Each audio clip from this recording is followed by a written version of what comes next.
Hello, everybody, and welcome to Paddling Pool 369. I am Slut, and I am here joined with Moku today. How you doing, Moku? I'm delicious. I'm deliciously eating a delicious sandwich. You're delicious? Is that what you just said? You're I didn't mean deliciously to say- eating a delicious. No. I screwed it up. I screwed it up. I screwed up my intro. No, it's okay. It's okay. It's okay. We'll try it again. No, it's okay. We'll try it again. No, ready? Sure. I'm Slut, and today with me we have Moku. How you doing, Moku? This bologna sandwich is to die for. So delicious. I'm doing fine. I'm glad you're enjoying your bologna sandwich. Well, I believe we're about to start very soon, so let's just hop right into our pools here. We've got Stellaris versus Crona's bank account. Up first, we've got tower control on Mako Mart. A good tower map. The checkpoints are very good. Not only easy to defend against, but also pretty good places to... Honestly, my opinion, one of my favorite tower control maps. Because it doesn't feel one-sided. Santa Maria. It really doesn't. It's an equal map. It's like the steak and potatoes of Splatoon comp. Bread and butter, steak, potatoes. Like bread and butter. Ish. Bread and potatoes. You know what? Yeah, it's all carbs anyway. Crona's bank account? How? You know, it'd be funny if everybody's names had like dollar amount in them. Apparently not now. It'd be crazy, and that would be a crazy amount. So we've got a pencil here. All right. So our backlines on both teams, we've got Stellaris' pencil, and we've got Crona's bank accounts. Heavy edit. You know, not heavy edit. That's regular heavy. That's the heavy splatling. I've been seeing a lot more heavy splatling recently, if I'm being honest. And Bomb on the side of Stellaris is from Bomeli no Mali. I really love seeing that. Bomb is from Bomeli no Mali, a team that is a branch of Zipcat, which unfortunately disbanded yesterday. We wish the best to Zipcat. Wow. So, Stellaris is on the back foot right now. It's a small back foot. They don't have a lot of map control. Crona's bank account is cashing in the points no matter where they can. But yeah, honestly, a really strong start. Oh, go ahead. Really Sorry, is. No, it's fine. It's a really strong start. We love to see it. And, okay, Stellaris is getting their revenge, taking an early lead. Stellaris gets to the first checkpoint here. Honestly, at first, it didn't look like they were doing good at getting in, but honestly, they just needed to get a couple picks in order to take mid. And as we see, they've already broken the first checkpoint here, and gotten Crona's big count 2 down. Although left and right, both teams have got people going down. But we've got the splash here holding onto that tower with a crab for dear life here. It was a crab battle, I think. I didn't see the other crab. I think they were over by the right side, but... Okay, wow, okay, so now they have Crona's bank account. Crona's bank account is in debt right now. They are in debt right now. Can they get out of debt? Cloud is on the tower. They were to parse. They're all on a tower. And that splashdown was just for flair, let's be honest. Honestly, really great start from Stellaris here. At first, it didn't look like they were, like we pointed out, it didn't look like they were able to get in. Also, I believe that's the Triton Cup marker on screen right now. I just want to point that out to our streamer. I don't know if it matters that big at the end of the day, but it is there. Not that it matters, but I do want to point that out. Anyways, what was I saying? Right. So, Stellaris, once they got the ball rolling, they just kept it rolling. They kept popping their specials and getting the picks that they need and staggering the opponents to where they just really couldn't do anything. I don't want to sound unimpressed. I think doing a splashdown for flair at the end is actually pretty cool. But like you were saying, it's really impressive how they were able to turn it around. It was a great start. It was a really quick turnaround. Up next, we've got Splashdown. Splashdown? I've got Splashdown on the mind. Splat Zones on Museum di Alfonsino. What are your thoughts on this map, Moku? This map and mode is kind of cursed because there's a huge spinner in the middle of the zone. And it's not the worst. Actually, no. I take that back. It's actually a fun map and mode. Like, back when I was a noob at Brush, I hated it. Because I'm over here like, how can I do anything with a spinner under the zone? So, it's not cursed anymore in those terms. But depending on how the stars align, it could either be really fun or really boring. Because you're just in a pit the whole time. You can't really get up into the other team's base unless you take the spinner route, and even when you do get into the base, there's not a whole lot to do there except if you wanted to mount some kind of lockout, but it's not very fun to do. It's like, okay, you're on the other side of the map, now what, genius? Going into the game here now, Stellaris gets a pretty strong hold right off the bat. They are one down, but they are holding off the team Crona's bank account very strong right now. You see Cloud just taking shots, getting spreading paint, just trying to keep the other team at bay at the moment. And not to be too negative to this map and mode, but I think it can be pretty interesting. I guess it really just depends on who you play with. In open, this map and mode's not really best, but in comp, it can be really exciting. And Stellaris is making darn sure that Crona's bank account can't cash in any points right now. I don't even know if they can get out. Wait a minute, commentators first? Are they getting out? Are they breaking free? Oh, I guess not. Oh, no. Stellaris, once again, like we were pointing out earlier, doing a great job at just holding Crona's bank account, just not letting them get into the zone. Honestly, not really much to say here, other than the fact that Crona's bank account does get 2 down, and they are slowly getting the picks they need, but it isn't enough to take the zone. And I do want to point out and notice there isn't enough teams this time around to do pools. Oh yeah, that makes sense. Oh yeah, I didn't realize we were already in winners bracket round 1. That makes sense. But now that I've pulled it up, I know now where we're at. I was curious why it said match point. I was like, wait, I thought it was play all 3. No, okay, we're here. Well, Stellaris taking this set with an easy, clean 2-0, not giving Crona's bank account a chance to do basically anything during the game at all. We just a lot of good coordination with specials and just getting the picks that they needed to hold the zone just long enough to get the knockout. Indeed, it was a really coordinated effort on the side of Stellaris, and I've got to say, Stellaris, I don't really know the other teammates, but from Bomeli and O'Malley is a really powerful player. Crona's bank account, I feel like if they were a little bit more organized in this match, they could have taken it because they were so close to. But what do you think they would have had to have done differently? They were pretty spread out, in my opinion. They kept pushing in when in reality they should have like grouped up and gone in together. But they staggered a lot. Like a lot. And it really showed because Stellaris was really able to take advantage of it. They really were. I feel like if they were faster, like if they had, I don't know, a little bit more DPS, or a little bit more brush, a little bit more vanilla ink brush rat, I feel like it would have made a difference. Not me wanting to fight and commentate at the same time. Put me in, coach. Put me in. Let me play. I want to play. I'll play and commentate.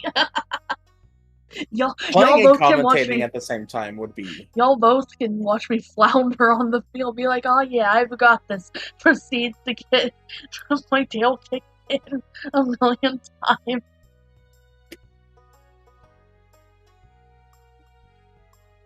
What were you saying? I'm so sorry. No, you're fine. You didn't cut me off. I cut myself off. My Opera GX is acting up. You keep filling for a sec. Just keep talking. I'm kind of hyper right now. I don't know exactly why, but I think No, it that's so real. might have been the coffee I had. So the Ooh, weirdest what kind of part coffee did you have is this that morning? I don't really know what kind of coffee it is. I don't know what beans it's from, but my dad makes coffee from the coffee pot. Like put the grounds into the filter the night before and then run the machine in the morning. So it's like a slow drip kind of thing. And so I had a mug of that and a little teaspoon of creamer. Though it was kind of a weak blend this time because a little bit of creamer tasted like a whole crud ton. And it was like, I don't know what happened. Maybe somebody eyeballed it. Maybe, I don't know. I'm not gonna judge too hard. It was still good. It's enough to make me No, a little. yeah. It's enough to make me a little hyper. So I guess it was strong enough. Hey, and that's what matters. As we get into our Nom first game nom! here, I didn't realize that Nom we already had a nom game nom! going. That's my bad for not paying full attention. My computer's been acting up. So let's just hop right back in. The two teams we have are Jason in the Jits and Cooking Needs Time. All right. It's my goats. It's my goats. Wait a minute. What is Bomb doing on the other team and not with y'all? Y'all could have brought back Bomeli no Melly. All right, so we got Allie, we got Nom Nom, and we got Eli on the side of Cooking Needs Time versus Jason and the Jits, which the latter is starting to get in really, really strong. Nom Nom got taken out. No, I know Alice Goat. What? already Already to going? this. Oh, guys, what do we do? Already at the second check, already past the second checkpoint, Jason and the Jits already have a strong showing with already a minute into the game. It does seem like they are just now starting to like get pushed off the tower as Cooking Needs Time. But like they said, hey, they needed time, and now it's their turn to push forward. Let's see if they cook. Oh, it seems like they are. They're at the stove, but they're not letting Cooking Needs Time at the stove. Cooking needs to be at the stove, and they're getting picked off one by one. Look at the Jason and the Jits map control here. They've got IPS getting caught out by, I don't know how to pronounce your name, but a friend of Bomeli Nomeli is a friend of mine. That's Blast, but okay, amazing. Shell. Yeah. Shell, what are you doing here? Go. Okay. Wait, this tournament's already stacked. We've got the weight break coming out. 40 points for Jason and the Jit, but nothing for Cooking Needs Time. Cooking Needs Time needs some time at the stove. They need to put in some food. They've got it ready for the oven. I'm getting taken out on the side here as Blast also goes down on stat. Shell in charge of the tower. I'm really impressed with E-Leader shenanigans happening on stack here.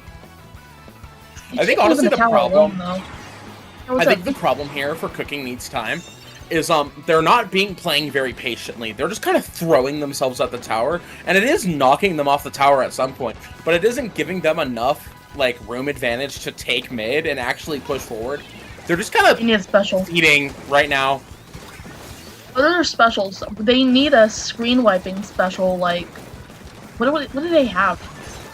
You got Cooler. They have Crab, they have Rain, they have many of things. They have Rain, Crab, and Cooler, and Booyah Bomb that they can all push in with. They just need to coordinate them. Uh-oh, we see I believe the E-Leader fall into the water. Or the Zap, I think it was the Zap. It was IPS falling into the water. That happens so often to me too, honestly. Like, I'm not trying to be mean-spirited, I'm just over here. Okay, now they're cooking that stove. They got Crab. Crab might not be turning the crab boil. You've got... What is your weapon? Okay, you have meta. You just have meta. I've seen enough. But in all seriousness, good FPS is enough to shred through Cooking Needs Time. But can it stay in the kitchen? Or, okay, so 33 versus 65, 1 minute, 29 seconds left. What do you think Cooking Needs Time needs to do? Honestly, they really need to focus on getting their picks instead of just throwing themselves out so willy-nilly. Like, see, there's the cooler. They threw out the cooler. Now they should work together and get, like, we've got these two people in the front, the Zap and the Slosher. They could have worked together and gotten those picks and then pushed forward. But they just keep staggering here, Moku. They just keep throwing themselves at Jason and the Jits, and it's just... And it's honestly working in their favor. Oh, and getting There's the wipe. out! Getting wiped out. It's almost the end for them. Can Cooking It Needs Time get back into the kitchen, or will they have to wait for another opportunity? Because Nom Nom going down, but Snipe Rider taking them out. Honestly, wow, really good push from Cooking Needs Time, leaving just the Gal out. But the Gal is doing a great job holding them by themselves because they're not pushing the tower, they're just pushing the Gal. They're able to jump out just in time to, with 20 seconds left. Honestly, they really just have to hold. Cooking Needs Time has 2 full checkpoints they have to break through, as well as get down to 8 ticks. And in 10 seconds plus overtime, that's going to be a really hard push for them, especially with the fact that they keep having trouble getting Jason and the Jits down. Like, that they're not getting the picks that they need. And that is our first game, with Jason and the Jits taking it 1-0. 1-0 indeed. Usually the folks over at Cooking Needs Time does play a little bit more patient. And I'd have to imagine maybe frequent event, or not frequent, but recent events, plus Bum not being on the team right now. I don't know what's going on, but there might be a little bit of stress, but I'm not going to psychoanalyze either team. What I will say is that Jason needs time. More like Cooking needs to actually cook, and they gotta cook together. They keep cooking separately, and that's their issue right now. If they really want to take down Jason and the Jits, they need to coordinate better. They need to coordinate their specials with their picks. They're just kind of throwing themselves at them, expecting it to work. Yeah, that makes sense. I'm not sure what's going on, but...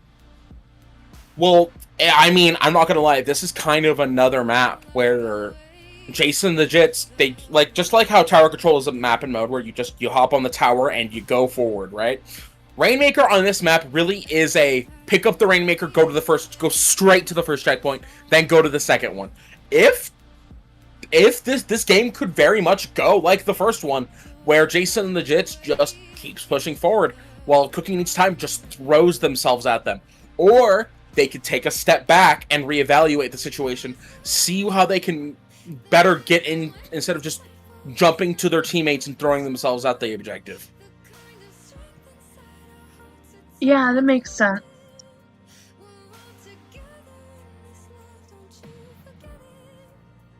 I don't know what is happening, though. Wait, Blanks is also in this tournament.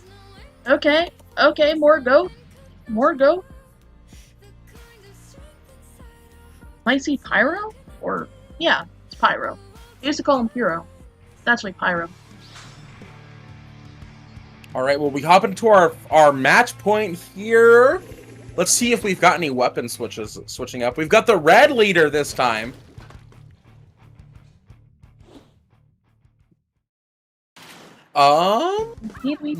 We swapped the S-Blast for the custom blaster. Honestly, good pick for this map, in my opinion. Jason and the Jits already immediately having a stronghold of zone. We see their cooler come out. We see Nom Nom just try to hop in there and get as many picks as we can. We got Ali in the crab. Honestly, it's just a free-for-all. Trying to see who can get the most picks first before we can get this first push going here. Yoshel, the sharpshooter, coming down here and getting in the mid here, guarding the Rainmaker. I'm gonna see what kind of cover fire he can provide for the team here. I'm just repeating my words. But, oh, it's a fight. And they get wiped out. Cooking Needs Time, taking that Rainmaker. They want to know what the fish tastes like. They want to take that fish into the kitchen and cook it. And you know what? I hope you get invited to that as well, because I wonder what the Rainmaker tastes like. Eli with the rain. It looks like it's made of metal. Probably doesn't That's taste true. very good. Probably. Jason in the jits getting wiped out now. I don't know what happened. I don't know what kind of talks were happening in comms, but I think they're looking a little bit more coordinated.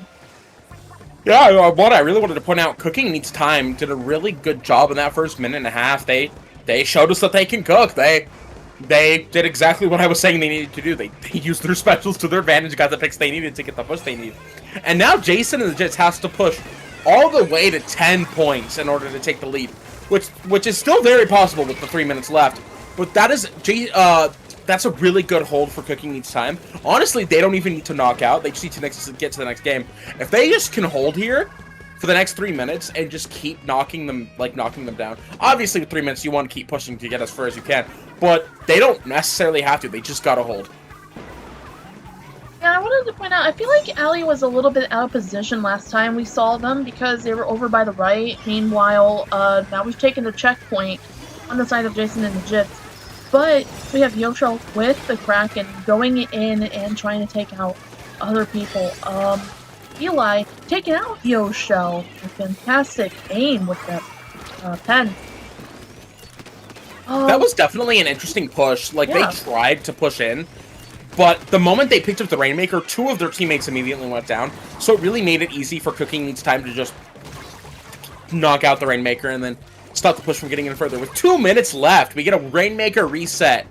What do we think? What are we thinking? What can Jason and the Jits do here, Moku, to get to at least 10 points? I think they would have to coordinate a little bit more. I feel like that Inkjet or that Inkback came out a little bit too early. I feel like if it was more coordinated with Rainmaker pushing in, we've got Inkstorm, which is going to do chip damage, and predictably, they get taken out by S-Blast. And there's a good guard happening over here on the left elbow, but I think they're going to get the pop, which could have gotten Cooking Needs Time. But thankfully, they were not close enough to Rainmaker. I feel like if they want to advance a little bit more, they're going to have to come out with more strikes. And oh yeah, we have the Kraken cheats coming out, and they're close to getting that lead. It is a dangerously close point jump, but was a dangerously close lead. But Cooking Needs Time was able to get them out and push it back down. Oh, definitely was. They're 5 ticks away. Like a dangerous. That's why I worded it that way. It was a dangerously close point jump. But thankfully, Cooking Needs Time got back into the kitchen before they could pull that stove out on like one of those dollies. Ever see one of those? I don't know what they're called in other places, but you put them underneath appliances and you wheel them out. Like a cart? Kind of. I could probably get a picture and maybe try to put it on screen. You should totally randomly DM me a photo of what you're talking about without context. But back to the game, we do have Jason and the Jits once again here with our push in the last 20 seconds here. They once again get stopped right in the nick of time. By Rain, it looked like. That Rain is really putting in work. Honestly, Cooking Needs Time just needs to hold here. Everyone on Jason is jumping in, just trying to pick up the Rainmaker, just desperately trying to get it. And with that, Cooking Needs Time takes game 2, and we are going to a match point. Wow. Yippee. There we go.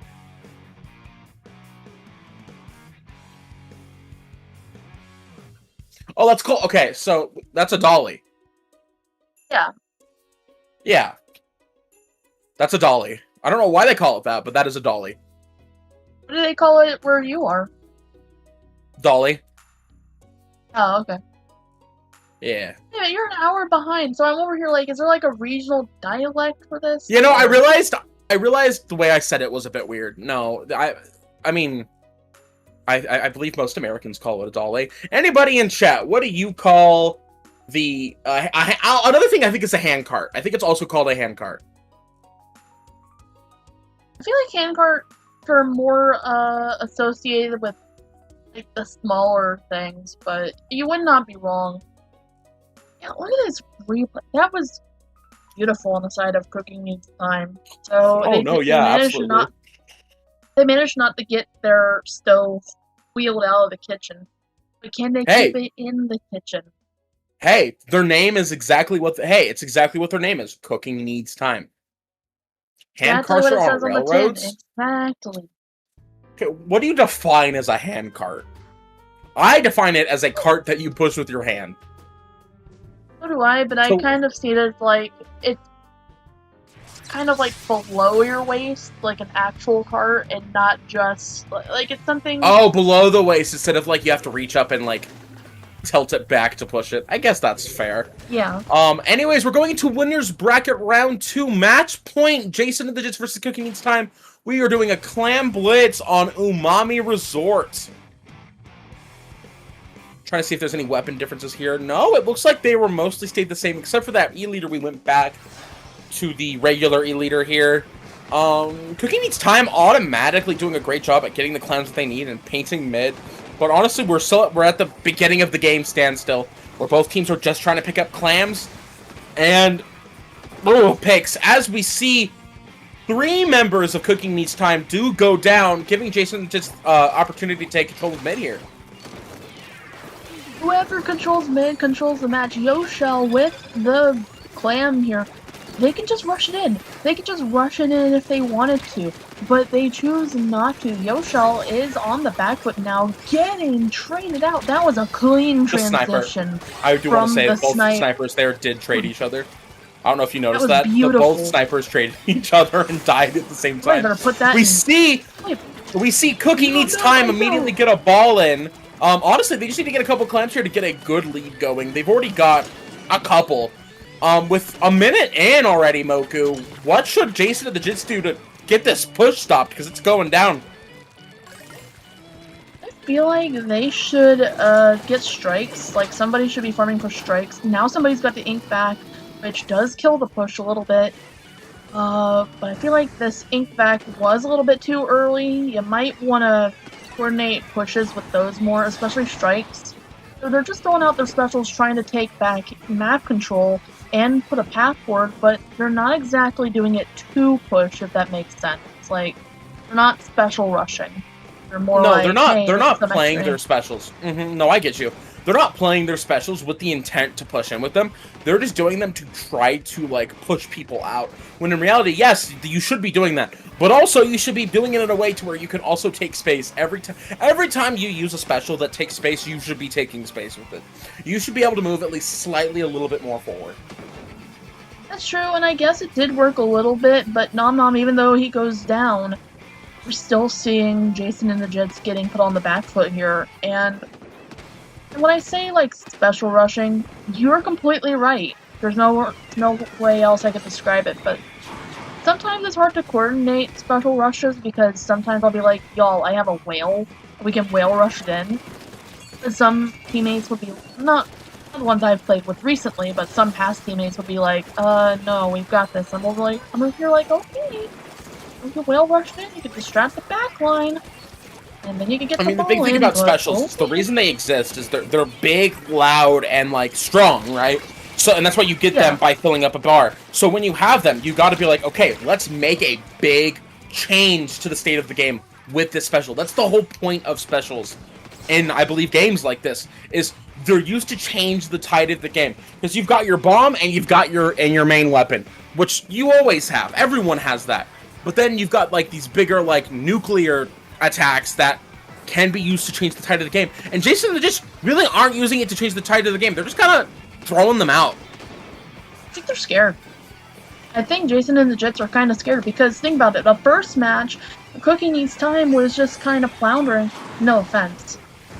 Not floundering. I'm so sorry. That was a poor term. That was a poor term for me to use. I was going to say they were feeding. They were feeding, they didn't really have their bearings, so it gave them the impression that, okay, this team is easy. Easy peasy. Maybe they do it on purpose. Maybe they throw the first game on purpose. That could have been It's the whole point. It's the whole point of the name. Cooking Needs Time. They're like, okay, well, we got to tip. Cooking needs time, guys. You're absolutely right. Well, however, Jason the Jits was struggling for a majority of the game, but they are able to get a clam in here, and they have a push going. And we see the point's already down to 53. They only need 3 more clams in to get the lead. I invoked commentary curse against my goats. I am so sorry, cooking needs time. But for real, though, yeah, I feel like Jason and Jits were under the impression, like, okay, this team is easy peasy, we'll get through this map, and we'll get through this set pretty quickly, only to be surprised that, hey, these folks can actually cook, and I feel like they're doing everything to take their streak back, but they're getting pushed back right in front of us. There's no real clam right now.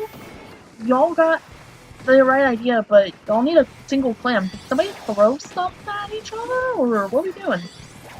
what are we doing? Or unless we're planning a blank cheese. Oh, yes, they were. And with that, like they said, cooking needed time. And with that, cooking needs time takes our winner bracket round 2 here on stream, making it to winner's bracket round 3. Let's go! GG's both teams. And even if you end up in the loser's bracket, it's a long journey, but you can make it the grands.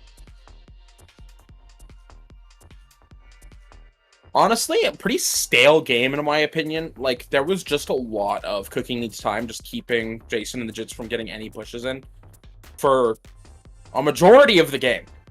To the point where we talked about, we ended up talking about special usage and why it's important to push with specials. Well, let's hope with that, they're knocked down to losers, which is okay. They could still make it. They just got to climb through losers.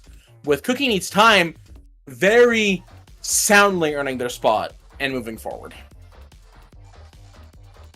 Exactly, and it looked like for a while that Jason and the Jits were going to turn this around, but we saw it with our own eyes. With cooking needs time, just going through and mowing them down, putting them back on the back foot. I truly think that it was important for them to get that first impression, even if it wasn't exactly purposeful. Jason and the Jits seem to just rely on cooking needs time being hesitant, or not hesitant, but just throwing themselves at them. That's why their comp was more shaped to be aggressive, but the turns tabled, and that's how we got here. I'm impressed. Both teams. No, yeah, absolutely. Genuinely great job from both teams, because yeah, whereas cooking needs time did do pretty good the first 2 games, the last 2 games. The first one, Jason just did really well. They did a great job at locking out their opponent and just sweeping them. So hey, we're seeing some really good some good games here so far. Oh my god, here comes the odd. Oh no, help me. We've lost Splat to the yawn. The Splat has been sent to sleepy jail. Yeah, I mean, it doesn't help when I'm running on 4 hours of sleep, and I was like, I was gonna go back to bed before the set, but I was afraid of falling asleep again before it. Like, I missed the last one. So I was like, no. I'm gonna stay awake. Worth it. I'll just take a nap after I'm done. That's so fair. That's absolutely fair. It's really exciting seeing the reverse sweep. Just, I don't really express it all that well, because I don't want to disturb my mom, who's in the house right now, and the walls are kind of thin, but believe me, I'm just jumping up and down mentally. Like a kid in a candy store. I'm like a kid in a candy store. I'm seeing teams fight for glory every week, and you get a front seat to all the storylines, or at least some of them, where it's like you might see a new team one day, but you keep seeing them, and you're over here like, I knew it before they were famous. Bonus points if you end up being their Discord friends, but that's neither here nor there. Are you on a comp team, Moku? I'm sorry? Are you on a comp team? I am, but we've been kind of dead for a while. I've been trying to get back into the swing of things. So I consider myself to not be too low level, but because of stats, our team was deemed to be like Div 10 last season. Not this season, but last season. But we're actually pretty strong. I feel like we can take on a Div 5 team and not necessarily always win, but we have the coordination and the power of friendship enough to at least stand toe-to-toe. Fair enough. Okay. How did you guys do We're in sugar. run? I mean, I haven't played comp. I quit my team. I had a team back in 2024 that I ended up quitting around March. And I'm just now getting back into comp. I played with the 6-pack Yotes for Shark Tank recently. We won bronze. So, like, I'm getting back into it. Like, I'm slowly finding my way in. But, like, finding a team these days, like, I feel like putting an FA post out does nothing. Like, you really got to, like, play with people to find who it works with. So that's what I've been doing. So I feel like we made it to playoffs. I feel like we did, but it was so long ago, I can't remember. Oh, that's fair. I feel like we made it to playoffs. Where is the team chat? Yeah, our team is Sugar Rush, and everybody who joins the team you can get a sweet themed team nickname, like mine is Mint Chip. The captain is Gelato. That's fun. I love that. I do want to point out before we do hop into the game, we have made it, real quick, we have made it to our winners bracket, round 3. We're going to be watching Wilson SIENTO versus Rose. I believe, yeah, just the Rose emoji. That's actually really funny. We made, yeah, we did make playoffs. We made Ludi playoffs back in April 2025. What was your for I forget what before playoffs was called. Somebody help me. But what was your score for the first 5 weeks? Like, how did you guys do? I can't remember. I don't know where to find those stats. That's so valid. I just know we're called. Yeah, I believe the history for Ludi season 17 is still on SIENTO, I believe. So we could go look. That sounds like a lot of work to do right now. Sounds like a lot of work to do right now, though. Yeah, but at some point, maybe we can do that.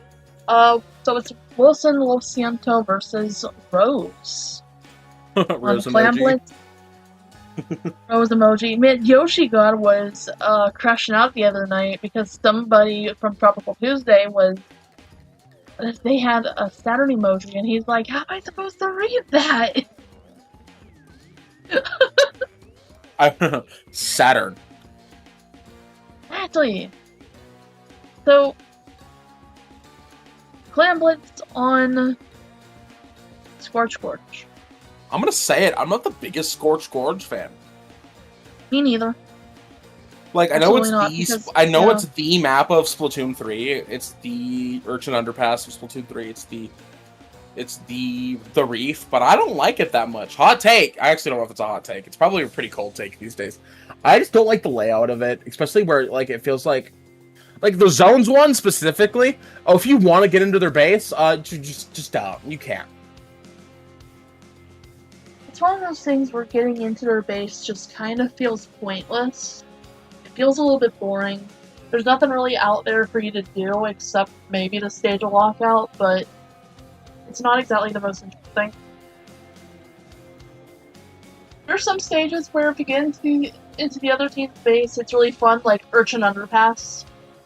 You get into their base and there's a lot to do. You could be a rat, you could... My only issue with Urchin Underpass Clan Blitz is that the baskets are behind the fences, so you have to finagle your way through the metal grates and hope you don't get caught just to get into their house and get into the basket. That's literally that. Or Mincemeat is actually a fun base to get into.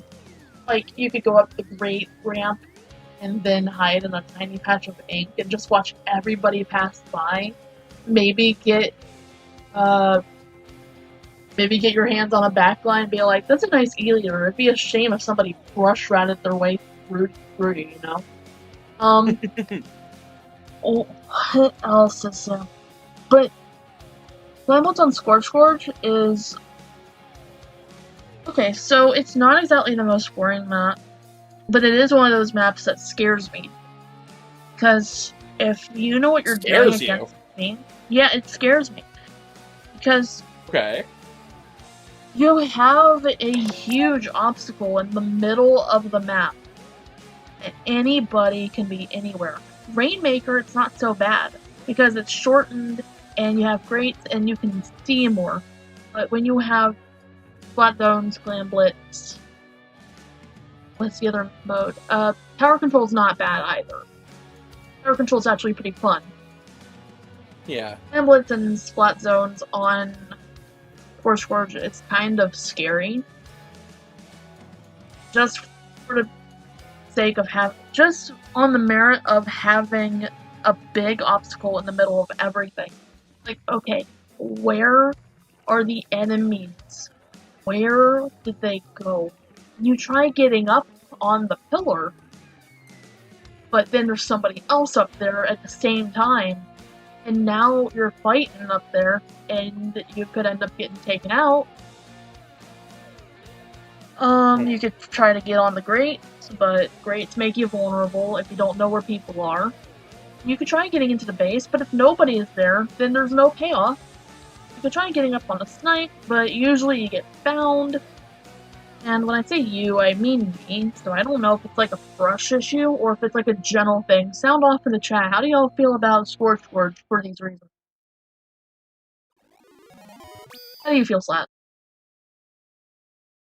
No, I think that's all fair. Sorry, I'm not gonna lie, I got a little distracted by all the memes happening on screen, which means they're doing their job.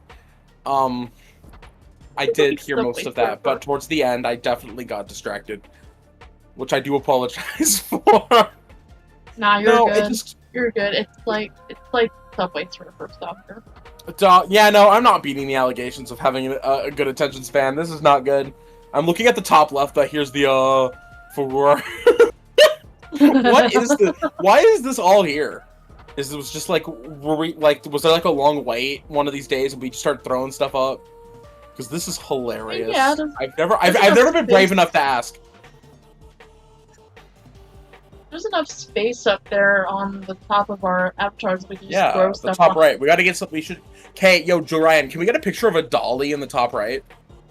If I send you a picture of a dolly, can you put it up there for us? Oh yeah. You see that picture down there on the top? No. Oh man. No. What do you mean no? You're actually no fun, and I hope you know that.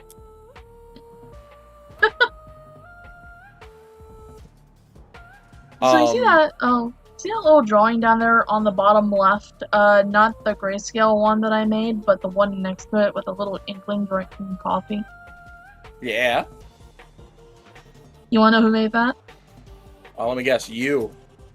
Yes, I did. Whoa! It is very cute. What kind of coffee are they drinking? Thank you. Just regular old coffee. Oh, hey, we got Dude back in the top right corner. Dude's back, guys. Don't worry. Dude's back. 6769. Fun fact. Jorian, have you done the Wordle today? What's up, Mocha? Fun fact. Whenever I pump gas in my car, I always add in another 67 cents for the next person who comes up, based on the prediction that they will have kids in the backseat who sees the number and starts driving the parents crazy. It's also funny to put in this economy anything other than what you need for gas in. Even though it is just 67 tank, that's a lot actually. That's like a couple that's like $3 away from a gallon. You are not only are you trying to be funny, you're being really generous to the people who get gas after you. No, I don't leave 6-7 cents. I just mean that I guess I didn't word it correctly. No, I understand now. Yeah, your wording was a bit confusing. My wording was a little horrible. I hate autism. You mean like when you unclasp, like when you're done with gas, you try to stop the number at 60. Okay. No, I yes, like instead of just plain old $25, I usually just try to, like, I gently try to press the nozzle so it's like 67 cents, and if I miss it, I try to aim for I don't try to aim for anything else, actually. There's a couple funny I numbers just you can kinda... get. 69, 42, 11, 42. 67. Why is... You never heard of... Why is... Have you never heard of the answer to the meaning of life and everything? It's 42. Oh, is it? It's a Hitchhiker's Guide to the Galaxy reference. I don't think anybody would get that. I think that's ball knowledge. By being ball knowledge. I feel like it's ball knowledge. What does that mean? Okay, Moku, what does ball knowledge mean? Can you educate me? I keep hearing people say that, and I don't know what they mean by that. What is ball knowledge? Ball knowledge is basically when you know something that isn't really part of the wider public consciousness, unless it's something. It's like one of those niche references. It's like if you lived in an alternate universe where Star Wars was a niche underground thing rather than a mainstream thing. You're just calling me old. I'm not calling you old. How old are you? Guess. We've commentated. I'll give you the number. I'll give you the number after you guess. 27. No, I'm actually younger. 24. Yeah, actually, right on the dot. I turned 25 in a month. Hey, we're back to the game screen. I bet you that means we're starting soon. Oh, thank you. I'm gonna be 25. I'll be old enough to rent a car. It's exciting. Let's go. So excited! I can't wait to rent all the cars. I can't wait to go to Riptide and be able to rent a car. That'll actually be nice. Instead of having to like beg people to take me to Walmart, I could just fly into the airport, rent a car, and then I could be like, hey guys, who needs to go to Walmart?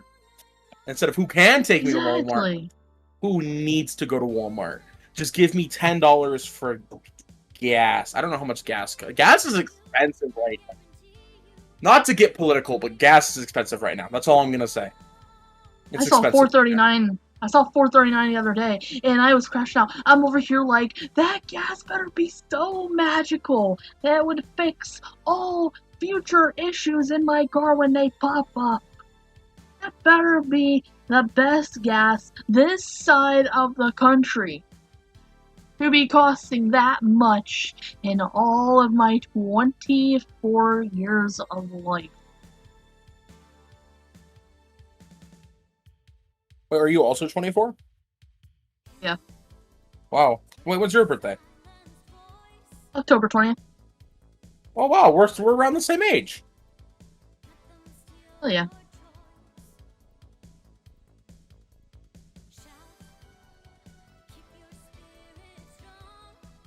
We sure are.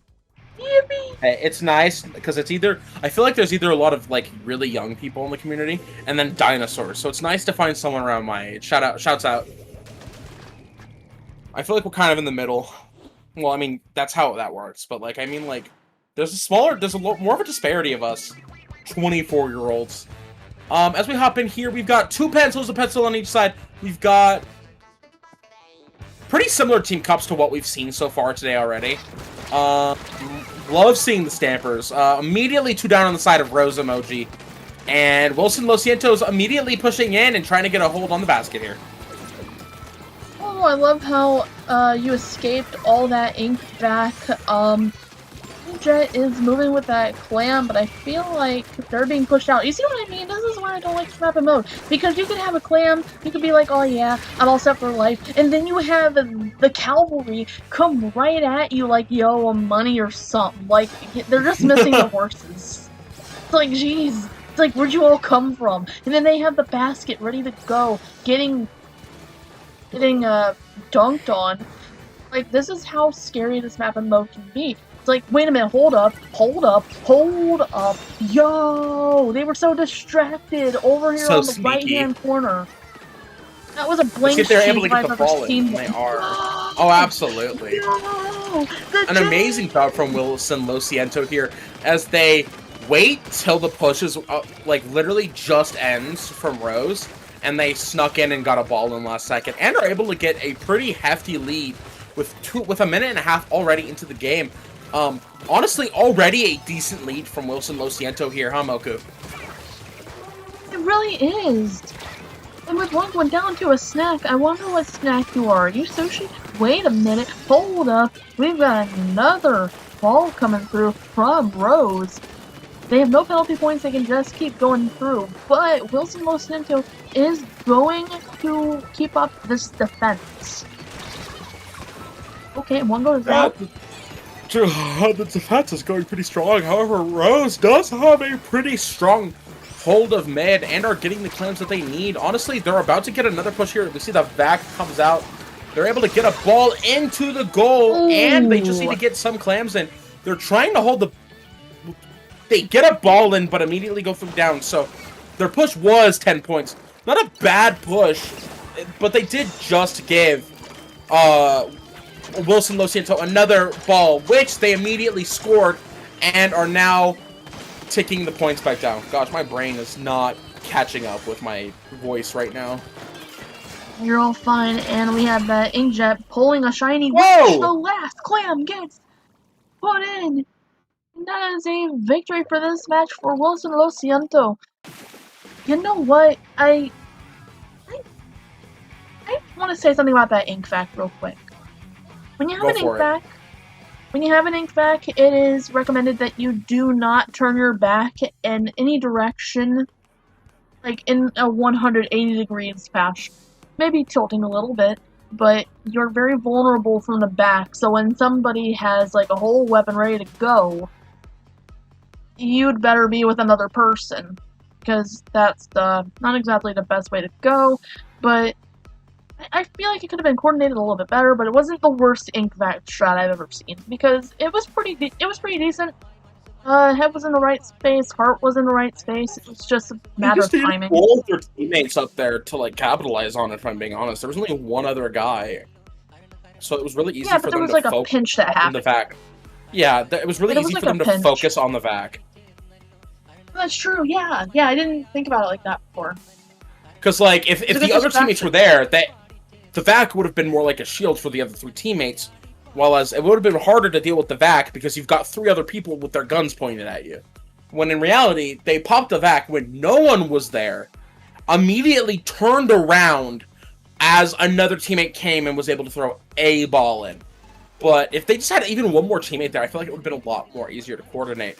But enough about that. We are heading into our Game 2, which is Splat Zones on Sturgeon Shipyard with... What? I haven't seen. Hey, I need to look at the paddling pool map list because I have not seen Sturgeon in a map list for competitive Splatoon ever. And if there's a clip of me commentating Sturgeon at all, I will eat my own socks. But I don't think I've commentated a competitive game on Sturgeon Shipyard before. I mean, I don't think it's cursed, but I don't think it's a blessed map either. I think this map mode is kind of like worst. Like it's bread. It's bread and butter. It's like one of those things where you're eating where but like, not steak and potatoes. It's bread and butter, but not steak and potatoes. Not steak and potatoes. It doesn't. Gotcha. Like, if this map mode was represented by a food, it would be one of those foods that you eat so you're not too hungry, but you're not also, It's kind of like when you're watching TV. Something to tide you over. You're looking, like, you know those old guides where they always had those things, and, like, you had the guide to take up most of the screen, but then you had the TV show in the corner. It's like you look for something to watch while you're looking for something to watch. I am not getting this reference. I mean, what's even a reference? It's like, you ever not have Verizon or Cox TV or Direct TV, and it's like, oh, you mean cable? And are you talking about cable? Oh, yes. Like having the little preview and the... It's not even like a preview. It's more like your current show is in the corner, and you look for something to watch in the corner while you're looking for something to actually watch. That's what Sturgeon Shipyard is. Yes, you're looking for something to watch while you're looking for something to watch. Sure, I'll give you that. I mean, Whoa, an amazing good first push from Rose, but they do immediately go 2 down the first minute in, with Wilson SeulContreTous taking good opportunity of their numbers advantage, and they're taking space, but not as much space as Rose was able to earlier. No, indeed not. And it was a good jump out. That ink back has been used a lot for this in the set. Wilson SeulContreTous has a pretty good hold on the zone. They're about to take the lead soon unless somebody else comes in from the bottom of the screen and takes the zone, which they don't. But it seems like somebody's on that spinner in the middle, and it's kind of a precarious spot to be because it does go up and down. I call it a spinner, but... No, everybody does. You're not the only one. Alright, I don't know why we do it, but that's a spinner. It's a spinner. It spins. And somebody's going to come up in the chat and be like, it only goes up in 2 directions, and we're just going to be like, no, it's a spinner. And that is it for the match. And there is our match to Wilson SeulContreTous, taking the set 2-0, which leads us to match point. Hey, there's a good opportunity for Rose to reverse sweep here. I feel like we didn't give that game the due diligence it deserved, so let's point it out here real quick. Like we were saying earlier, Rose did a really good job at the start, holding the zone and getting it all the way down to 42 ticks. But it wasn't enough to stop Wilson SeulContreTous' push, and to the point where they were still able to knock out with, like 2 minutes to spare. An amazing job. Almost 3 minutes to spare. So, an amazing job from both teams here. Rose with an amazing hold at the beginning, but, hey, they're not out of this yet. There's still 3 more games. They could reverse sweep here. They absolutely could. And I want to bring to your attention that Devin 4K is on the side of Wilson SeulContreTous. Oh, wow. Devin 4K is in this tournament. That's a name I haven't heard in a bit. More recently. Didn't they win Udi division? Insert division here. No, that was a different player. I am also not remembering, but we are jumping into our game right away. Ooh, we got a splatter shot. Okay, we've got a couple weapon changes.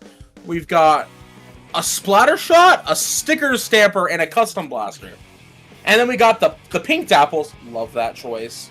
We got the stamper back out, the jet squelch, the cobra about. Oh wait. Comp track. Sorry. Uh-oh. What happened? Maybe somebody DC'd, maybe somebody didn't change a weapon. I'm not too sure. But I jokingly call it a comp track because now everybody knows what they're running, and the strat is going to end up becoming so much more different than it was originally. So that's going to be exciting to see. It might give Rose the advantage here. It might be the thing that gives Rose a point. In other news, I finally have a 1 for the water counter today. Water? In my status. Yeah, have you noticed that I've had 1 water today. But have you noticed the water counter in my status? It counts completed glasses and not just sips, otherwise there'd be like 20 plus in there. So I've only had like 1 completed glass today and 1 mug of coffee, and it's just 2 p.m. and I need to hydrate more at some point. Wait, so why did we... Sorry to interrupt you, but why did we end the game? It looks like nothing's changed? There might have just been a DC. But... Well, besides the point, we are into the game. Rose is already 2 down, and Wilson SeulContreTous immediately capitalizing on that. And it's, oh wow, they're actually starting to stagger them as we get to the first checkpoint here. Big fan of Shipshape Cargo Company. I love how it feels like both checkpoints have good defense and offense positions. Kind of like I was pointing out with Makomar earlier. And this is probably one of my favorite tower maps because I feel like it's more of a fair for both sides. You have spots where you can set up if you're defending, whereas it's not that hard to fight against the defenders. It's pretty equal, I'd say. It's pretty fun actually as a brushman. Like, I could just go out from anywhere. I could go out on the sides. I could go out to the left. I could go over the grates on the bottom of the screen here and just swoop down on somebody. It's really fun. And there's a bunch of wall jumping opportunities in mid. So, like, if somebody's on tower and I just want to wall jump somebody, I could be like, fitness grand panther test and multi-stage aerobic capacity test. It's one of those vocal stems that I have when I'm ready to make a quad. So if I end up saying that in your comms, that's why. We got the Booyah Bomb coming out here. Rose has an advantage here. They do take the lead. So, as I was saying, that was actually a catalyst for Rose to start having an advantage because now they know what they're running and now they know how to fight. And two go down on the side of Rose. But they're still keeping it going. We see the Booyah Bomb come out as they push forward. We do see also a Splash Bomb come out right after to stop the push. But that doesn't stop Rose from breaking through not only the first, but the second checkpoint, not only taking the lead, but getting it down to 17 points. Which, honestly, really good push. We see the Inkjet come out. Wilson Losiento wants to... They're like, okay, it's our turn to push. They need to immediately get some picks so they can start getting further. But honestly, they should just be pushing. They should be pushing Rose back right now. Because they're not... They just now got past the halfway mark and are making progress once again towards the second checkpoint. They are. And... Rose is at a comfortable 17 points, but Wilson Losiento is starting to inch closer and closer to that checkpoint. They want to take this win. They want to sweep with no chance of getting back, with 3 down for Rose, giving them the size advantage. The points just keep going down here. Will they end up... Oh, wait a minute. Hold up. 17-18. It was an uncomfortable lead jump, but... Not a lead jump, point jump, but you know what I mean? Really close. No, I get what you're putting up, but they are 1 away, and they can take it with 2 minutes left on the board. But it is Rose's turn for a push here, as we do see the cooler come out, which is going to give them good opportunity to get a good push going. The Trisuka also comes out. Doesn't look like it's getting any picks. We just see these specials coming out left and right. Yeah, we do. It's a whole swarm of specials right now. We got the Inkjet, we got them trying to pull a shiny, one of them going down. I think that was Inkjet that went down. I'm not sure what we're doing down here. A snack is kind of down there in pit right now. I wonder what a snack is trying to... I wonder what food they're thinking of. Thinking about takoyaki, calamari, sushi, ramen. Ramen's more of a Jumping meal. immediately to food. Western foods. Or Eastern food. You're immediately jumping to Eastern foods. I really like... What if it's a nice cheesesteak? You know, it could just be that. We have one going down, 2... Okay, so Inkjet pulling another shiny. Got the shiny. I keep dropping shiny. I played with them yesterday. They're really cool. Ooh! 2 going Excellent down boss the side placement of from Wilson. a snack there. We love a good bomb placement for jumps. Yes, we So honestly, do. within the last 20 seconds here, we have Rose once again on the tower. Wilson really needs to get on the tower right now. They got the picks that they need to get forward. But honestly, it looks like they've only got 1 more push here. We see Pablo slowly inching their way towards the tower. But if nobody gets on it soon, this is where the game is going to end, and Rose is going to take it. And with that, Rose takes the game 1-2. And we're still match point, but we're going on to game 4 for our winner bracket quarters. Didn't I say that Rose was gonna take this game because of that indirect comp check in the beginning? Like, they probably saw that and said, okay, yeah, now we know how to fight. Now we know how to fight against Wilson Losiento. So, now, what do you think about that? Do you think that was, something to, I'm going to be real. Wilson Losiento could have easily won that and ended that right here and then. I still think Rose has to play really strong and hard in order to get this win. Because yeah, that's true. Wilson Losiento got it down to 1 tick away. Well, technically 2 ticks away from taking the lead. This is so true. Yes, and they kept just stopping the pushes. So, yes, really good, strong win for Rose. But that doesn't mean, oh, okay, well, we win all these now. No, they need to keep putting in the work to take Wilson SeulContreTous down. They do, yeah.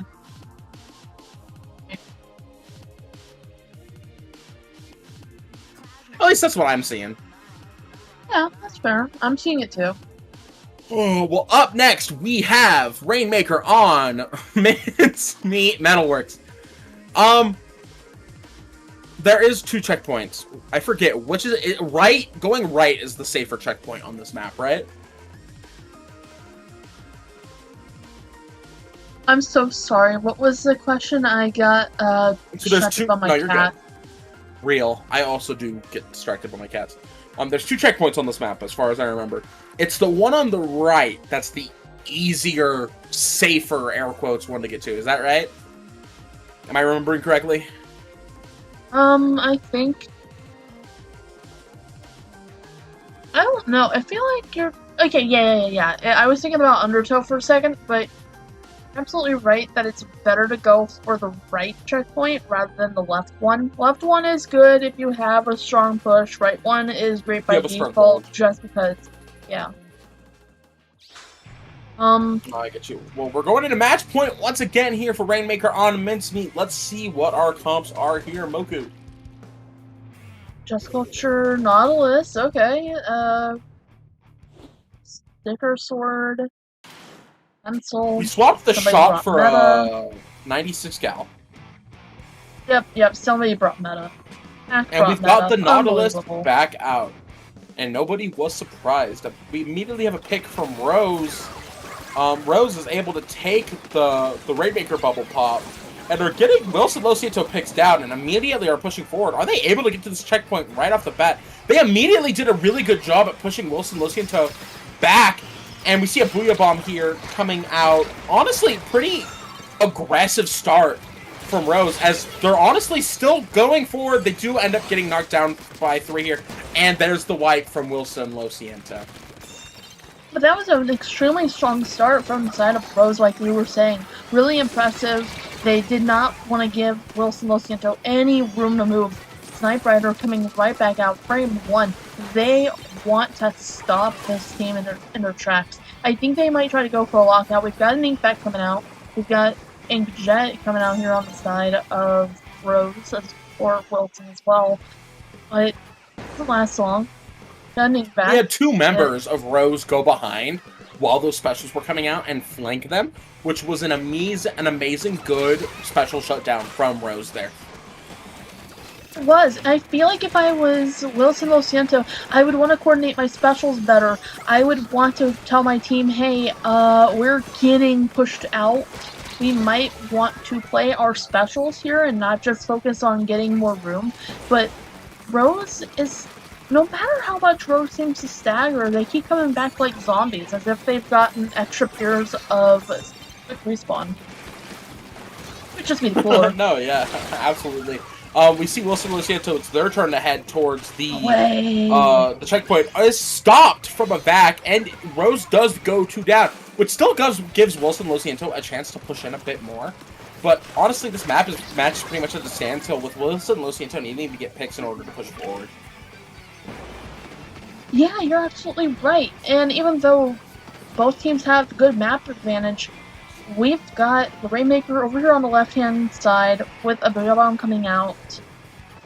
So good guarding. We've got a cooler coming out for Rose. There is a cooler in play right now. Of course, I knew that from the pencil pick, but Wilson SeulContreTous and Rose have both been staggering a lot. But what do you think Wilson will have to do if they want to have more points? He seems to stop. With 2 minutes 20 seconds left here, Moku, they need to like get the Dapples needs to get their cooler out and maybe one other special, like one of those rains, and they need to push forward with that. While like the vac would also be useful, but I genuinely think just one of the rains. Wait, no, they don't have vac. No, they don't. Just realized that myself. And they're about to take this Rainmaker. They just need to run for it. They just need to run for it. There's the vac. They do have a vac. We've just got it. Okay, they do have a vac. You're right. I would. Okay, Wilson, y'all need to listen to me right now. When you have Rainmaker and you're that close to the thing, you don't have to worry about battling. Just go for it if you have a path. Sometimes getting numbers is better than just holding yourself back. And as you say that, and as you say that, they got the numbers they needed to take the lead by a little bit. They're going to take it a little more. They're pushing it. Oh my goodness! Oh my god, not by 6. I love. That is my favorite thing to do, is to just pick up the Rainmaker. It's like, well, I'm just going to keep walking. No one's going to stop me. Exactly, they were stuck. It's so bad. Hey, us frontline Slayers, we got to stop doing that, Mocha. That is so bad. We should not be doing that. That's such a bad, like, because, like, we're always doing it when there's, like, 3 people, right? What do you mean? What are we doing? I don't know. I feel like we could do a little better with our Rainmaker pushes. As with Pablo here, being very patient, whoa, you can jump that? Wait, what? You can jump that? No! Okay, so most jumps you can make. If it's there, you can make it. As Wilson SiENTO takes the quarter set with a knockout, 3-1. Congratulations, Wilson SiENTO. Honestly, Rose did a good job that game. I thought... Excuse me, one sec. I thought we were going to get a game 5, but... Dying over there? Yeah, no, just casually. Wilson SiENTO did an amazing job at that push at the end there. I think you did ask me what they needed to do to get in, and then I said it, and then they did it, and then it worked. So...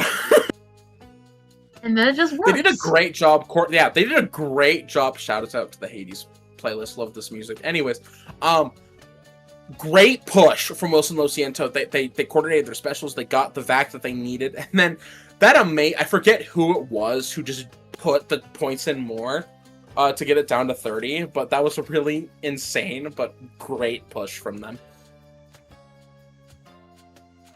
Indeed, it was. And I was just gonna say, I feel like Rose had the advantage because Wilson SiENTO was actually feeling pretty scared.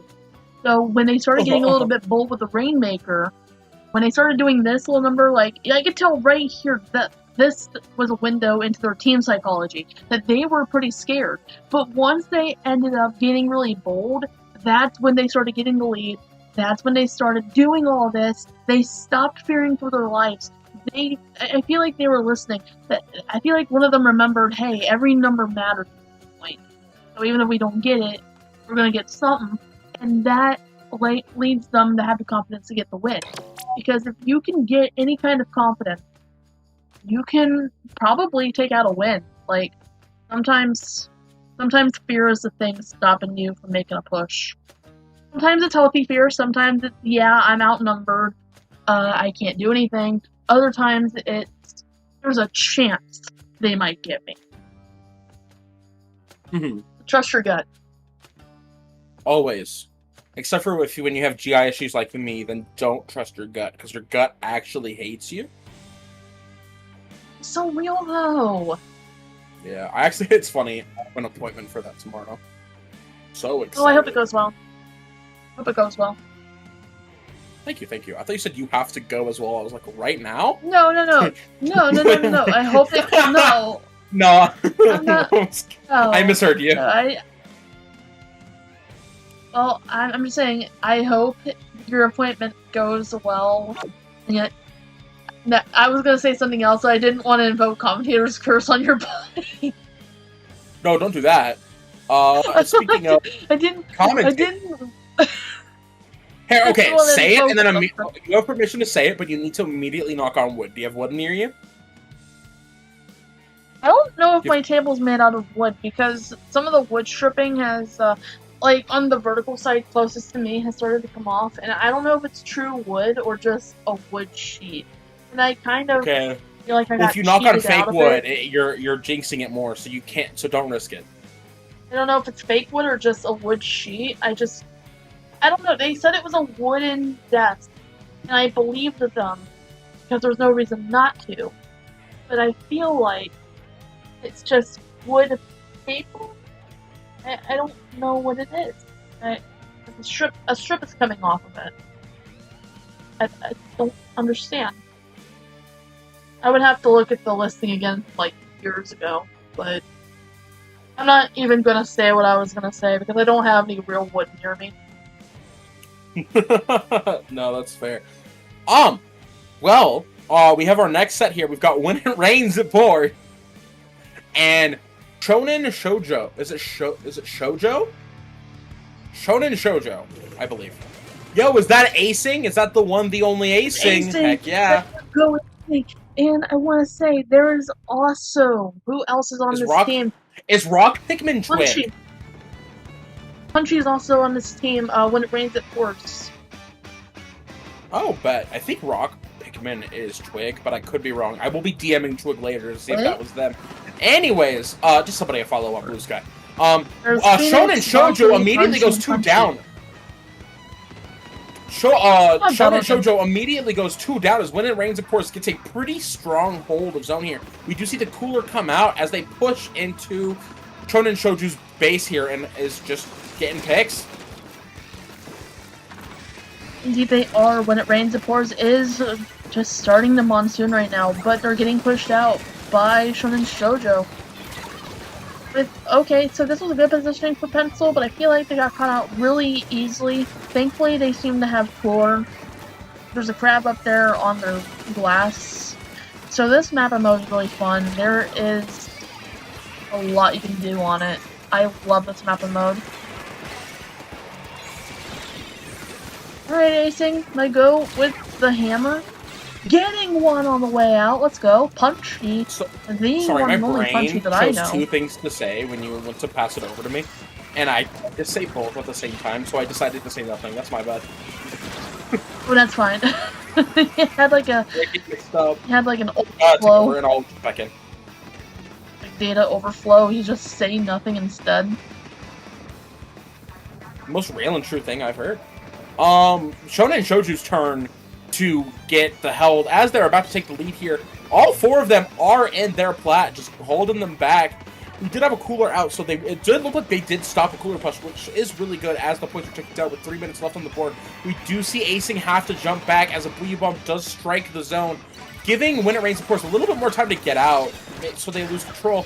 Shonen Shoujo does take back control of the zone, only for them to lose it slightly to a splashdown. Well, When It Rains It Pours takes back control of the zone. Blech.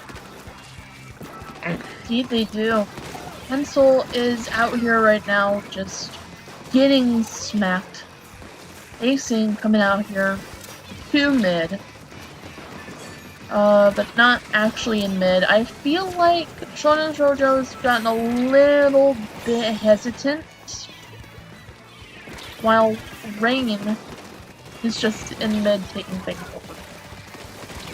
Whoa, amazing pick there. I don't blame them because they do have a good lead, but they do want to make sure if they push in, they need to make sure they get the zone. Because if they don't, if they lose and the zone keeps ticking down, it would have been an easy zone take for When It Rains It Pours. So honestly, I don't blame them for being as apprehensive as they were, and it seemed to have worked in their favor as they knocked When It Rains It Pours 3 down and are once again back in their base, and just as you can see, they have a nice spread over any way that they can get in. And honestly, with 2 minutes left, things are looking very good for Shonen Shoujo here. Indeed it is, and they just put a sprinkler on top of the bowl. I never really saw the point in doing that. I guess it helps, but it doesn't seem to last long up there.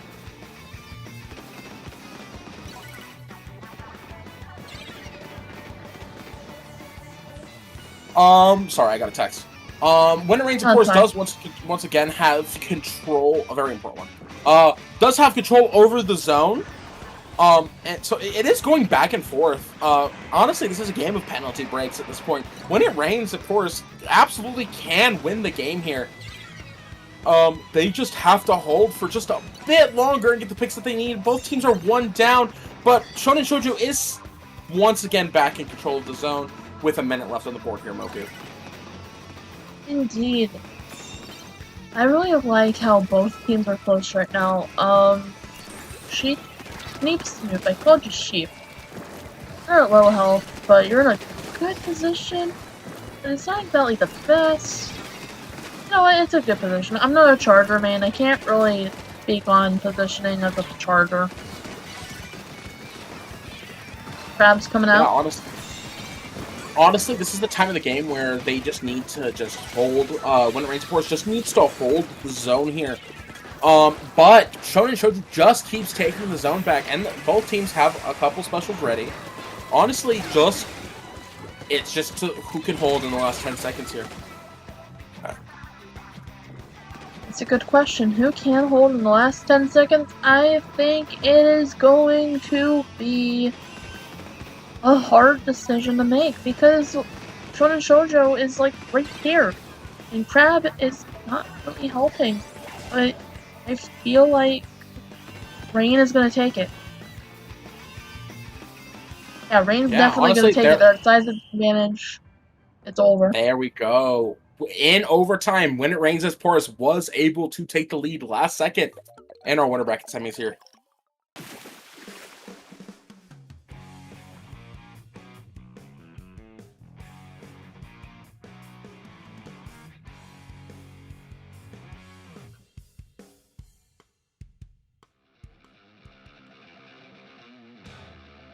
Can you come for a second? Much to say. Please do. I have to respond to something real quick. Alright. And I can cover. Go on ahead. So, something about this map mode, there is a clip of me out there from the last Anarchy Nova. I saved the zone from the jaws of defeat. It didn't exactly last too long, but get this. My team was at a disadvantage. I was a lonely brush rat out in Robo Robin zone. It's me and my little brush. I take on the other team. You had people like somebody from Six Pack Yolks. He was really, really strong. Yeah, the slosher and everything. Oh, Vowels! I love Vowels. Oh yeah, you know what I'm talking about then. Yeah, big fan of the Yolks. Big fan of the Yolks. Have you seen the clip then?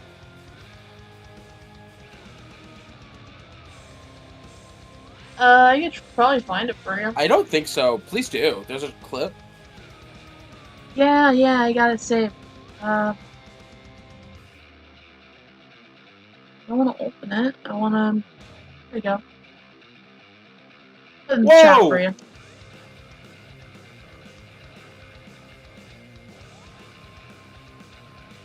Oh, what's up? Hold on.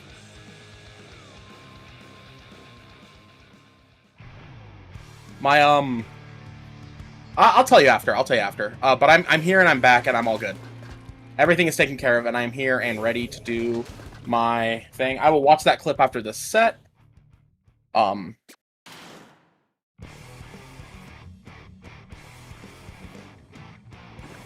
My aunt, I'm in need of cash right now because I'm in between paychecks. I got my new job, and I just need some extra cash to get things. I only needed 20. My aunt sent me 100 and said, "Don't worry about paying me back." So that's why I reacted that way. Oh wow! Sorry. Congratulations! Yeah, shouts out my aunt for helping me out. Shout out to Slat's aunt. She's goated. Shout out to Slat's aunt. But enough about my aunt, and let's get back into this game. When It Rains It Pours is 30 seconds into the game, already scoring. We've got a couple clams and a ball in. Immediately a strong start here. We've got Punchy in the Crab. Honestly, great start from When It Rains It Pours here. I didn't really point out Mako map. Mako Mart Clams is a very funny Clams map. It really is just 3 different hallways with the goals in the middle, huh? You know what? Yeah, but at least it's not like a giant hallway. Like, oh, wait a minute, it is Clamblets on Makeup. Okay, yeah, it is just a hallway. It's just a hallway. You're just looking for the hall passes. That's all you're doing on this map. You go out to the other hallways to get other clams, and then you go back and you go to the main hall to throw the clams in. Speaking of throwing clams in, Shonen Shoujo is able to take the lead, not by much, but hey, the lead is the lead. The lead is lead. You're absolutely right with 68 versus 71. You could have had 67 points, but we just had Stop it. 68? I mean, I get it. Can't really help it, but... Oh, just for the sake of the memes. And...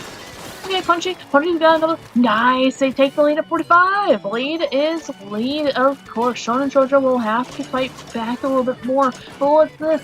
More clams are going into that basket. I wonder what those clams taste like with a Blinks. Was that a Blinks style cheese that I just saw? No way! Already 7 points left to go. 7 points left. Honestly, a really good, strong start here from... Strong start? What am I even saying? Strong, amazing push for When It Rains It Pours. With 2 minutes and 40 seconds left, Shounen Shoujo has a lot of work to get through in order to break that lead. They really do have a lot of work to do. Oh, goodness me. Yeah, this map and mode is really intense with the right comps. Otherwise, it is just going through a hall. Like, pick up the hall passes. Punchy is on the back foot here. Wonder why. Where are we hiding from, Punchy? Punchy, where are we hiding from? Punchy, where are we hiding from? Okay, you're gonna go back to mid and you're gonna go back to base. Say, Sneep, Snoop, going with the coolers here. I love that name, actually. I was about to say snooping as usual as I see. Well, it is Shounen Shoujo's turn here to get the push that they need. And oh, hey, we're going down. I know that I said they have a lot to go, but honestly, if they can keep this push going and get just another clam and some change, they can take the lead here. It is going to be a hard-fought battle. But with 1 minute and 30 seconds left here, Moku, what do you think is going to happen next? Or should we just talk about it? I feel like Shounen Shoujo is going to get really close. We're already at 13 points. And wait a minute. Sorry, Falco. Are you good? Everything all right? That was awesome! What was that? That was amazing! Like, I didn't even expect that to happen. So, shout out, sorry, Falco. I don't usually swear, but, like, I nearly did. Hey, nearly is not the same as swearing. I think you're fine. No, I mean, I think the first syllable came out, but, like... I'm sure you'll be fine. Don't worry about it too much. That was a really freaking amazing set, though, if I do say. An amazing push. Anyway, that was just a joke anyways. Like, I was gonna say fudge, like chocolate, but... Yeah, you know, I love chocolate. What's your favorite kind of fudge? Dark chocolate. Who, I'm gonna say it, not the biggest dark chocolate fan. I prefer milk. I feel like it's just too... I don't like the flavor of dark. It's a little too... It could be a little too bitter for me.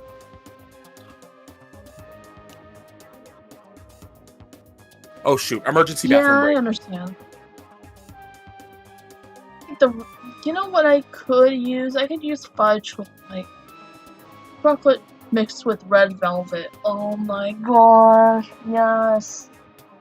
Red velvet and chocolate mixed together with cream cheese. Somebody send that over to me. That sounds so good. I had that the other day. It was in a muffin. It was like eating cake. Oh, it was so delicious.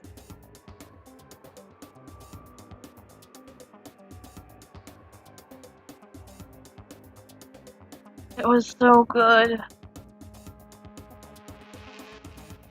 Speaking of blanks, they are in this tournament too. And loses bracket, and so is Cooking Needs Time.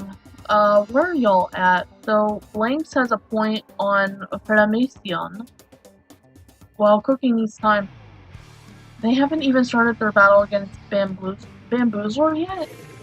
Bamboozler, is there anything more to you? Bamboozler is meta. It is not meta. I don't know what y'all are thinking. Look. Bamboozler means y'all got a speed strap. Y'all got a speed buff. Side streaming. Doesn't make it meta, but you know what? It could be meta. Maybe it is meta. Maybe I'm the one who's uninformed. So before it becomes like a Yoshi God stream, I'm going to just try to commentate this solo. I'm back. We're Rainmaker. Welcome back. You do not have to do it solo anymore. I'm here. So sorry about that. You probably. It was funny because you might have heard Yoshi God and you're like, oh no, I gotta run back.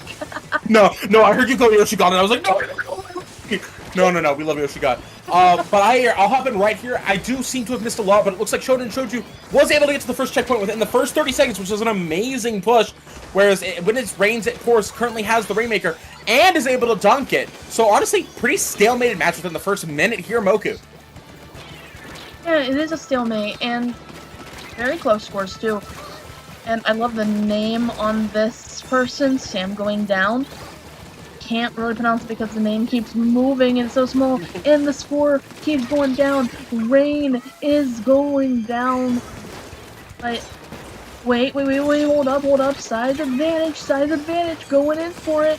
Lock Pittman going through, and the splashdown. We got only one left. Country is the lone, ends up standing. Yeah, honestly, really excellent push from when it rains, it pours. But, hey, Shounen Shoujo isn't out of the game yet. We see a jump back as to not go down, which honestly, really smart play here. With 2 specials on the side of Shounen Shoujo, honestly, they could really, 3 counting that cooler that just went out. This is honestly their time to push in and get the lead. It is definitely their time to do that. Like you said, Shounen Shoujo will have to find a way to coordinate, and as one goes down to the fall-off shots, which is unfortunate. They have the map control, they have the ink they need, they just need to find a way to get in. But they get wiped out by when it rains, of course. I was gonna say, that defensive formation was actually pretty peak. Honestly, yeah. And with that, once it rains, it pours, has really good control on the map and is slowly inching their way back in. Has to back up because of the hammer and the vac, but is going in besides the vac and gets it right up to the pedestal.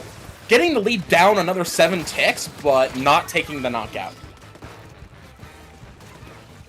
Not taking that knockout, indeed. Acing is... I don't know, Acing's a rat with the blaster. Hearing that out of context would be so mean.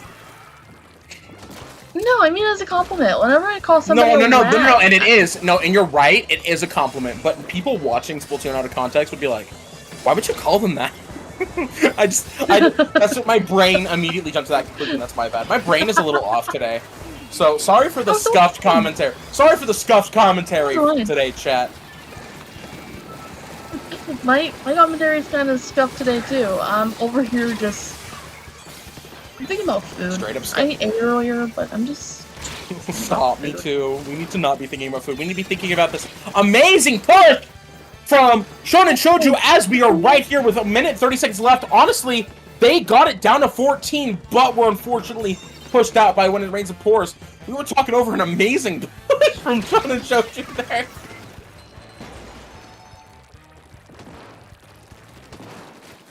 Indeed, you're absolutely right. We've got Acing out here. Oh, getting 2, getting 3, getting 3. Acing, are we gonna get 3 go? No? Okay. Sam's got the Rainmaker. And,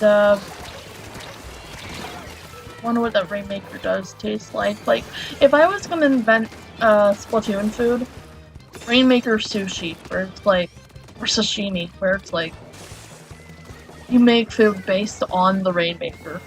Doesn't even have to be the Rainmaker fish, or it could just be based on it. I have to imagine you use a ton of gold leaf. It's really sweet and savory. Oh, cool. As soon as this set is over, as soon as like this commentary set is over, you want to do me a favor and go eat something? Because oh my gosh, the amount of time you said. If I had a nickel for every time you said you wanted to eat the Rainmaker. You need to go eat something. Go put food in your body, dog. With this last push, with 10 seconds left on the board, can Shounen Shoujo get to where they need to? Hey, honestly, if they play patiently, they can get the lead. They just need to be very careful here. They're taking good pain control, which is very necessary to getting the push that they need. Now, honestly, we need to see some specials come out here to stop when it rains it pours from stopping the Rainmaker from pushing forward. Yeah, you're absolutely right. And Rainmaker is being carried by Sam. If Sam... Okay, I was gonna say it's just if a charger. there was actually they just need to push forward. It's just a charger. Yeah, it's just charger. It's just charger. Come on, Shounen Shoujo, you guys got this. Every The number push counts. literally can end in Every seconds. They number just counts. need to go. Just go. It can end in literally 10 seconds. They just need to Just go. And with that, no way. When It Rains, It Pours does take game 3, making it a game 2, taking it 2-1, bringing us to match point. Oh my goodness, that would have been such a cool last second push. But there was just so many of the opponents in the way that they couldn't possibly get in. I feel like I would have been the one to be like, Leroy Jenkins. Like, I feel like I would have done that. Then again, I am a brush. I'm just a rat with it, and I have such a habit of doing that. It's like, I don't play patiently with Rainmaker, and it's usually just a mixed bag with me. It's like, oh no, Moku's got the Rainmaker. Or it could be that, or it could be, alright, they've got Rainmaker, let's go! And usually I default to wanting to push in. I'm over here like, this is an opening between 2 players who are not even paying attention to me. I can easily sneak past them, and sometimes it works. Sometimes it works. They're so focused on my backline that have joined in the fight that they don't notice my shiny self, the Rainmaker, just going right past them. Yeah, honestly. Kind of like, I kind of rely on people tunnel visioning a little bit too much. Some people do that. I do it. Well, you definitely shouldn't. I used to tunnel vision. I still do sometimes. I broke the habit mostly, but you can't always rely on people tunnel visioning Moku, because once you get to higher levels, that's like, yeah. It's more of an open strategy rather than a tournament strategy, because in tournament you can't rely on. Oh, sure. Vision, but in open, you can definitely. On open, you have to rely on tunnel vision now. Okay, my mentality for playing this game by myself to get better. You need to carry. You don't always have to. Obviously, there are times where you're being carried or where your team just works well. But if you want consistent wins, you need to be trying to carry. You need to be seeing what your teammates are doing and trying to help them out instead of vice versa. Because you can't. All you can say to them is this way and booyah. That's it. Yeah. Yeah. That's what I do. Oh, and for our match point, we are on Undertow Tower. A phenomenal Undertow map with 2 good checkpoints and a goal. Let's see any weapon changes here. We do have the Forge Pro on the sides of When It Rains, It Pours, and we have the Tri-Slosher. Is that the Nouveau? Yeah, the Tri-Slosher Nouveau on the side of Shonen Shoujo, where honestly, it's looking good for Shonen Shoujo at the start here. They have pretty good control of paint over the map. Just Punchy over here throwing bombs at the tower, just trying to keep them from getting further so their team can get together and get a push going. And it seems to be working in their favor, knocking Shonen Shoujo down 2 and taking the tower. Yeah, that was a really aggressive push. Shonen Shoujo had the lead, but it's a very short lead and an early lead switch for Rain. Rain is trying to start some monsoons up in here. They're trying to see if they can sweep this tournament. Not the tournament. Well, I guess the tournament. I guess they could win the tournament, but I just mean like that. The set. There you go. The set, yeah. We got there. Set. But they could. They could tournament. To be honest with you, with Slipper going down. That's Slipper, or I don't know if I'm reading the names right. You know, and that is okay. If I can't read the name, I just say the weapon. For example, the E-Leader here is doing a great job at keeping space and pushing them back. However, that didn't stop Shonen Shoujo from taking the checkpoint. And yeah, the vac stamp fight there did end poorly for the stamp. But hey, really good push from Shonen Shoujo here. And with 3 minutes and 20 seconds left on the board, whoa, both teams are 3 down. And it's just the E-Leader and the Blaster here fighting to the death. Fighting to the death indeed, with Rain having the map control so far. I don't know. I feel like Shonen Shoujo is in a really good spot, but I feel like it's very precarious too, because Crab Tank is in a precarious spot himself. Two go down in mid. We got the triple splashdown, which gets nobody. It does add extra paint, but it seems like everybody is a little scattered right now. There's like a little series of 1v1s and 1v0s happening, while Shonen Shoujo does take the tower, get off the tower, kind of weak over here on left side, nearly getting shaved off by that Booyah Bomb. It's a bunch of chaos. There's not a lot of organized stuff happening right now. It's a bunch of, okay, no, yeah, you're in the... I definitely see it, Moku. There's like just a bunch of like, it feels like everyone's like farming for their specials by themselves.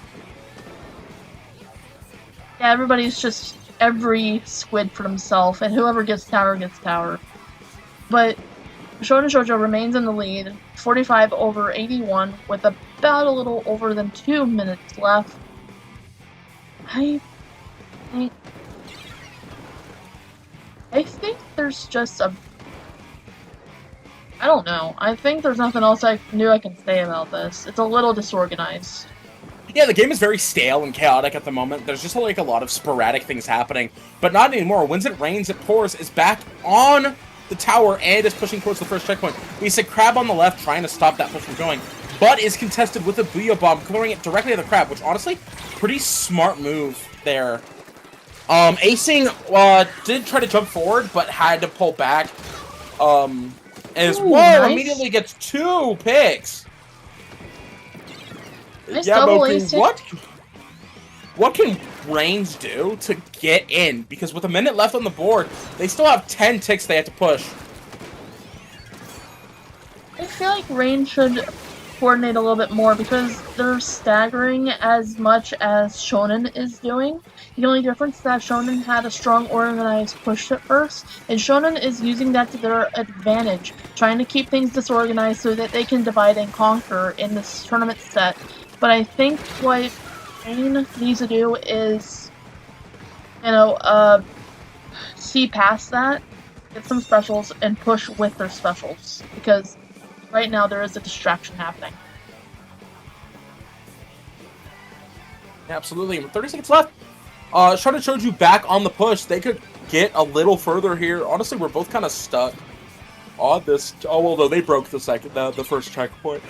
And we're able to push it a little further because of that. But they do go 2 down with 15 seconds left. This seems to be When It Rains, It Pours' last chance to get the lead here and to take the set. Or instead, bring it to a Game 5. Let's see what happens.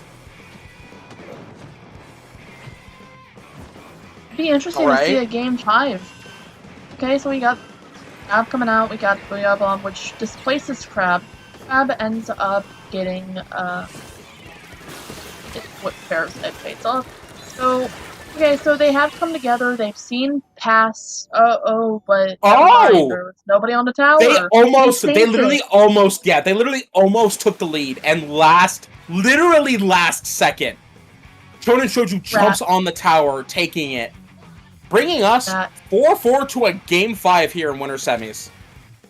I can tell you right now that the comms over there in Shonen Shoujo are popping off right now, because I'm pretty sure they were about to resign and take their leave. But no, one of their teammates probably said, "That tower is mine," and they got the tower. That was beautiful. We're going to a Game 5. How you feeling? That was an amazing push there, Moku. And I'm excited to see this Game 5 because both of these teams are very strong. And hey, when you see hard fights leading up to Grands, you know Grands is going to be good. So I'm glad we're getting a Game 5, and this is yours and mine final set. So what a set to end on. I'm excited to see where this Game 5 goes and who takes it and goes up to Grands to fight our losers bracket winner, who is, while you take over, I'm going to go look to see where we're at right now. Alright. So what can I say about this next map and mode? Platforms on Barnacle and Dime. We'll call it Steak and Potatoes of Splatoon. I wonder what kind of steak it would be. Probably all rare and juicy. Nice, freshly grilled with some salt and pepper. Moku, you need to get some food in your body. But you get that little charcoal taste. I already ate today. Well, apparently not enough. You've only had a bologna sandwich today. No. I had bacon and eggs for breakfast and some coffee. Okay, well, bologna sandwich, bologna sandwich is not lunch. You need a side and a drink. For our last game here, we are hopping on Splatoon's Barnacle and Dime. I lost track of time before the tournament started. I'm over here like I was already in the chat. I'm over here like, no, I gotta make myself a sandwich first. And if I knew we had a little bit more time, I would have put some chips with it. But I just went for a bologna sandwich.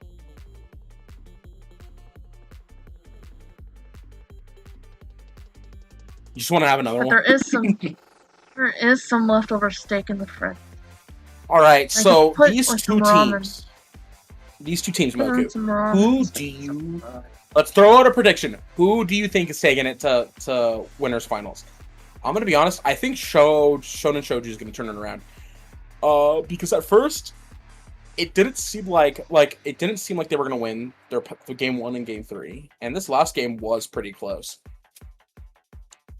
Shoujo has a habit of being super aggressive. I think Rain is going to end up pulling it out here. Both of them can be super aggressive. Shonen Shoujo is most common denominator. And I don't mean that in a bad way. I mean like the most common constant here in the set is just that they're very aggressive. They push out first. But whether or not they maintain those pushes is based on how aligned the stars are every single minute of the set. What do you think? I can agree with that. I think that's a very fair, observation. But aggression, while it can be taken advantage of. It can be used if you are just aggressive enough. They can look. Barnacle and Dime is one of those maps that you can absolutely sweep on. And I'm not going to sugarcoat it. They could absolutely take the zone and immediately push into Rain's base and immediately just knock them out. They could do that. I'm not predicting that. I'm saying they could do that. So this is where being aggressive can work in Shonen Shoujo's favor. But I think I do tend to agree with your thought process on their aggression versus Rain's patience. Winter Rain Supporters has very patient play against Shonen Shoujo, and it has worked in their favor for game 1 and 3. Will it work again here, though? Or will the overwhelming aggressiveness of Shonen Shoujo show its head like it did in game 2? It might. Absolutely, it might. I just like how open-ended this set is because we have so many positives pointing, oh, this is why this team is going to take it. Oh, this is why this team's going to take it. But there are other things that it's like, well, this happened in game 2. This happened in game 3. Where, hey, we don't know exactly what will happen. And that's what makes sets like these so exciting. I can't wait to see what happens. Does this clout your eyes? Heck yeah. What? Okay, I'm a big Hades and Hades 2 fan. This is a Hades 2 song, and I'm obsessed. But enough about Hades 2, and let's get into Splatoon 3 for the Nintendo Switch family of systems. We've got very similar comp on both teams here. The Forge Pro is back out once again. The Luna Blaster is also back out, and we went to the other Tri-Slosher, the one with the Inkjet. Alright, so we've got a crab on both sides. We got a Booyah Bomb and a Splashdown on the side of Shoujo. A lot of good specials for taking the zone, and a lot of good offensive specials. As Shonen Shoujo does get the first 3 takes, but it looks like when it rains, it pours. Like we said, the more patient team waited and is now taking control. They are more down than Shonen Shoujo, but they are able to take the lead here. 30 seconds into the game already, Moku.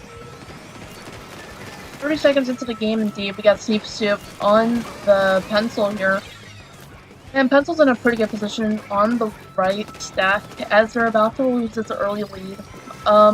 Both comps are about equal, and Acing is in a good spot, but could get Street Pass chucked if they have one. If not, then they get killed, and they don't have the Street Pass, so they get killed. I miss Street Pass. It was weak. I don't know why we don't have it. Crab battle, crab battle, crab battle. I battle. I wonder what the crowd tastes like. Moku! I'm going to figure out where you're at, and I'm gonna bring a sandwich to you. I'm gonna knock on your door. You're gonna open it. I'm gonna be there with a sandwich in my hand. I'm gonna shove it at you, and I'm gonna walk away. You. So unfortunate. When it rains, it pours. Able to take the lead, but also is able to break penalty and get the points back, ticking down in their favor. With 2 down on the side of Shounen Shoujo, they have a really good, strong start here. But there is only 3 minutes. We're still 3 minutes into the game. We've still got 3 minutes left of the game. And When It Rains, It Pours can absolutely fumble here. But right now, like I said, hey, like I was telling you, the aggressiveness of them pushing into their base and getting the points ticked down, this is exactly what I was talking about here. And we see the Inkjet come out in order to break through, along with the Ultra Stamp. So it did work for a long period of time. Gets them down to at least 10 ticks. But are they able to take the zone back in time? We do see the zone flip here just now. Yo, no way, they're about to take it. Wait, stay from the jaws of defeat. Hold up. It's a war. It's a war mid. Okay. Oh wait, rain. No way. I call and it. With that, when it rains, it pours. Wow, I did call it. Wait, no. You said. Wait, you said Shounen Shoujo was gonna win. No, I said rain was gonna. I thought you said Shounen Shoujo. I said rain was going to. No, I said Shounen Shoujo has a habit of being aggressive and depending on the way it throws a line. My bad. I thought you said rain when it rains it pours. I misheard you. That's my bad. No. Regardless. Yeah. Hey, funnily enough, Moku, we were both right because I misheard you. That's my bad. Sorry for the miscommunication. That's fine. You're completely fine. Don't apologize. You're completely fine. But with that, I called it. The aggression did work. The aggression really did work in Rain's favor there. Like I was saying with my, I think it's funny that we had a whole conversation talking about the same team twice. But like I was saying, Rain really aggressive and had to put all they needed to do was push in and hold like they did, and it worked out in their favor. Crazy at the end where they almost lost the zone twice and were still able to hold on to it. I'm gonna keep this stream going in the background after, so we can I want to keep an eye and see who wins. But with that, I do think that is it for all of us. We need to hop out of here so we can get believe Nito and Dark in here. But Moku, where can the lovely people find you? Lovely people can find me on Blue Sky at mokudraws1020.bsky.social, and I just posted a new video yesterday on my TikTok at moku8386. I mean, at Moku Ink Brush Rat. Oh wow. Oh yeah, I've got some videos there with my plays. Like, there was a really goofy one I just uploaded yesterday. I hope it makes you laugh, because you could see the point in which I go from confident to panicking to confident again. It's really cartoony. Well, heck yeah. And you can find me over on Blue Sky at sletica.bluesky.social. Also, I will be commentating finals with Nax Ethan of SOS tonight. So if you want to see more Splatoon, come hop in and watch that over on IPL. But that's enough from us. We're going to pass it over for finals here. And you guys have a wonderful rest of your day and enjoy the rest of Paddling Pool. I'm gonna steal the Rainmaker and turn it into Rainmaker sashimi. Moku, go make a sandwich right now. I just had a sandwich.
Get ready for the next battle, ladies and gentlemen. There's an in between. My name is SPF Dog. We're coming at you live here from Dapple Productions for Paddling Pool 369. And of course, I'm not alone today. I have a very good friend of mine joining me today. I think you do. I think it's me. And I think we have two wonderful teams coming up in a moment. It's going to be SeulContreTous versus When It Rains. By the way, when it rains, it does pour. And if anyone's going to show us that, it's going to be the team in orange. And ladies and gentlemen, and everything in between, let's not forget, this is a winners bracket finals. Yeah, winners finals, I'm very excited, very eager to see exactly how things play out from here moving forward, I mean, it's paddling pool, you have a few mainstays here, you have a few players shuffled around about here, but at the very least, what we will be starting with is Clan Blitz, Crab Lip Capital, which we are going to be seeing here in just a moment, and we're going to be seeing what's being brought to the table from either side. Clan Blitz, Crab Lip Capital coming your way very shortly. That is going to be one of the teams in blue, one of the teams in orange. A team I mentioned in orange, currently being the orange team. So, hey, at least that's working out for us. But looking at the lineups, we actually see a Splattershot Pro, a vanilla Splattershot Pro. That is an excellent choice. I've not seen. You don't see that too often. So, what a way to start winners finals. Yeah, no, the Vanilla Pro, not something you see too much these days here, but still does have its use cases with the Crab Tank here. But out the gates and one-for-one trade on either side. Soul going down 2, though, means that When It Rains does have the opportunity here to get themselves set up, get the clams, get the power clam they needed, start their approach here to the basket, potentially getting that nice pick to just right out the gate, get the first points on the board. 74 remaining current mark. You wish you could put that power clam in, and maybe you still have some time to do so, especially after this power clam expires. Cyborg gets at least the trade. 42 remaining now for When It Rains, It Pours. And when those clams start raining, brother, it pours, and sister, it pours. 39 remaining currently the marks. And with 1 minute off the clock, Dark, it is a pretty good push to start things off. Yeah, a really good push for When It Rains, being able to just move so quickly against Soul to push them back, take the space they need to be able to do such a huge push in their favor. That's exactly how you want to play here. And now, as Soul trying to reconvene here to try and get their own push going, it's a bit of a stalemate between either two sides. Where it pours, though, goes down to a wipeout, and Soul is going to get ready to hit back with twice the impact here. When It Rains, currently held back by SeulContreTous, and that is most of my French class education coming into play. As they get one power clam towards that basket, not much else. 3 of them going down. Nobody left to capitalize on that clam basket opening, and it's going to be When It Rains setting themselves up in the middle. So far, so good for the team in blue, but with 2 minutes off the clock, SeulContreTous is going to look for another way to get themselves back into this game. If it's going to be anyone, it might be Worm going for an opening or through the side. Actually gets 2 players, but goes down themselves, contributing to a wipeout. Yeah, a good attempt there to try and flake around this push from When It Rains, but did not turn out the way they wanted to, as already out the gate, they're moving in quickly, getting that power clam into the clam basket, taking another 2 points remaining, and that's another huge swing for When It Rains. Soul has a lot of groundwork to cover in, and now with that wipeout, they're quickly moving and taking mid, trying to take their space to get rid of the incoming players from When It Rains here, as they're trying to see what their next push is going to look like. And it's starting to manifest slowly but surely. The cooler comes out, but the only problem is they don't have any specials. But they do have to contribute is picks. They have 2 of them already off the board. One player already looks like under trouble. That's going to be the custom blaster. It goes down eventually. When It Rains now on the back foot. They're seeing SeulContreTous and nothing but orange right in front of them. As they go for the push, there's a power clam going into the basket, but there's also a delayed wipe for the team in orange. When It Rains, rushing right past it, similar to that last push. Only one power clam hits the basket, and that only power clam is going to be their only score. Yeah, again, When It Rains does a really good defense here against Soul to just be able to stop the push rather immediately right after it starts here, looking to try and re-engage against Soul here again as they're trying to meet here in mid, but it is sort of pushed back by Soul. They do get the picks they need to flush them out of mid once again to try and get yet another push going here. The crab tag on the right-hand side, that's a good start for them to be able to apply a lot of pressure here, but one by one, they're starting to fall. They're starting to lose a lot of that presence, and when it rains, just has a good solid hold on their own angles, their own defense here. Seoul is struggling right now. No kidding. When it rains, showing off what they were able to show off in that previous game. In that previous game, you saw on stream the winners bracket semi-final match, and really it was more of a back and forth affair. You kind of see some of that in this matchup as well because of how much these teams are going back and forth. The only difference is when it rains, they capitalize on every opening they get. And speaking of openings, a sneaky clam push gets them an open clam basket. The question is, can they afford to close the game here and get a KO win? It's gonna be this custom blaster finds 2 they need and closes the game early. Yeah, I mean, taking the opportunity they had there to go behind Seoul, to jump in that power plant, to be able to position themselves to get that knockout at the end. It's pretty, was kind of well timed and incredible by them. They knew exactly the win conditions they needed, and with how they've been able to just keep pretty much a relatively stable stalemate with the remainder of them on Seoul's own push, you know, they knew they were able to try and get away with something like that, and that they did. And like I was talking about earlier, this is still, you do still see the back and forth battles manifesting throughout this matchup. You saw SeulContreTous get the pushes that they need. They actually open up the clam basket, but as soon as they would open up that basket, they found, when it rains, found picks, and those picks contributed very well to when it rains, just being able to break this game wide open whenever they see a clam basket. And let's just talk about the solo gameplay here from the custom blaster. That was incredible work. I do have to say, something you'd love to see from either team. Mm-hmm. Yeah, incredible work here, but it's still not out of the count for Seoul just yet. We are in a best of 5 here, so there's still plenty of opportunity here for them to be able to adjust, rekindle, and refine their angles against when it rains, especially moving into something that's probably a bit more streamlined, a bit more comfortable for these teams, for these players, which is going to be Mako Mart tower control, which I think on the one hand, you know, I feel like this is going to be a very even playing ground for either hand, but on the other hand, I look back to when it rains, seeing that blaster on their side, and I do worry a bit for Seoul and how they want to try and play around that blaster here in this stage. I mean, if when it rains wants any more momentum, this is two maps coming up. It's just gonna be Mako Mart and Museum. 2 maps that they played in a row as well in the winners brackets, my final matchup. So hey, you've got lots working towards you. Is that a custom E leader I see? Is that also a Forge Pro I see? I'm liking this. I like this lineup. Trying something new. Yeah, and then on the other side, Seoul not only has the 52, but the 96 coming out as well. That's a lot of high damage coming at you, and it's already working in their favor. 3 picks out the gate, moving them super aggressively here against when it rains. It looks like a completely different game this time around. That's the delayed wipeout right there, and that first checkpoint gone.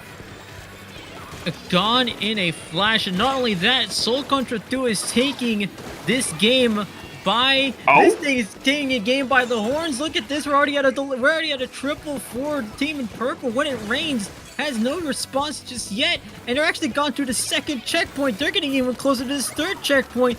When it rains is still losing numbers left and right. Punchy staying alive, but just barely, and SeulContreTous gets a delayed triple, but nobody on the tower until they find one.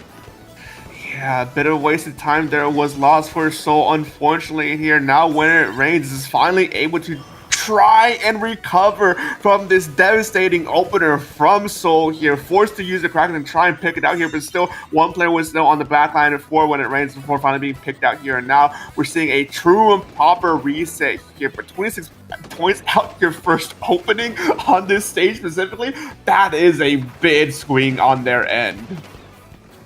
But if anyone's capable of swinging, it might be when it rains. Remember that this was a team that any time the clam basket was broken open by Seoul, when it rains came in, and they stayed true to their it pours side of the name. So we've got a long way to go for them to recap the lead.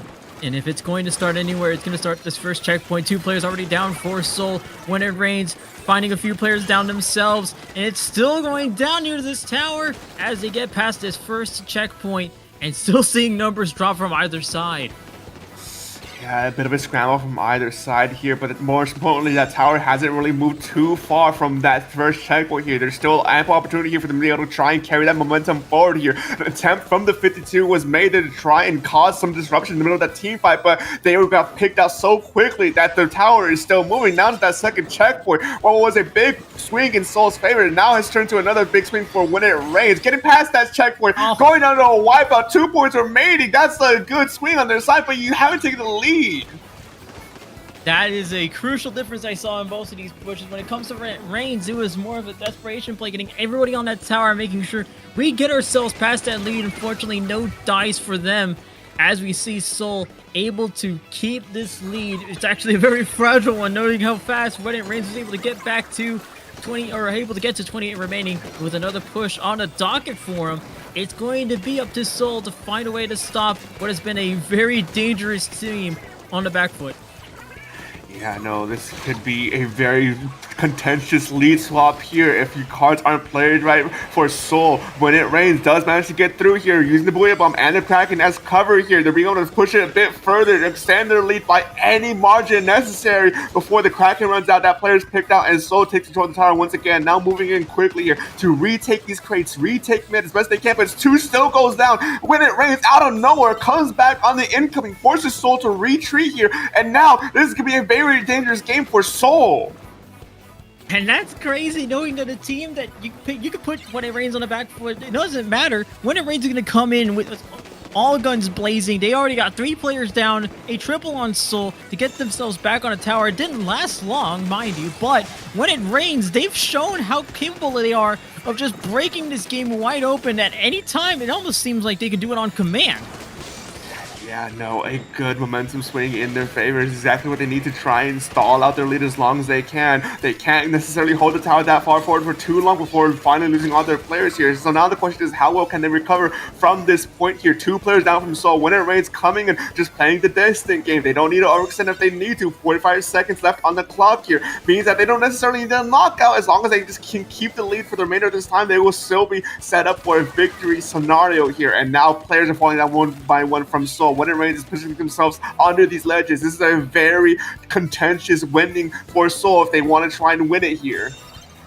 It's really funny because for When It Rains, their win condition is to go a few players down, because they know that they know that when Seoul attempts a big push of their own, When It Rains has this capability to find the picks they need almost immediately. See, there's already 1 player down from Seoul, and now Punchy going in the fight with this Custom Blaster. Custom Blaster goes down. You're going to need to watch out for this end tap, because this end tap can be very dangerous. Pops the cooler right in front of that Sniper Rider, mind you. 3 players already down. When It Rains, winning, taking game 2. That's how easily this team can turn things around. Yeah, I mean, it was a good attempt from Seoul to try and salvage whatever they had towards that end game there, but unfortunately the specials just were stacked against them. You had the vac, sure, to try and counter the potential Booyah Bomb, right? But the fact of the matter remains that that Kraken was online, and there's nothing that vacuum could have done in an endgame scenario like that to stop them being able to count on the tower and just knock you out right then and there. So it was a good checkmate from When It Rains actually at the end game there, but I still gotta give it to Seoul for taking that huge opening against When It Rains. 26 within the first minute and a half of this game. That's a really solid push there. And what that shows for Seoul, or at least the key to them taking a game from When It Rains and preventing the sweep, is this is going to be a game of who gets the bigger push at the beginning. I mean, with Seoul, it was very much in their favor for a good majority of this matchup. When It Rains, though, they have that opportunity to just turn this game on a dime whenever it almost seems like whenever they want to turn it on a dime. So for Seoul, their key is going to be to just break this game wide open at the beginning and then just see how long they can hold it for. Try to prevent those losses. And with that being said, you are going to be going to Rainmaker Museum. This is going to be a good spot for When It Rains, considering all the opportunities they have. Yeah.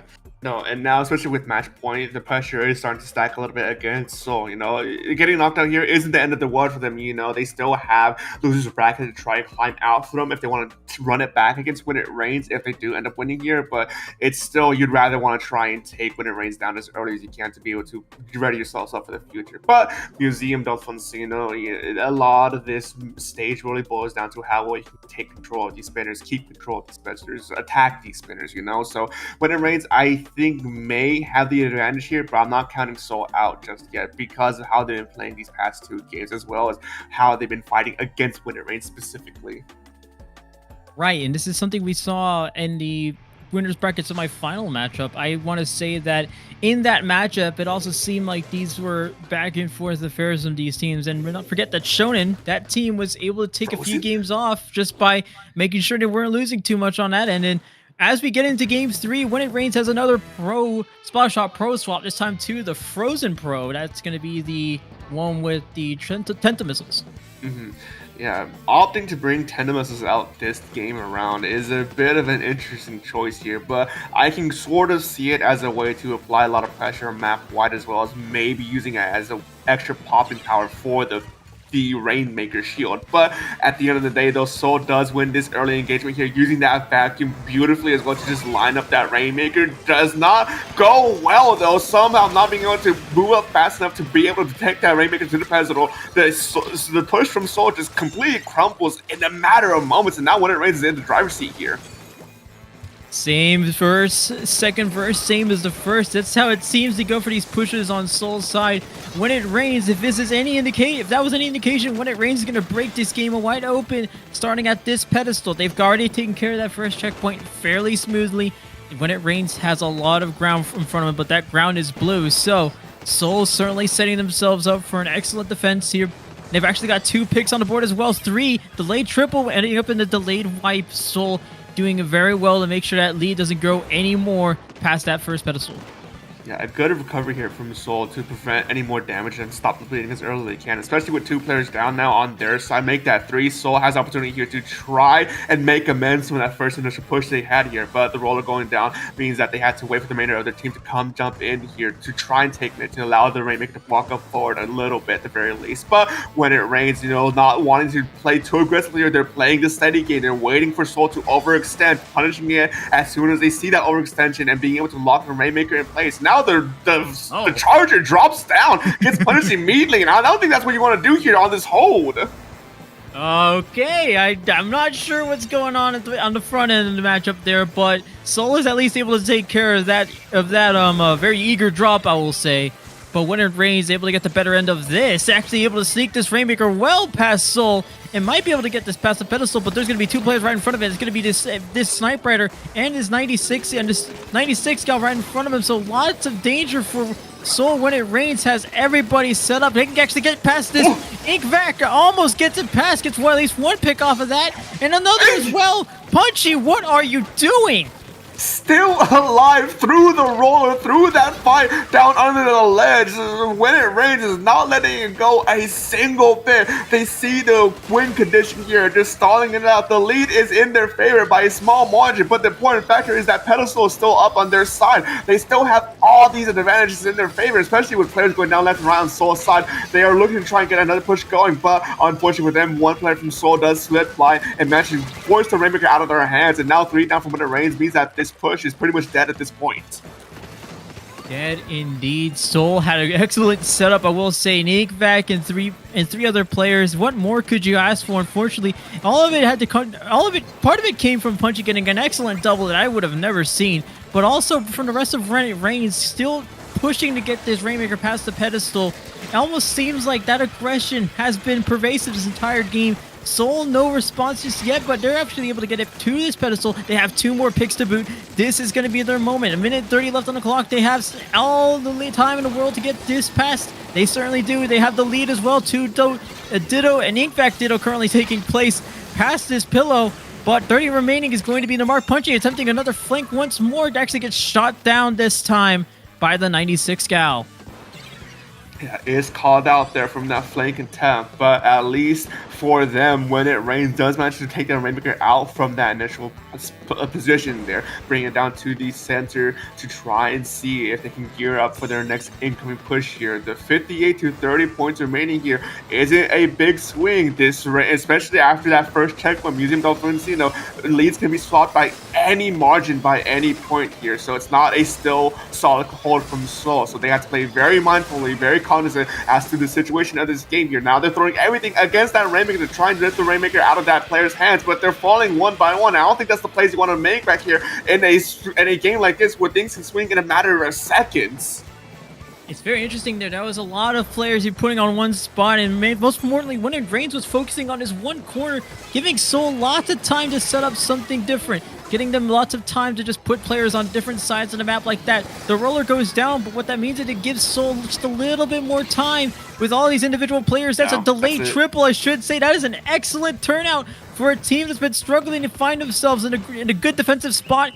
Another way to get themselves to prevent the sweep. Now 2-1. 2-1 now means that they're alive for this set a little bit longer here. And I mean, I gotta say, Seoul managed to pull out a lot in their favor towards the latter half of that game. They're using that ink vac as well. Once that Rainmaker was popped, they knew exactly the condition they needed to try and flip the lead there and extend the lead even further in their favor. The only downside was I don't think they're that prepared for the enemy ink vac to come out to slow down the push a little bit, but at the very least for When It Rains, that saved them from a lot of potential points. But at the end of the day, even though it saved them all those points, you still ended up losing the game. I mean, this is the push that I think When It Rains almost could have capitalized on. This seems like, on paper, it seems like one where When It Rains would come in, easily sweep right through, but it's Seoul actually that does the exact thing that When It Rains was almost destined to do, almost that they do on a consistent basis. Even though it doesn't look very promising to get themselves up to this pillow, Punchy Big tries to go for the flank, but at least but with Seoul, they've already found enough time to get past. They've already found enough time to get past, to get these points through, and from there, When It Rains still attempting to find that extra time. But I think there was that was the one moment where they're focusing on this one corner with the Rainmaker and a few other players. That's where things started to fall apart for him. But I mean, and then more attention to that punchy double that I still can't wrap my head around.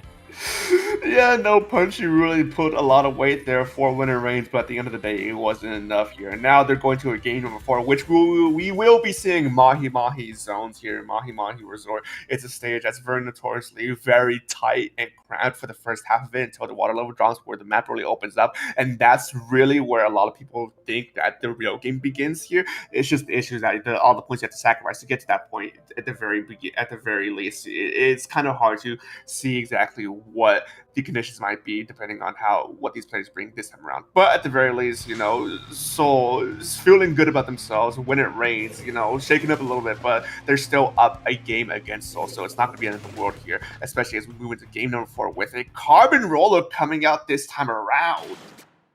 Okay, I like it. You saw, I saw what the roller was doing in a previous matchup, especially near the end, taking the off angles and attempting to go for some pretty sneaky picks. If there's any weapon that'll help you get towards those sneaky picks, it's going to be this Carbon Roller, because you can immediately change any 1v1 on a dime with that weapon. And speaking of which, they've got a delayed wipe. I should just point out, Seoul has gone right in, all guns blazing, and just cruised right towards this, right past this zone, I should say, as they lose a few players. This push looks like it's slowing down just a little bit for him, but When It Rains takes the control of the zone. But Seoul starting to come with a little more urgency.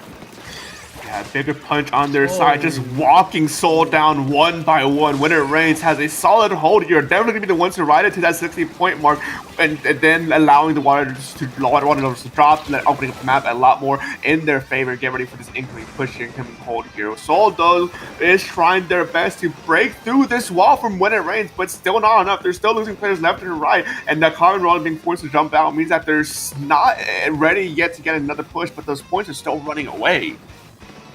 Running away indeed. When It Rains is going to take this game, and sprint away with it at this point, at this pace, because we already got 25 remaining. Seoul, no response yet. They're going down one by one. This is a staggered position. The last thing you want to see for either team. Some relief there for when it rained for Seoul as they get one player down. They find at least 2 players down. Punchy going down. I don't think it's now enough. It's just up to the leader to keep up pain, and they do. My goodness, and they're gonna go to grand finals with a 3-1 win, and that Dark was it was greatly different from the last few matches. Yeah, no, just out the gate. So, despite what this game looked like, Seoul had a pretty solid opening on their side. Out the gate, getting 2 or 3 or even 4 players down from when it rains, being able to position themselves to an opener hold there on their end. But they might have overextended just a little bit too much. And when it rains, just flipped the switch, saw the opening there, and just kept that snowball momentum going and going, turning it into an avalanche that when it rained just couldn't recover from, or Seoul couldn't recover from. No kidding. I mean, that was... And then I talked about the last few games being back and forth, especially that Rainmaker Museum matchup. But then you go to game 4 and you... all of a sudden... It's very different. I have to say, it's very different. I'm still trying to wrap my head around it, but Seoul just kept dropping in, kept trying to look for those sneaky plays they were able to find on Museum. But the problem, like you mentioned, Dark, before the game, is that this is just a narrow map. You're not going to get those opportunities. You're not going to be able to sneak right past.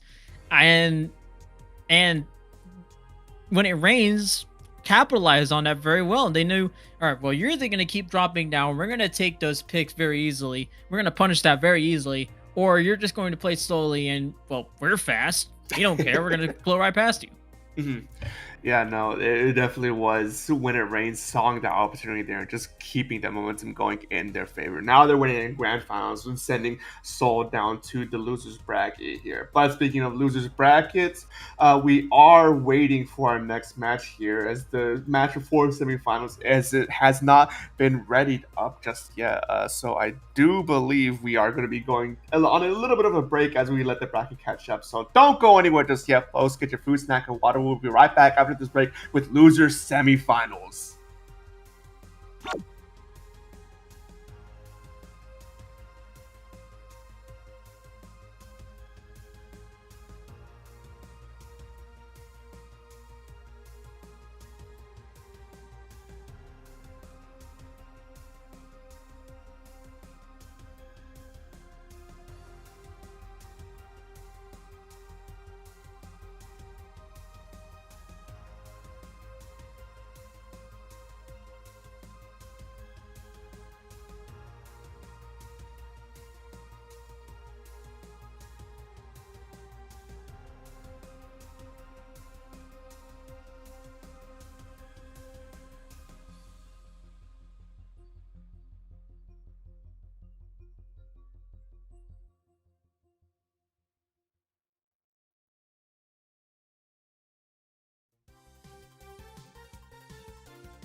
never felt like do-do-do-do-do-do. I never felt like do-do-do-do-do. Baby, stay with me. Do-do-do-do-do-do. You gotta tell now. Do-do-do-do-do. I never felt like do-do-do-do-do. I never felt like do-do-do-do-do. Baby, stay with me. Do-do-do-do-do. You gotta tell now. Do-do-do-do-do. I never felt like do-do-do-do-do. I never felt like. Welcome back to the Battling Pool Tournament. This one being number 369. A pretty nice number if I do say so myself. I'm Nito, joined by the one and only Dark. And right now, it's a loser's bracket semifinal matchup. We've already determined one spot at the grand finals bracket. It's time to find out who's going to get that second one, but it all starts here. Yeah, starting here in losers semis. Anyways, we'll see one of these teams move on to losers finals to be fighting against Seoul, who we saw from our last set here. But here up, we have on our next set is going to be Wilson SIENTO versus Shounen Shoujo. Starting things off with Clan Blitz Inkblot Art Academy. And it's interesting looking at Wilson SIENTO's team, or at least roster, because I'm seeing Devin from EZMD, so I'm already, and Pablo from Frutella, Aaron from Frutella as well. So already I'm this is a stacked lineup, and I'm starting to see why they're seeded number one in this tournament. Yeah, I was also looking at this, like, oh, okay, we got this here in losers bracket. I didn't actually get a chance to actually look at to see who knocked them into a losers bracket here, but I guess we could check on that later as we're getting into our first game of this set. And because we're in loser semis, you know, we're moving back from a best of 5 to a best of 3 here, so we don't have that many games to see who comes up on top here. It's gonna be an excellent path to it's going to be an excellent path to revenge here if Wilson SIENTO can get themselves over to losers final, especially for the Division X champion in Devon. But to do that, you must beat Shonen first, and you're doing a really good job of that at the beginning. Already 2 players down on the side of Shonen. Wilson making their way right back up. In fact, it's 52 cal. Very aggressive on the opening here. It's just the cavitator in the middle. Yeah, a good opener here means that Wilson can posture themselves to get these clams, take mid, and try and egg themselves a bit further into Shonen's own territory. But the crab take comes out, stacking that against the ink back. As they try to swim through, does not come out too much of anything. And 3 down from Wilson SIENTO means that they're forced to give up all this space, all this territory as Shounen Shoujo comes up and starts getting ready for their own push here. Shonen is at least had some fortunate timing in that first push from what was going to be a first push from Wilson, in that there was 3 players down on their end. It was just a decavitator, but for Wilson, they also didn't have many players to capitalize on that push with. So it was a good, at least some fortunate timing for him. But for Shonen, there's going to be a lot they still need to do. Acing's is a good spot. They have all of the open space they need, but they're getting spotted out very quickly. Doesn't matter. 2 picks, a few more picks on the board. Shonen actually getting the short end of the stick, but they still have Sam to look forward to. A few more players going down. 3 players going down for Wilson. Shonen rushing straight back in. A wipeout for Shonen. Yeah, a good attempt here from Wilson to at least get the first few points on the board. It means that Shonen does get them wiped out. Gearing up really rapidly here for their own push before they're forced to back, not wanting to overextend too much here in this pretty inopportune moment here. But the crab take does come to try and buy them some more space. The counter crab take does come out to counter it, as well as the bubbler and the hammer coming from Shonen, being able to gather themselves up for this push here to get that power clam into clam basket, score the second one here, and extend their lead even further.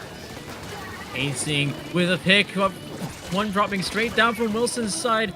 Hyper shove, at least able to clean up just a bit more, but the damage has already been done. Shonen getting up to 42 remaining, certainly capitalizing on that opening And with Shonen, it is a slow and smooth, slow and steady affair. Wilson's certainly looking for the flashier plays, but for Shonen, slow and steady again, winning the race with but this time it's going to be one player going down on either side of this matchup.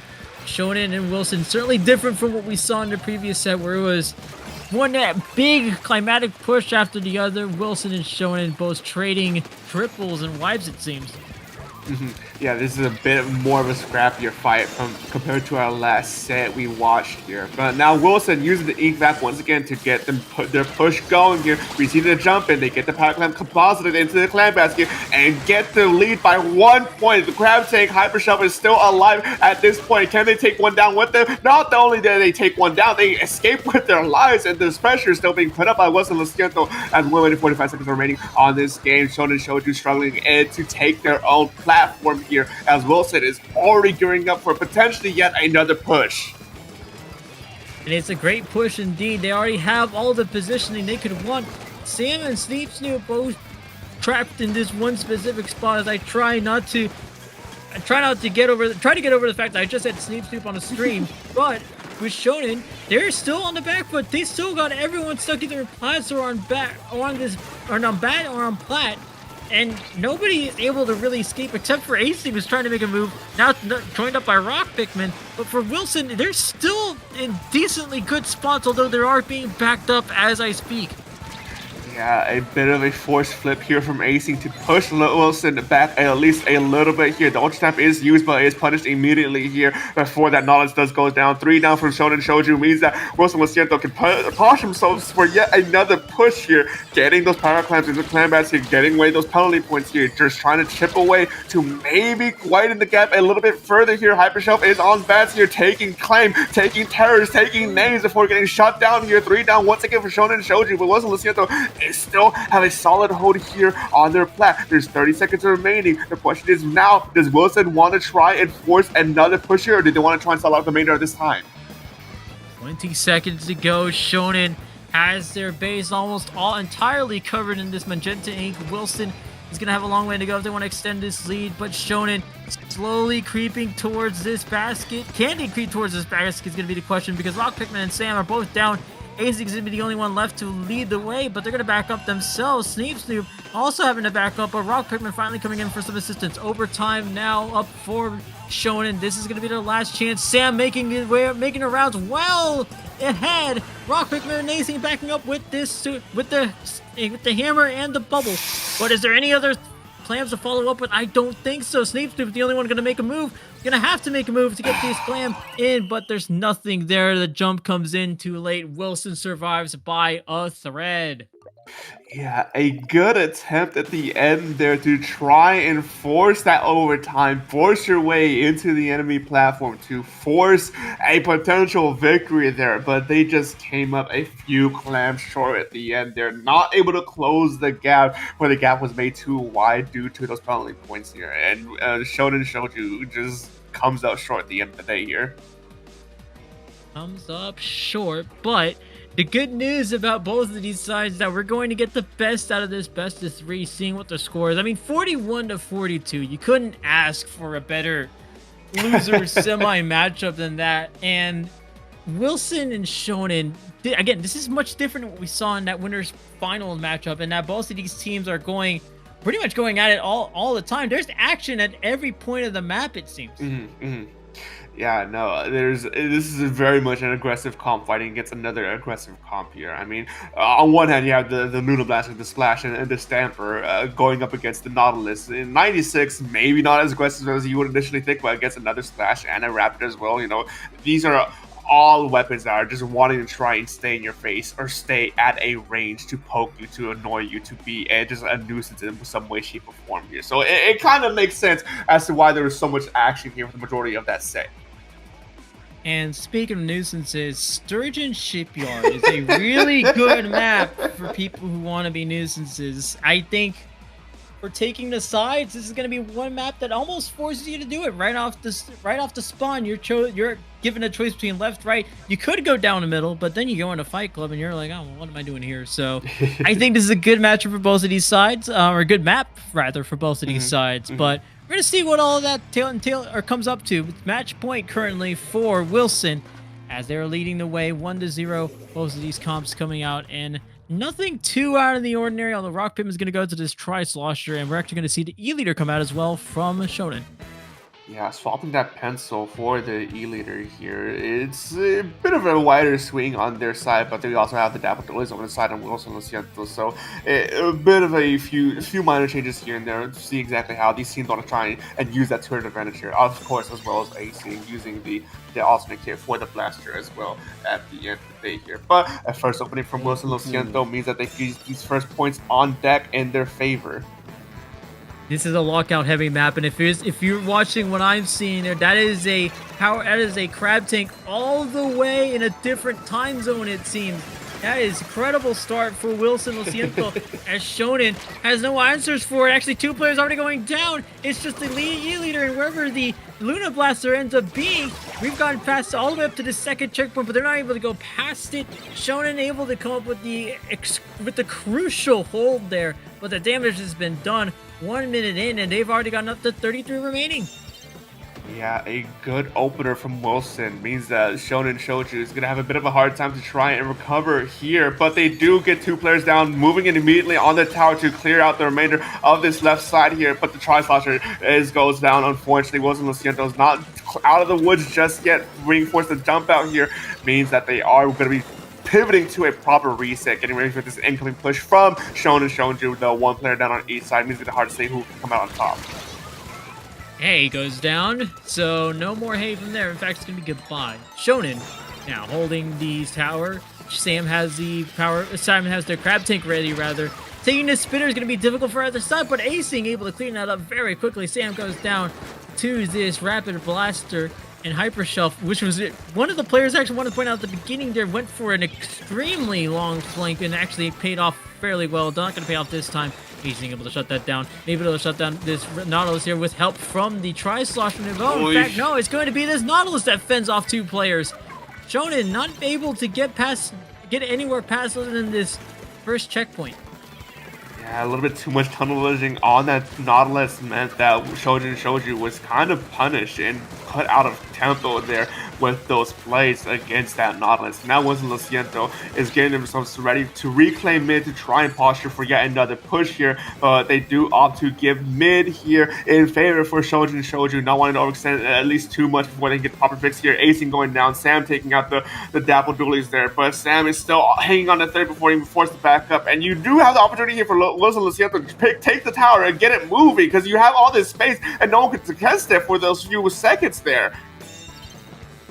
And yet, that was kind of surprising. I mean, Shounen had a big opening there, but let's not forget Wilson Luciento covering all of the bases. In fact, we have this Rapid Blaster currently foremost player, but at the same time, it almost seems like Shounen's still waiting for a certain opportunity. They're certainly going to get it now, especially with how many players are down on the side of Wilson. But with Sam's currently been their leader of the front for this period of time. I mean, they've been the one, I want to say, leading the offense for this team, but when they go down like that or when they're held back like that, there's not much Shounen does. It almost seems like this offense runs on Sam.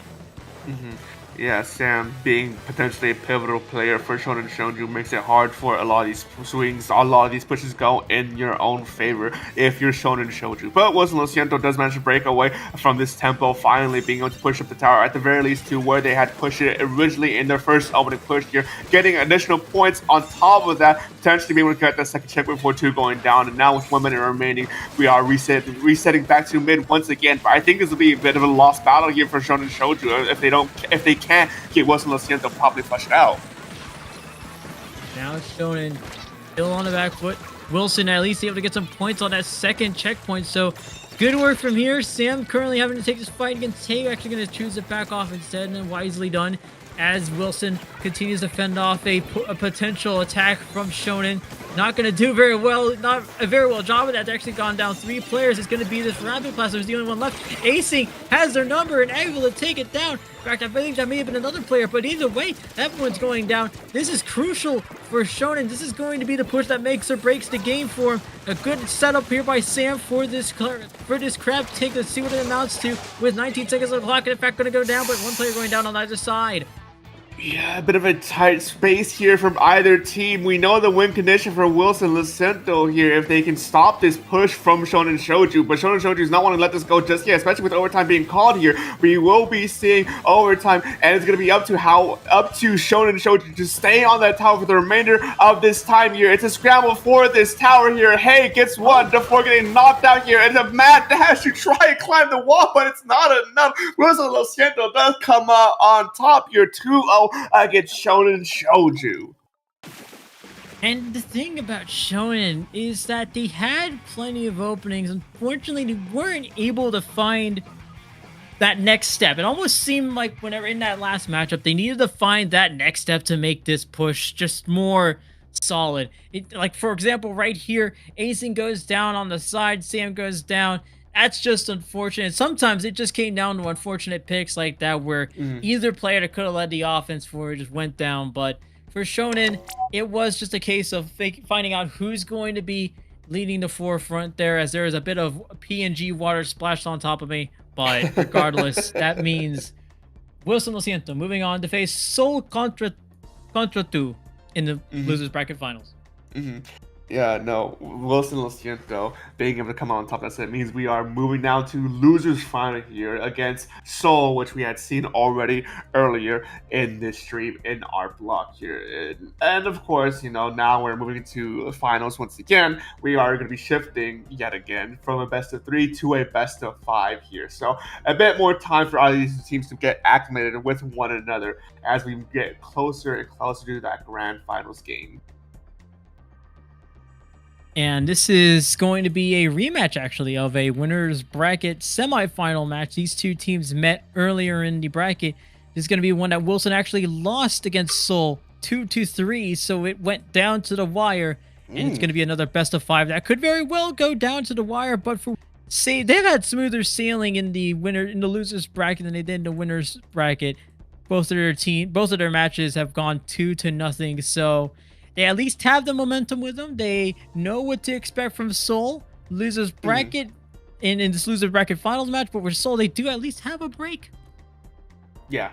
Yeah, and that was the point I was about to make too as well. You know, Wilson Luciento has been on kind of a hot streak these past few games. You know, they've been playing back to back to back to back. And while Seoul, you know, they've also been playing rather pretty steadily throughout the entirety of this afternoon. Anyways, they did have a bit of a more formal break between the last set we saw before the last one we just witnessed just now. You know, so it's gonna be up to Seoul to really try and say like, hey, we might have been on the break here, but we still are going to come out on top once again here moving into this next game.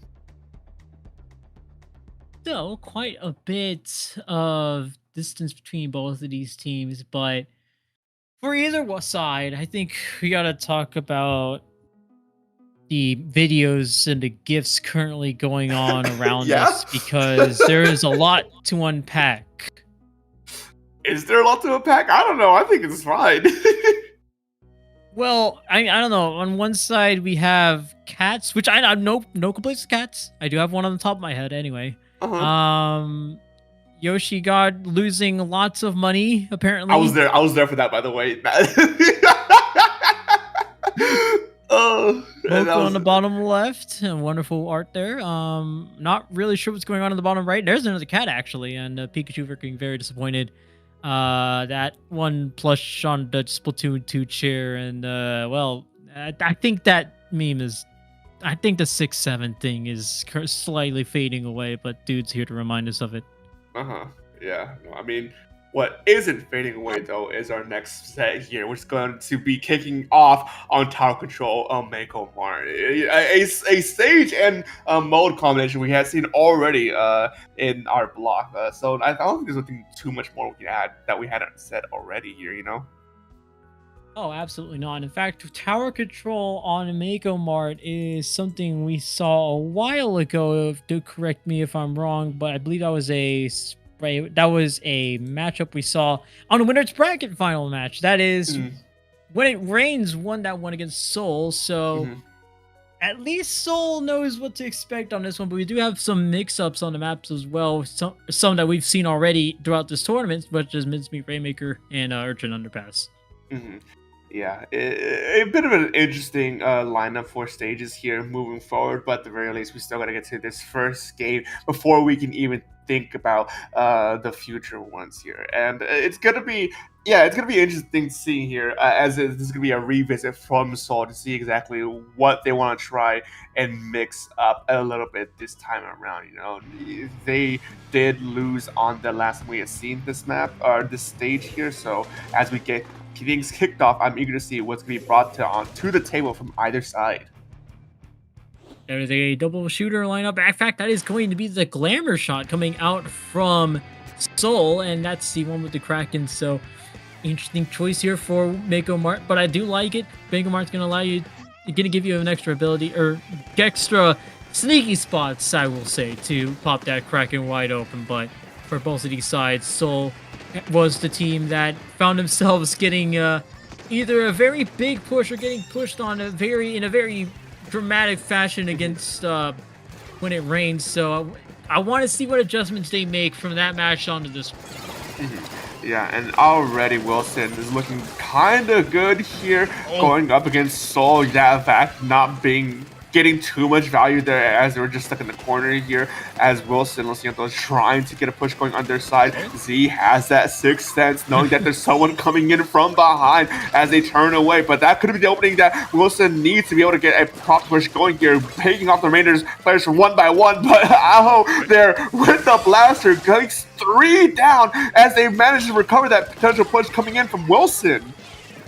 Okay, that I gotta say, that was some Matrix stuff, just bending that blaster shot around the corner to get the pick it scene. But okay, yeah, sure, why not? It is a blaster moment, so I'll go ahead and let it by. But Wilson SIENTO at least able to slow down this push for the time being. 91 remaining is gonna be the mark, and it's not a very wide mark. It's something that Wilson's gonna need to watch out for. It's only a 2-point lead that can go away at the turn of a dime. So Seoul still holding onto this tower, able to get past one player. There's still 3 more to go. Nobody on this tower yet. They're opting to let this one go by, take their time, make sure Wilson's gonna. They want to let Wilson make the bigger pushes here, sensing or at least knowing what they were missing out on against when it rains. Yeah, and I mean, it's also going to be hard to try and at least push if you're Seoul here, or if you're Wilson here, because you do have that ink back stacked with the Kraken. It could be a very scary combo to try and fight back against if you get a push going. But at the very least, no, it's still just a scramble from either side. No one team has been able to actually get a proper push going, a proper lead going at all here, as we just keep seeing pick specials being used left and right. SLD going in on the deep side with the Kraken before finally opting to turn around here. And I think we see Seoul getting a somewhat push going. I mean, it's very rare that you see a tower control match end up at about 82 to 89 remaining halfway through the matchup. So there is a talk we're going to have between both of these teams later on. But for now, Wilson SIENTO currently taking a hold of this matchup once more. SeulContreTous has everything in the kitchen sink being thrown at them. That was there was an ink storm. There's now a flanking shot, and now there's more players coming towards them. Wilson SIENTO actually going to be on the short end of the stick here. They've gotten delayed tripled. A delayed triple means that Seoul has an opportunity here to try and close the gap at the very least. That first checkpoint's early enough, so it shouldn't be too hard to get past through here, but both teams are well over the halfway mark in this match, or barely being able to get past that first checkpoint. So there's a lot about how these two teams have been just constantly trading, playing, dueling against one another here. And HyperChef on the top side here, looking to try and stop this potential play from this player from Seoul. Does not find much of anything, forced to use a crowd take against the Kraken as well. Kraken wins that match here as they're trying to find a second pick, being forced a jump down, and now 1 minute remaining, and there's still not a large differential at these points. No, there isn't, but there's a large differential in numbers. Wilson SIENTO gets a wipeout, but they're gonna have to watch out for this custom blaster making their rounds towards the tower. Actually, the splash on the tower goes down well before that blaster can reach it. And in fact, there's still another player on Wilson SIENTO's side, well on the bottom end of that camera. They're currently popping the Inkzuka. But SeulContreTous, this is going to be their moment. These next 45 seconds may very well determine the rest of this matchup, because remember, this is a team that wasn't able to rebound very well. And as I say that, there are 4 players down. SeulContreTous going down very quickly against a team that knows how to rush right in. Dangerous. Yeah, this is not looking good for Seoul here, especially 2 players down. This tower is moving further along the path. We're just seeing players left and right going down for Seoul, even though 2 are down for Wilson. But it's still going to be a bit of a scramble if they want to try and come out on top here, finally being able to flush out Wilson from the tower, because if they have a potential overtime scenario here for themselves to try and get a victory here in that overtime. But that ink back goes down. You won't have that ready for this incoming push here, as Hay is set up on left. Stacks trying to apply pressure here. Kraken is used to just be able to stay on the tower as long as he can, but the firepower from the Nautilus is just too much here. You don't have anyone on the tower, and that's going to be that first game going to Wilson Lo Siento. And that, it seemed like that second to last push that Seoul had was a defining moment for them. If they weren't going to get it, then they may not have gone it through the rest of this matchup. The only difference is, or the only thing is, it ended in a dramatic fashion for him. I'm getting shades of that winners bracket finals matchup here. And Wilson Lo Siento playing the role of when it rains in sort of making these losses in control dramatic for Seoul, and all of a sudden they're rushing in, bringing everything they've got, and they've got a big lead by the time Seoul is able to recover. Yeah, no, I mean, Seoul was, for the most part of this game, actually, was playing neck and neck with Wilson Lo Siento until the later half of this match, where they're starting to struggle a little bit more against this constant pressure, this constant biting against Wilson Lo Siento, and they were inevitably just losing those constant trades, and at the end, they just weren't able to recover properly from that point onward here. But still, at the end of the day, folks, we are now in the best of 5, so there's still plenty of time for Seoul to try and come back to, especially moving into the game number 2 here. We're going to be seeing Clamblitz Urchin Underpass. It's a long way to go, and remember that the last time these 2 teams met, it ended at Game 5, so there's still 4 matches that we could potentially look at, but for Wilson, it is, again, similar to the same path that When It Rains had against Seoul. It almost seemed like whenever Seoul was able to push, it didn't amount to much, because then they'd lose huge numbers, they'd lose the advantage in a very dramatic fashion, and then Wilson able to just rush in, taking a big lead. That's what we saw at the end of that tower control match. Remember that the previous few moments of that were also fairly close. We didn't get past 80 remaining until, I think, 3 minutes into that matchup. Yeah, no, it was definitely, these 2 teams are, even though at the end there it seemed more in favor for Wilson Lo Siento, these 2 teams are very much pretty much evenly matched at this point. So I'm very excited to see how this game is going to be moving here. And I think it's really going to be a question of, can Seoul keep up with this constant onslaught from Wilson Lo Siento? I mean, to be fair as well, we don't know exactly what the conditions were from their previous set when Seoul won 3-2 against Wilson Lo Siento. So it could very well be Seoul just barely winning that last Game 5 here by a thin margin. So we're going to see exactly what those conditions mean here in this next game, but a few changes across the board. Once again, the Dapple Productions coming out, the Frozen Pro coming out, the NZAP coming out. So this is interesting. Seoul opting for an anchorless comp. That is going to give them some more mobility, give them the ability to make more aggressive pushes. So it's a high risk, high reward situation for Seoul. If they're able to take this mobility to their advantage, they could pay off well. But if it doesn't pay off well, then it ends up like this. Once again, Wilson Lo Siento able to take a huge advantage here off a delayed wipe now, as Arda attempts to find something, finding something with this Ingzuka. Doesn't find much, but one player still going down from Seoul anyway.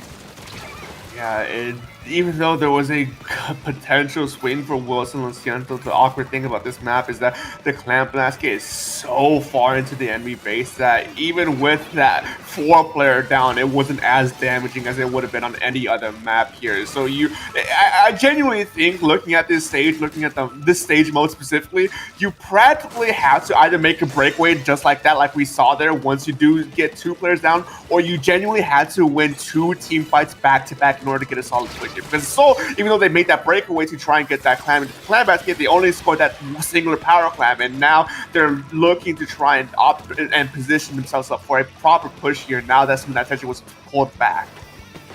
That's a good point you made there, Dark, because for Seoul, it has been a team that has needed the right opportunities to get themselves towards pushing that objective further. And for Seoul, maybe it has been just having to slowly get themselves in position. As we see, hey, they're slightly, may have been AFK for a second there, but regardless, Seoul has a good spot. It's a good spot to be in just because of how this map is shaped. But for Wilson, it may not matter at all because of how much they're able to just rush in, all guns blazing, and take whatever they see in front of them. They came, they saw, they broke open his clam basket, and they've taken the lead. Yeah, the lead on top of that, but the lead been taken is still by a very thin margin. Only the power clam plus one additional clam on their side. It's good margin to hold on to, but here we see the Dualies gets 2 picks back-to-back before being shut down, keeping this pressure, keeping this presence from Wilson up as they're jumping in, getting ready for this next engagement against Seoul. And look at that. That means Wilson isn't even preparing for his huge push. They're not trying to get Hypershelf some clams, but at the same time, they still have 2 picks that they're able to fall back on. They lost 1 player, but at the same time, Seoul lost a few players of their own. They're at least able to get some trade. This is what's been working so well for Wilson. Whatever it takes, make sure you're keeping them on the back foot. Make sure you're keeping them waiting, because Seoul, all they can do is wait when you have a team that works as fast as Wilson. Yeah, it's very much at this position with Wilson, with this map specifically, also Strange Killer Will Splat, by the way. You really have to play the time for as long as you can, as best they can. But wow. coming in from behind, the flanking Wilson, SIENTO is going to be able to circumnavigate that whole push from mid from Seoul and just bring the attention, the panic to them to turn around and just clearing so many points at a single time there. Now taking down the 30 points remaining, that's a good push there, and it's going to be hard for Seoul to try and recover from that. No kidding, we're at 18 remaining, and again, deja vu for that winners finals match, because Wilson looks a lot like When It Rains, so not surprised that I'm seeing Wilson go in with everything they've got against Seoul. This is going to be their turning point for the rest of this matchup, actually. If they can get something going within the last minute of this matchup, then it's going to be a whole different... These next few games are going to be a whole different question, but for Seoul, they're still falling behind. They're still losing players. This is a crucial minute for them. Yeah, no, the initial push from Wilson, or that second push from Wilson, was such a big tempo disruptor for Seoul here. You're having to try and force a lot of these gamers in your favor, but those kinds of games are kind of the gamers that Wilson and SIENTO wants to be able to take for these one-for-one trades, because if you keep it at a stalemate and you never allow Seoul to actually move past from a stalemate, you're going to be in the position to win and carrying on out there at the end there. And now Seoul has to play a lot more desperately, making it easier for them to make mistakes and try and one by one go in and trickle in, which is exactly what Wilson and SIENTO's punishing right now. That play that would have been from the Custom Blaster, they were to pull that off. Unfortunately, no dice for the team in purple, as Wilson and SIENTO once again setting up another push. They don't need to go too far. They have this game on lockdown, but Seoul has a power clam, and while they have that power clam, this game's going to go into overtime. But with that, 3 players going down for Seoul, their chances of getting that clam all the way across are going down with every passing moment. They still have a long way to go and no way to get there as they continue to lose players. Wilson having their foot all the way down on the gas pedal means they've reached the finish line much quicker there on the game too. Yeah, I mean, again, it goes down to just the layout of this stage in particular, you know, with how far back it is in this stage compared to your enemies. It's very much you have to win 2 team fights to be able to try and get not only the power clam into the clam basket, but also be able to capitalize off of that opening here. And the way that Wilson and SIENTO circumnavigated that portion is by going around behind while no one was noticing or watching or even paying attention too closely to the players from Wilson to be able to get that initial backhand and just score so many points afterwards. Well, for Seoul, now you are actually, I would say, in a similar spot than that winner's bracket finals match, because you were down 2-0 against When It Rains. And remember, you did at least take one game off, so we're gonna follow straight historical context. And this game 3 is gonna look very good for you. But this is a different team I'm sensing than from When It Rains, because Wilson Lo Siento, as much as Seoul was able to get something going against When It Rains, it almost seems like just from this matchup alone, there's nothing that they were able to get past Wilson. I mean, Seoul gets one power clam in, and that's courtesy of one player just able to slip right past. But after this, we're going to ramen zones. There's not many opportunities for Seoul to get something by. Yeah, no. Now in a match point scenario, Seoul definitely has their backs in a corner right now. Wilson Luciano has been doing an extremely phenomenal job keeping Seoul in check, keeping them off tempo for the majority of these past 2 games, and just being able to find that one opening lane to and really just capitalizing off that and punishing Seoul so severely from it here. And now Robo Ramen Zones is a different a bit of a different playstyle than the last stage we had just seen, but it's still a relatively, I guess, open map is the best way to put it. You do have that extra elevation to play on your side with the top path, bottom path interaction here, but at the end of the day, you know, I don't think there's going to be too many changes between these 2 team comps and what they're going to be bringing here into this game number 3. So sitting at match point, we're going to be seeing exactly how this set might break down here between these 2 teams as we head into game number 3. One more Explosher? effort from Seoul, and that's a custom Explosher going alongside that custom blaster. Interesting choice here from Seoul, as they wanted to have maybe potentially some anchor, something to keep themselves locked down, but there's only so much you can do when he goes down 3 players. 3 players already going down. Seoul has a delayed wipe on their hands. My goodness, look at how far Wilson has gone already in his first 30 seconds. I mean, out the gate, that was a 3-4 that Wilson Lo Siento won, because you had the pencil in the back painting up, doing their chores, and just getting that tactical ready for this next push here that they're trying to hold Seoul from, you know? And now they just keep this momentum going, so much so that Seoul is finally able to break through, but you're already at the 50-point ticks remaining on this game. You do have Azuka coming out. You do pick one player from Wilson Lo Siento and try and disrupt some of the hold from the zone here, but it's still, you haven't left your side of the map just yet since that opener, and there's have this zone locked down. Oh my goodness, 1 minute into the matchup, and it still looks like Seoul is trying to look for something, anything to get themselves in. They have control of the zone, but how much control do they really have? The answer is not much. They've already gone down 3 players, and this custom blaster is looking like they're going to join them, but instead able to fend off an entire swarm of Wilson players, and just a few more as that custom blaster finds some assistance coming in from this Explosher. They finally have control of the zone once more, able to knock off those penalty points. But watch out for Hyper Shelf currently right behind these players. That Sniper Rider was in for a rude awakening, but at least that splash goes down. Wilson, though, taking control of the zone once more. Yeah, in control here, and Seoul doing a decent job here, just cleaning things up a little bit, trying to neutralize as much as you can, as best as you can, but still 2 players down from Seoul. Wilson Lo Siento at the player advantage here, just keeping this pressure consistently against Seoul, not giving them any breathing room, sparing them no quarter here, as the zone once again goes in favors of Wilson Lo Siento here, especially with that Inksoap to finish things out. And hey, quickly makes quick work of this shot on the side of Seoul. Hyper Shelf, look at how far Hyper Shelf has gone up. Now Hay is going to be following up. Nothing there. At least Alwo able to provide some help to the rest of Seoul, as they're should be able to retake control of the zone. How much they're actually going to be able to take control of the zone? Thankfully, this triple splashdown comes in to slow things down for Wilson, but for how long? Actually, quite a while, as Wilson goes down to a few more players. And Seoul still fighting for control of the zone. Still contesting. Yeah, a good showing from Seoul here to recover from that initial opening against Wilson here. But now the question is, how well can they hold on to this lead here? How well can they hold up and stand against this pressure from Wilson Lo Siento? They do lose 1 player down, but Wilson is also down a single player as well. The gap is closing very rapidly here. We might see a lead swap here if Wilson doesn't play their cards right, but the crabs ain't coming out. 2 players going down. Being able to save that zone in the nick of time before a lead swap is a good showing by them as we head into the final 2 minutes of this game.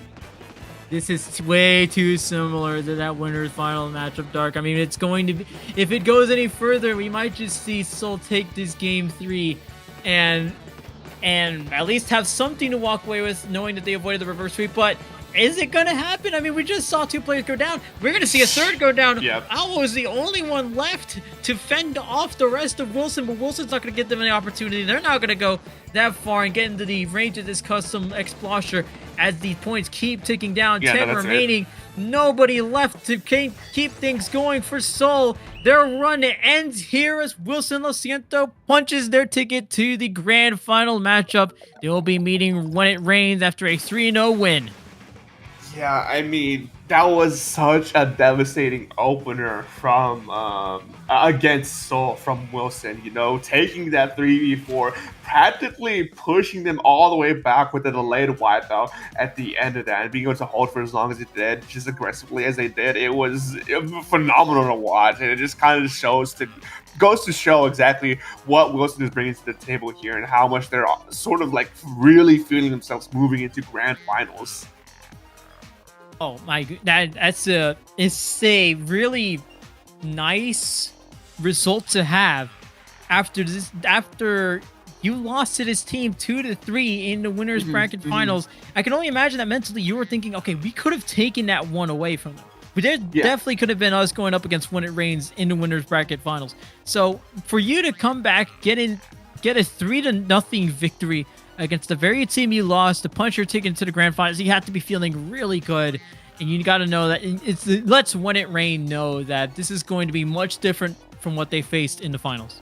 Yeah, no, this is definitely going to be an even more exciting match to watch heading into grand finals here. Wilson Siento, it just shows the impressive holds and openings they can have against enemy teams here, even with teams like Seoul, who, while was keeping up with When It Rains, did have a few openings on their own. They kind of petered out towards the end of their run today, and now as we move into grand finals, When It Rains, it pours going up against Wilson Siento. I am very eager to see those two teams clash here. Well, we got a decent ways to go until we reach the climactic conclusion of Paddling Pool 369, but I kind of find it interesting that we haven't found other things to film the frame around us with. What, you want more here on this screen? What more do you want? Listen, the attention span isn't boo-hoo. as high as where it used to be. So what we can do is there we go. Oh, That's a Yoshi. Good start.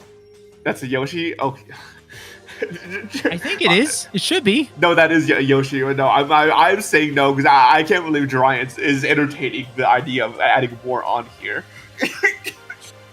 Well, I mean, there's only much farther. There's only a little farther. Oh my god, I just ate a pizza. There's only so much farther that we can go from here. I mean, now that we're using these little PNGs of us, there's more real estate on the screen, and in fact, the GIF to the left of me actually changed to where this cat is losing its mind, I think.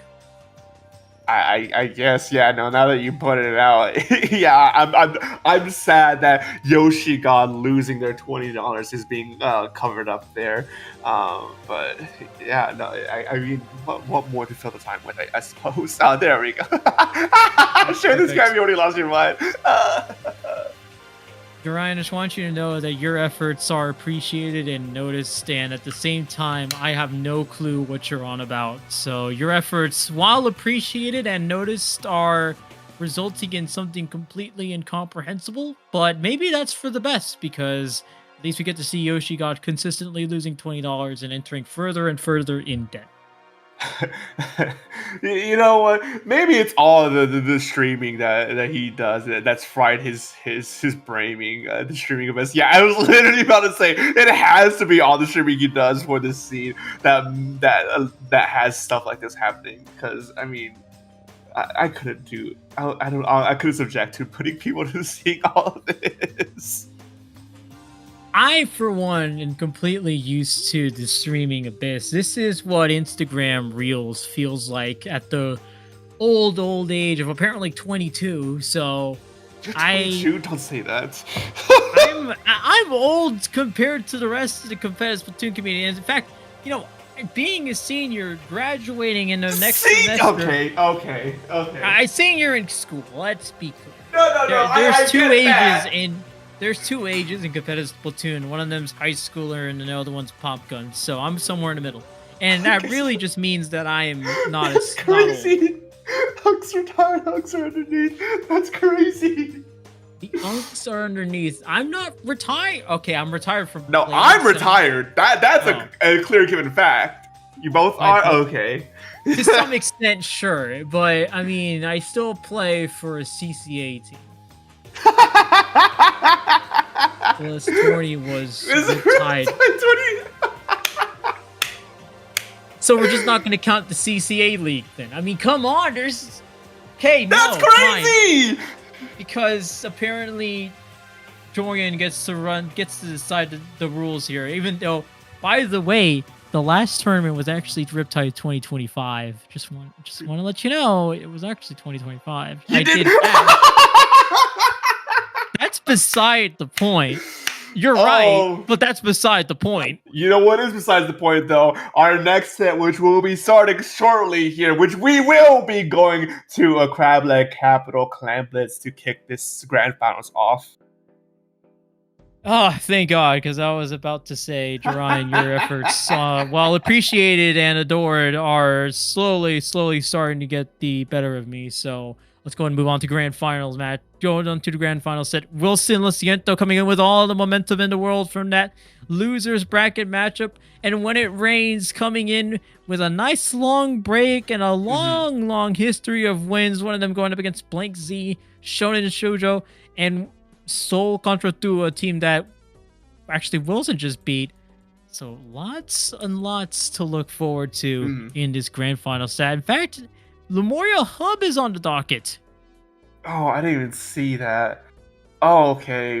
Is that what we're doing today? I didn't even look at paddle. I want you to know, it's been so long since I've had the opportunity to even consider a casting paddling pool that I have no idea that there's these weird stages getting thrown in the mix now. Lemuria Hub's zone, that's going to be something to watch here. But we're not there yet, folks. We will be seeing Crab Leg Capital Clan Blitz first off here as we are moving into grand finals. When it rains, it pours, going up against Wilson SIENTO.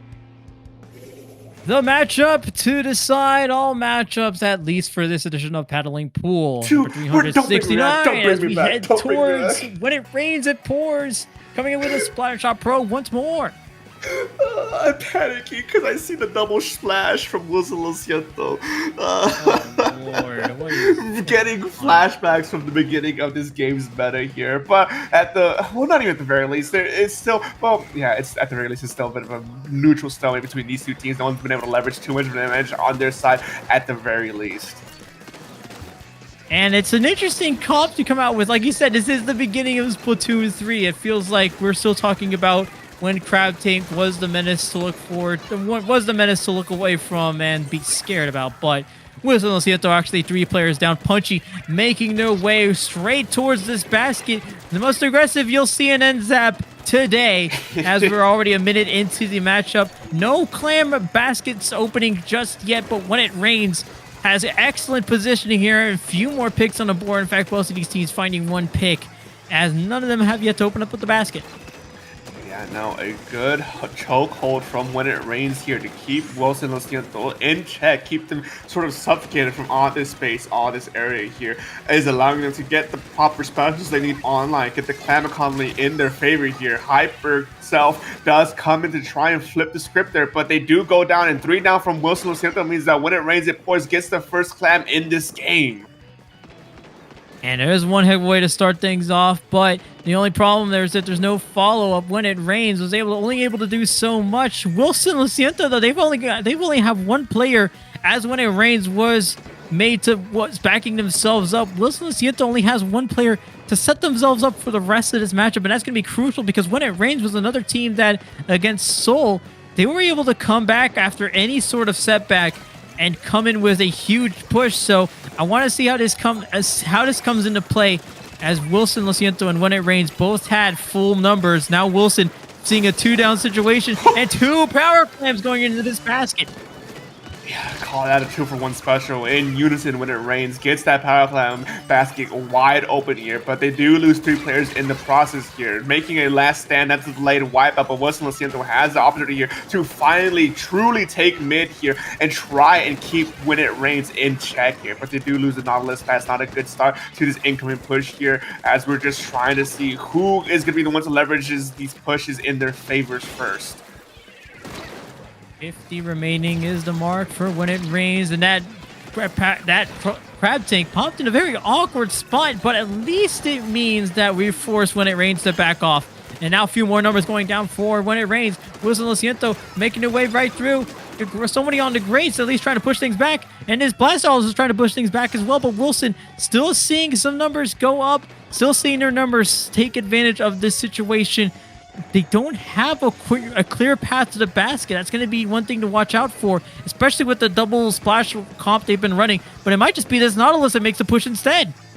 Yeah, Hay using that weird off angle to try and make a push happen does not turn out that well, as when it rains does hold the ground here and keep Wilson Lociento in check at the very least. And not at the top just yet here. We do see Super pushing him very aggressively here to stall out Wilson Lociento a little bit more, going down for 1-for-1 trade, but at the very least that's still time in their favor here. When it rains, now finally regrouping in mid here, is looking trying to see exactly what this next team fight is going to look like, as we try and see if they want to be the ones to get another push going, or if they want to try and stall out Wilson Lociento for the remainder of this game.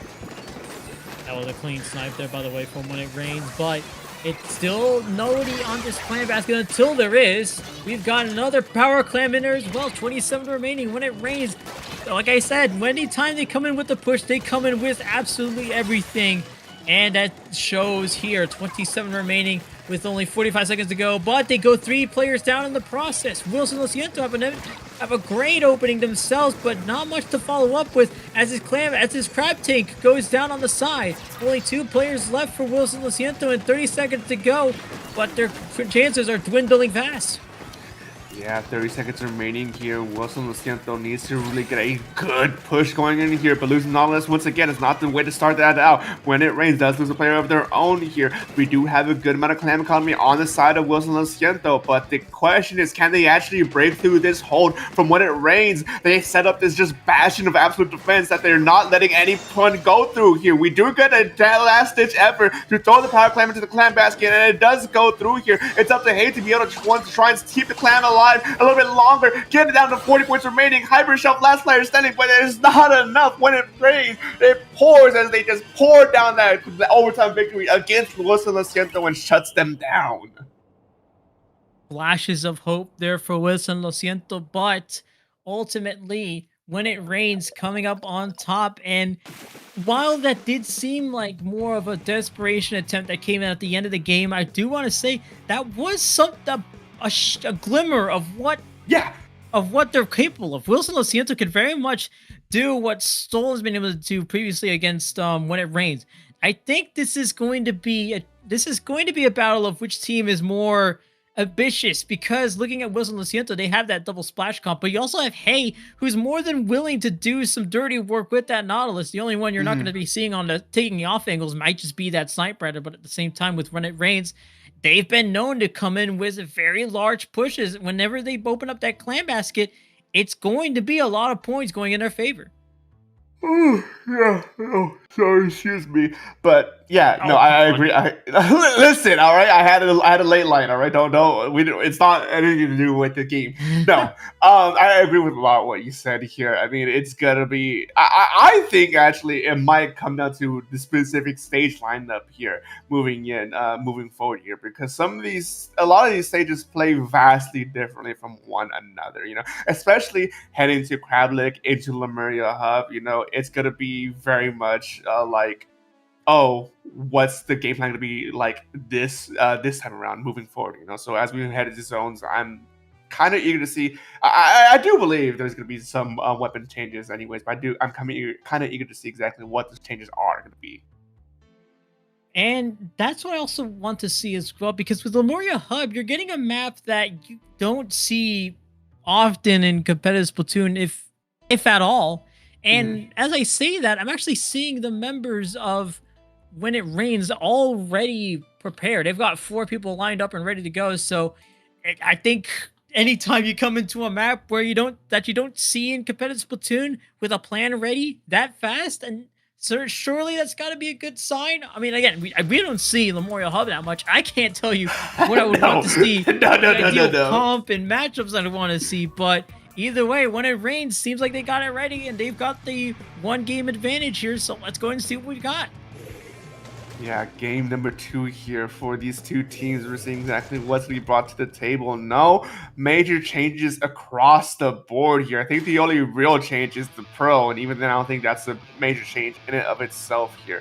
But at the very least, as we kick things off here, we're seeing exactly how these two teams want to play out on this strange map. And I completely forgot the Luria Hub, where this stage was a 2-zone map.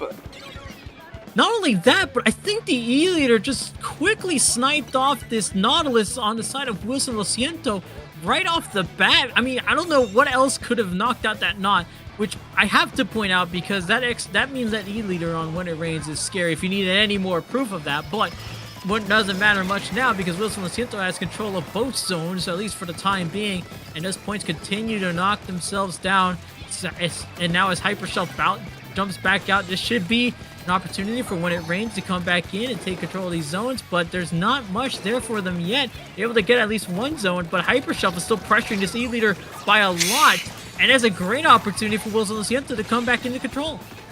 Yeah, I will say kind of a misplay there from When It Rains to not turn around to the E-Leader with that player from Wilson SIENTO just kind of walking them down without any issue here. But Wilson SIENTO still has majority control here over the zone here. The Booyah Bomb is used to try and flush out that top stack there. And we do see the crab take coming out as well. Splashdown on top of that means that When It Rains, they finally get the zone flip in their favor, but they're not going to be able to hold it for any length of time.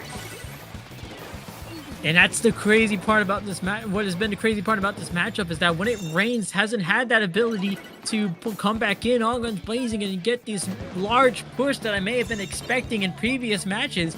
When It Rains still being held back by a lot, even when they seems like they have a numbers advantage. So now that they have a 3-down situation on Wilson SIENTO, I want to see what they do. Now that they get control of both of these zones, this Nautilus is still very much a problem. Remember that this Naut is more than willing to do some dirty work for Wilson SIENTO. So When It Rains has a lot on their hands, but how does Wilson respond?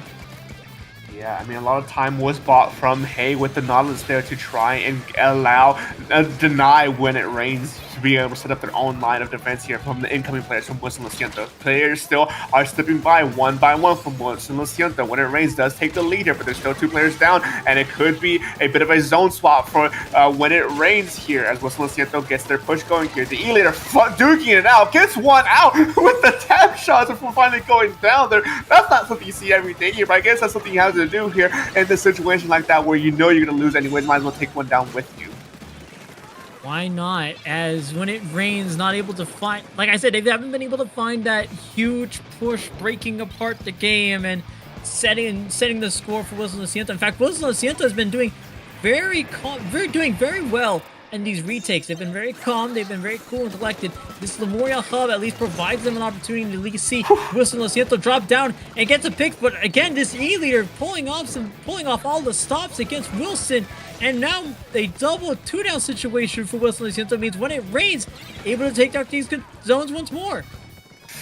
Yeah, When It Rains now has a proper setup here again for this game means that they're looking to try and see if they can ride out even more points. Not only points haven't been able to stack up that much higher from the last time they hold, so they should be able to clear those without any issues. Start trying to close the gap between these 2 teams. Now, with 1 minute 20 seconds remaining in this game, it can still be anyone's game at this point. But how many points are gone? Booyah Bomb is thrown out. Inkstorm is thrown out. We do see Arda on the left-hand side trying to go in for a flank. E-Leader is taken down, and just like that, Wilson SIENTO is able to come in and just clean up mid without any issues against When It Rains.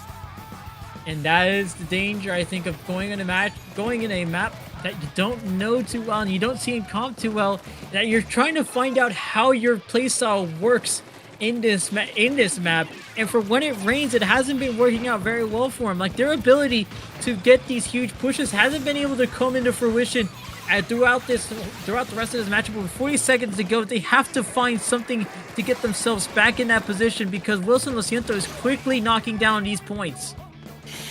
Yeah, Wilson Lo Siento is widening the gap even more, but just constant trades, constant picks from either side. When it rains, it pours, is losing this battle for fruition here.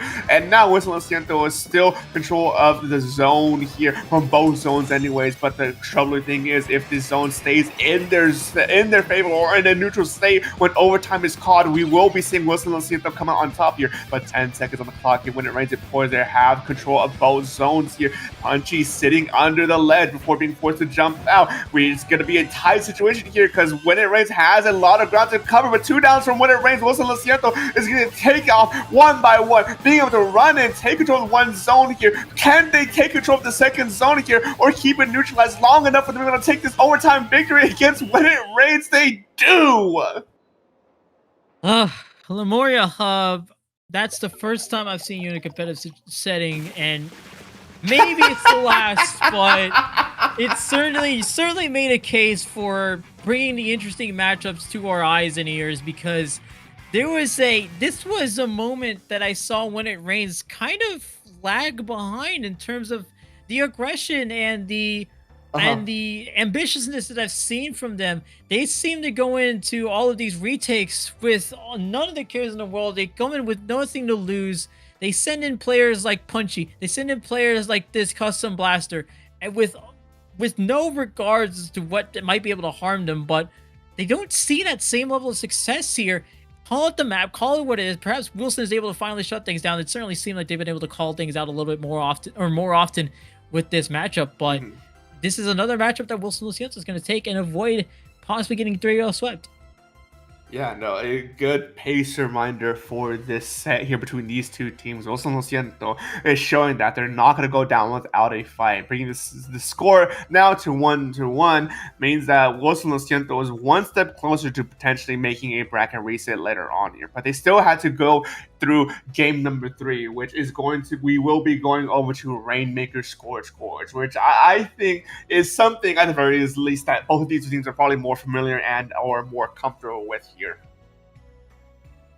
And certainly, I mean, well, as you say that, we're looking at When It Rains already set up. They've got 4 players ready, which, again, their comp has been a situation of, well, if it ain't broke, don't fix it, which, fair enough. But when you're looking at Wilson Lo Siento, it seemed like they were doing better calling out these or extraordinary moves that When It Rains is commonly pulling off. So I think that's interesting for me to point out. I think it's going to be those little changes that can make or break the game for Wilson Lo Siento, and we got to just see what happens in game 3, because it almost seems like game 2 could have been an outlier. Game 3 is going to tell us going to give us a better picture of how the rest of this set's going to go.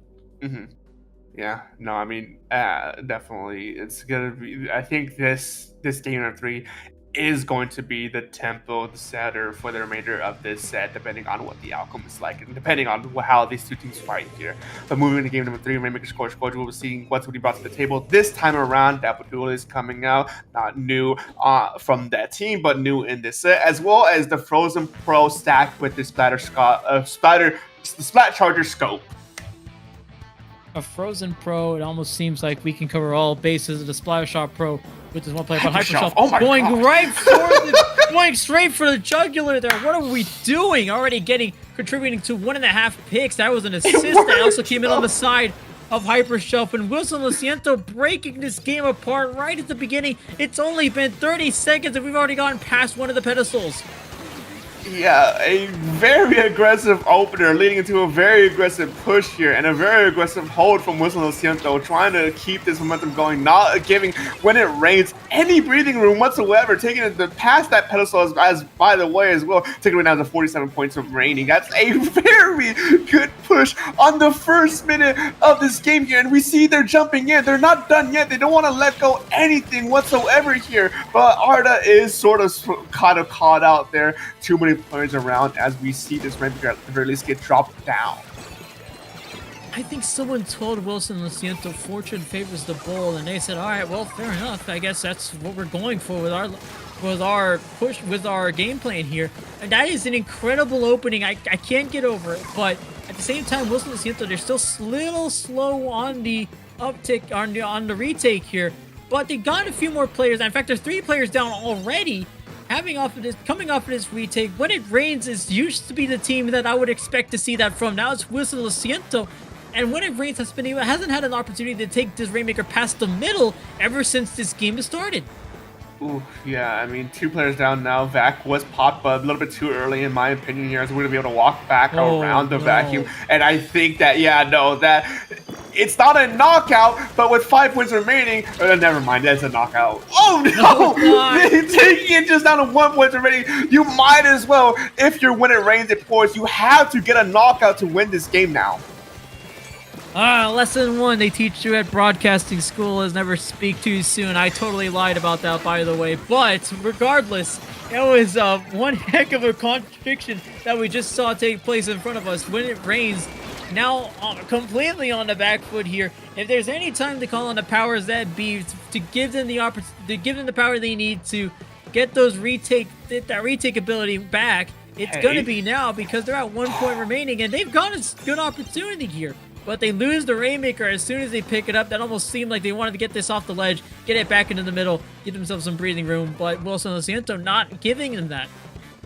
Yeah, no, it's the exact position you want to be playing here if you're Wilson and Siento, using this constant staggering, this constant fighting in your favor to keep When It Rains out of check, out of tempo, out of kilter. And you do get the Rainmaker reset here, but there's so much green on the stage that it's hard to see that as a plus here, as they're able to pick up the Rainmaker once again and start using it yet again as a tool to keep this push going.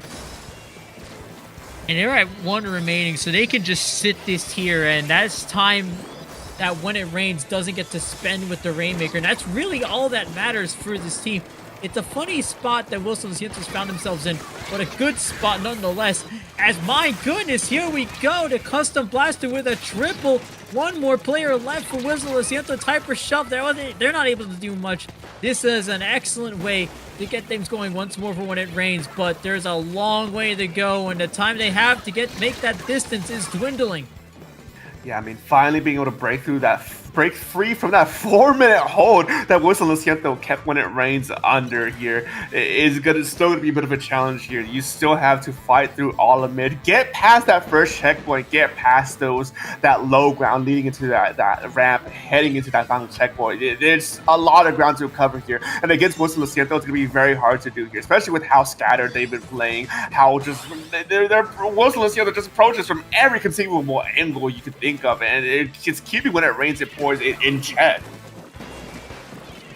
And When It Rains When It Rains are at least able to find the opportunities to get picks. The only difference, it seems like Wilson and Siento is giving that to them because of how aggressive they're attempting to play and still trying to get themselves into opposing territory. Remember that most of these players, in fact, with this comp, it's anybody's game for Wilson and Siento, as proven by the wipeout that comes in near the end of this game. There's only 15 seconds to go, and it seems all but certain for Wilson and Siento, unless this Custom Blaster has anything to say about it. And they almost did, but it was quickly stopped by 2 other players. 2 seconds to go. Even as Rainmaker goes down, it's overtime. But When It Rains is looking at a sea of green in front of him. Yeah, I mean, we are in an overtime scenario here, but again, Wilson and Siento has put themselves in such a devastating checkmate scenario that When It Rains has to play a miracle here to try and come out on top here. Not to discredit them at any point, it's just the odds are so stacked against it that I find it hard to find the proper angle here. But I think the way to do that is by using that Rainmaker to the most of your ability. You have a 1 minute timer to play with to get that Rainmaker to the pedestal here. You better use that as best you can, but you can't let anyone stopping at the Rainmaker recoil pushes you off the stage. No, the crazy part about this, that actually looked really solid. You were calling out the flanks. You were getting the picks that you needed. Everybody was being shut down. It's just so unfortunate that it ends by someone getting pushed off the stage. That is not the way you want to go at all. No, it's not. It's definitely when it rains it pours, But believe it or not, they were actually looking kind of scary there, getting ready to get past that first checkpoint. And again, the point I want to reiterate that, like in a scenario like that, if you're when it rains, you have to use the full 1 minute timer of that Rainmaker when you pick it up, because not only do you got that's longer than almost any other overtime timer in the other modes. That timer refreshes when you dunk it and pick it up once again. So realistically, that could have been a 2-minute overtime scenario for when it rains and pours to try and secure that victory here. But unfortunately for them, there's just too much pressure from Musa and SIENTO against them to be able to actually make that a reality. And okay, there's a lot to unpack in that last matchup. We can talk about what Wilson SIENTO has been able to do the entire matchup, how when it rains had until overtime essentially to get the Rainmaker past the middle, but when it rains is showing signs of brilliance. I like that, but the problem is with Wilson SIENTO, they're facing something completely different from what they faced against Seoul, in that they're not able to break open this matchup like I would have seen them do in winners finals. They're not doing that to the same effect here. Wilson SIENTO just completely shutting them down. And it seems like they spend most of their time in the opposing team's territory. So with Urchin Tower coming right up, it seems like things are looking grim for when it rains. Yeah, I mean, with how big this stage as well is, and with how Wilson SIENTO plays, you have to be so careful with your retakes, with your fighting, because you get staggered a little bit. Wilson SIENTO knows how to play against staggered teams and keep that momentum going in their favor. You lose this initial team fight to a stagger, you're going to be hard-pressed to try to recover at all here. And so odds are we will most likely see a bracket reset going on here with Wilson SIENTO coming out on top. But at the very least, we had to see how this game actually turns out. All right, and this is actually going to see some interesting changes from Wilson SIENTO. I'm in fact seeing a Dapple dualies come out, not uncommon for all of null from Wilson SIENTO, but I do want to see how that comes into play. At least you have something a little more mobile, but how much is it going to help when you have a few more plays going down left and right? It's still going to be Hypershelf left to keep things going for Wilson SIENTO, but when it rains, taking control of this game now. Yeah, when it rains, having the first push, the first points on their side. Booyah bombs are being traded here for one to just make sure pressure is not applied anywhere else here. We are at that second checkpoint, or not. We're getting close to that second checkpoint for when it rains already, with 3 going down. Means that Wilson SIENTO has the opportunity here to actually clean up, take the tower, and try and push back against the incoming players from when it rains. And it's a good start for when it rains, but remember that Wilson SIENTO has been a team that has been coming away from these retakes the winner. So this is going to be an important moment for when it rains. This is going to dictate whether or not they take the title of the Paddling Pool 369 champions. But for now, things are looking very good for when it rains. They've been able to keep Wilson SIENTO back, and it's a good welcome change from that Scorch match. Never mind. Yeah. Oh my goodness.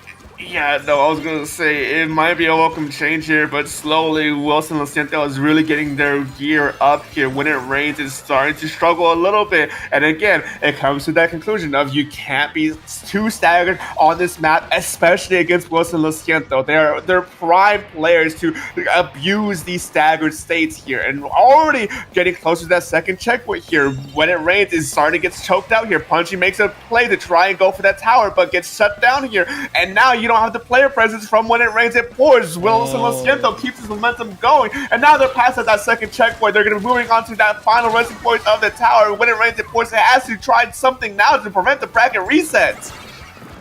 Some reprieve here for Wilson SIENTO. When it rains, it pours. Needs anything to slow down Wilson, because they've been on an absolute tear. And they're certainly going to accept that. More help from the Custom Blaster and some more help from Punchy and Cyborg on the side.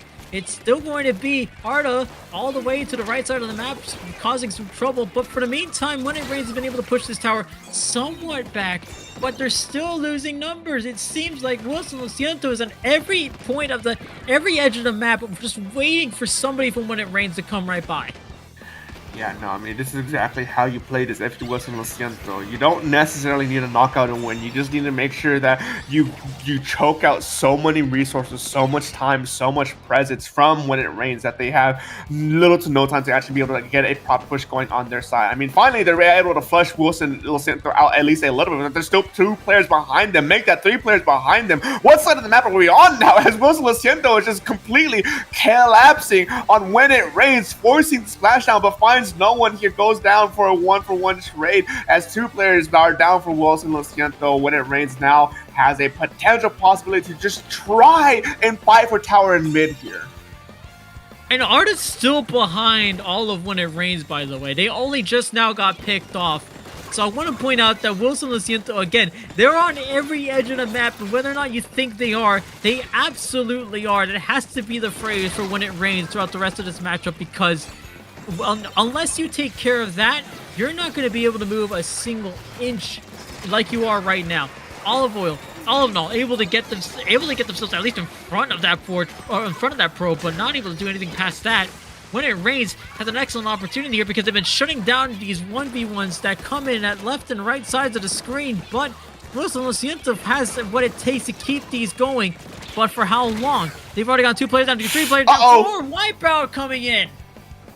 A wipeout coming in here, 30 seconds remaining. You add that, you can clear this second checkpoint without too many issues here, but the question is, can you clear it to 15 points at the very least? It's going to be hard pressed with these players coming in. Splashdown comes down, finds no one. It's a bit of a scramble from either team to try and be the ones who come out on top, but When It Rains, of course, does not want to let this go at all. Wilson Luciento's down 2 players here as they're still trying to prevent this overtime victory happening. Booyah Bomb is thrown to clear these bats here, and another player goes down for Wilson Luciento. When It Rains, his force has to try and go forward, but they don't have access to the tower right now. That's gonna be game for Wilson Luciento as we do see a bracket reset. I am not surprised that we see a bracket reset, but I am surprised that it ended the way it did. And part of it was because Punchy did get called out and did go down. That could have been what breaks open the game for When It Rains. That was the key moment there, I think, for When It Rains, because otherwise we could be looking at a game 5 and perhaps waiting for the inevitable here. But for Wilson Luciento, I would look at that and say that's definitely not a desperation play. When it Rains had a lot easier of a time getting themselves back into the position they've been in the previous sets. They love being able to just center all of you in one spot and letting the custom blaster, or letting the pro, or letting the splash take care of all of you. I've never seen this bracket, this graphic before, by the way. Seeing the extension on top of that is actually crazy. But no, we are going into a bracket reset here with When It Rains against Wilson Luciento. And I gotta say, yeah, no, you're 100% right. If you're Wilson Luciento, you gotta see that last attempt from When It Rains, of course, and be like, okay, we can't just roll them over like we have been so far. They're starting to get wiser to some of our tricks. We need to make sure we focus up here. I mean, moving into our next game is going to be zones. Like ship shape. I'm at a scramble right now with that set. Let me keep it a buck. Oh man, no, it is crab leg capital. What am I saying? This is a best of 5, and that is crab leg zones you are looking forward to. So, again, it has been crazy for both of these sides, and I'm almost not surprised that the script is calling for a bracket reset, but that means Wilson Luciento has to take it, run that back once more. When It Rains, it pours, coming in with some little bit more momentum, maybe shaking things up for Wilson Luciento. It's all going to come down to this bracket reset. Yeah, a bracket reset here as we see once again nothing new from these teams, though new weapons are coming out for this quote-unquote set here. Though it being zones, it's going to be a play for this zone here in mid-crab. Tank does come out rather quickly from SeulContreTous to establish this early dominance over When It Rains, but the question is how much can they keep that momentum going into their favor? Ooh! Wow. Okay. Show off with that sniper rider, why don't you? I've seen Olive play just about anything throughout this set, so I'm not surprised that they're able to do everything with ease as SeulContreTous sees themselves in the same spot, similar spot to what we've seen earlier. This is where they've been able to succeed the most. Shut down the rest of When It Rains as before they're able to come out. But the problem is they've gotten the 2 players down themselves, and now When It Rains has a Booyah Bomb. They have a Wave Breaker. They have a Cooler as well. They have everything they could want, but they still haven't gotten control of the zone, which has been the most surprising part about this until now. But it's still being heavily contested. Yeah, it's still not When It Rains having a good solid hold here in mid. SeulContreTous is still fighting tooth and nail against them to try and prevent a lot of the setup from When It Rains, but they're slowly losing that battle here. They're keeping SeulContreTous a bit checked now as When It Rains, of course, is closing the gap. Crab Tank on the back side means that they're forced to try and deal with that to prevent any picks happening, and in that same instance, SeulContreTous was able to come in and take the zone almost immediately from that. SeulContreTous still holding on to the zone, but again, this has been a close affair for both of these sides. None of them having been able to clearly take this game away from the other, which is an interesting change from the first set and a welcome one for both, or at least for our spectators and us alike. So When It Rains, it pours, holds on to the zone, still being contested, but now Wilson has gone 2 players down. 2 players left on the this corner, or the bottom right corner of your screen, to try to take something back from him. They're continuing to hold on to this pressure, but for how long? Yeah, it's going to be not much, but watch for Hay. Watch for Hay at the bottom left of the screen. He takes out the E-leader. Can they get a few more picks from this? We're going to see very soon here, but they might actually be able to take control of the zone. Nobody here left to take control of the zone for When It Rains. Yeah, no, Hay doing a very good flank there against When It Pours to just sort of dismantle that hold from When It Rains from the inside. Now, the lead has been swapped, yes, but SeulContreTous has been at the advantage for a majority of this set for these kinds of holds against When It Rains. You do have 1 player going on for SeulContreTous rather quickly, though, as When It Rains throws the Booyah Bomb, throwing everything they can, especially with the tactical online, to try and flip the zone into their favor. But no, there's too many players around for SeulContreTous to cover for one another, and they're still able to control the zone and take lead once again. SeulContreTous now in control. How long is it going to be the question? It's been the question all game. No surprise we're asking it now. 21 remaining for the team, and it's not going to last long, but it's going to be only the E-leader that's been left to paint for When It Rains. SeulContreTous still has everybody on the zone. Can they hold on to it to shortest KO victory? No, they're not. They're actually going to lose a Nautilus too. The Booyah Bomb. Everybody on Wilson still on taking control and trying to take control of the zone, but Punchy on the side gets 2. Can they get 1 more? Yes, they can. 3 players going down. An excellent move from Punchy means When It Rains gets back in control. Yeah, a good save from Punchy to keep themselves alive in this game for a little bit longer means that When It Rains has opportunity here to once again hold SeulContreTous back at least a little bit, and they're actually doing a better job here this time around. Whatever happened between this game, the last game, it looks like just a completely different team from When It Rains here, as they're actually keeping up extraordinarily well against SeulContreTous here. But the Tentamissiles comes out to scatter the players from When It Rains. They're moving in on top of that to be able to punish the scattered about players from When It Rains. And 3 down from When It Rains. SeulContreTous is once again in the driver's seats here in mid, but there's only 40 seconds remaining. When It Rains probably only has 1, maybe 2 more team fights left in this game. And the way when it wins, SeulContreTous rolled past those picks, it almost just seemed like they were coming in and one immediately after the other. SeulContreTous still holding on to the zone, but not for long, as When It Rains takes back control. 20 seconds to go, and it's still anybody's game, despite what this point gap might tell you. It's all up to this Snipe Rider to try to hold off a custom blaster, and they do, but Punchy's at least able to ensure that this ends up in a trade. Hay is the only one left to fend off this end zap attack from When It Rains, and there's still a number of players going down left and right, back and forth. Oh! They've got control of the zone. It's still in overtime. How long is it going to be in overtime? That's going to be the question. We're still looking at when it rains. Going to be able to take back this control of this game. Yes, they need a paint. no, they can't. Can they? Yes, they can. Maybe not. No, they can't. 2 players down. It's Wilson Siento taking back this game. Just 1 point away from being able to take the lead there was such an unfortunate thing to happen for when it rains, and it goes to show that they really are approaching this next half of this set here in Grand Finals to forth a different approach here, because this was so much better, so much cleaner than the past games we've seen from when it rains. But at the end of the day, Wilson Siento was still coming out on top, but you have to realize that this Wilson Siento was shaking up a lot more this time around.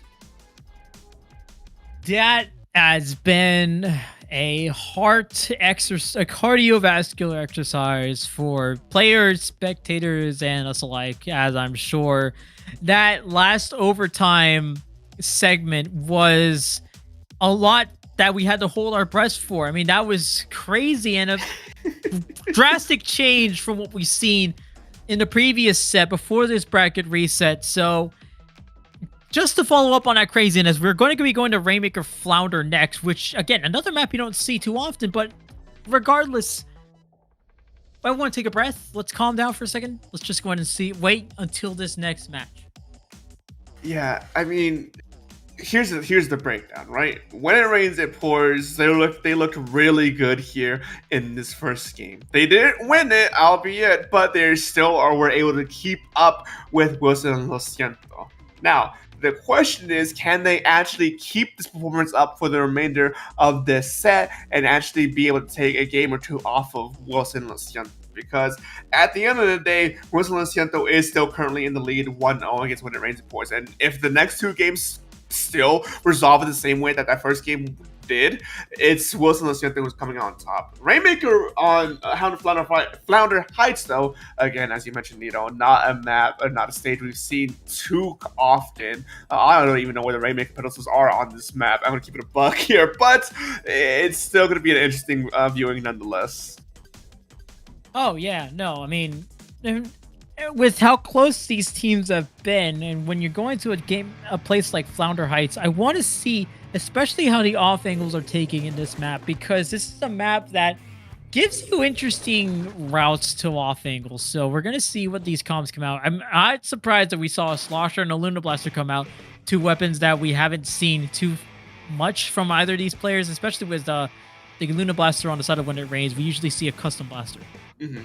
Yeah, those are new weapons here from either side, but I do get why they brought them out here. Flounder Heights with the verticality does favor the Slosher a lot more, and the Ledges favor the Luna Blaster a lot more here. So it's not too eyebrow raising to see these weapons come out here.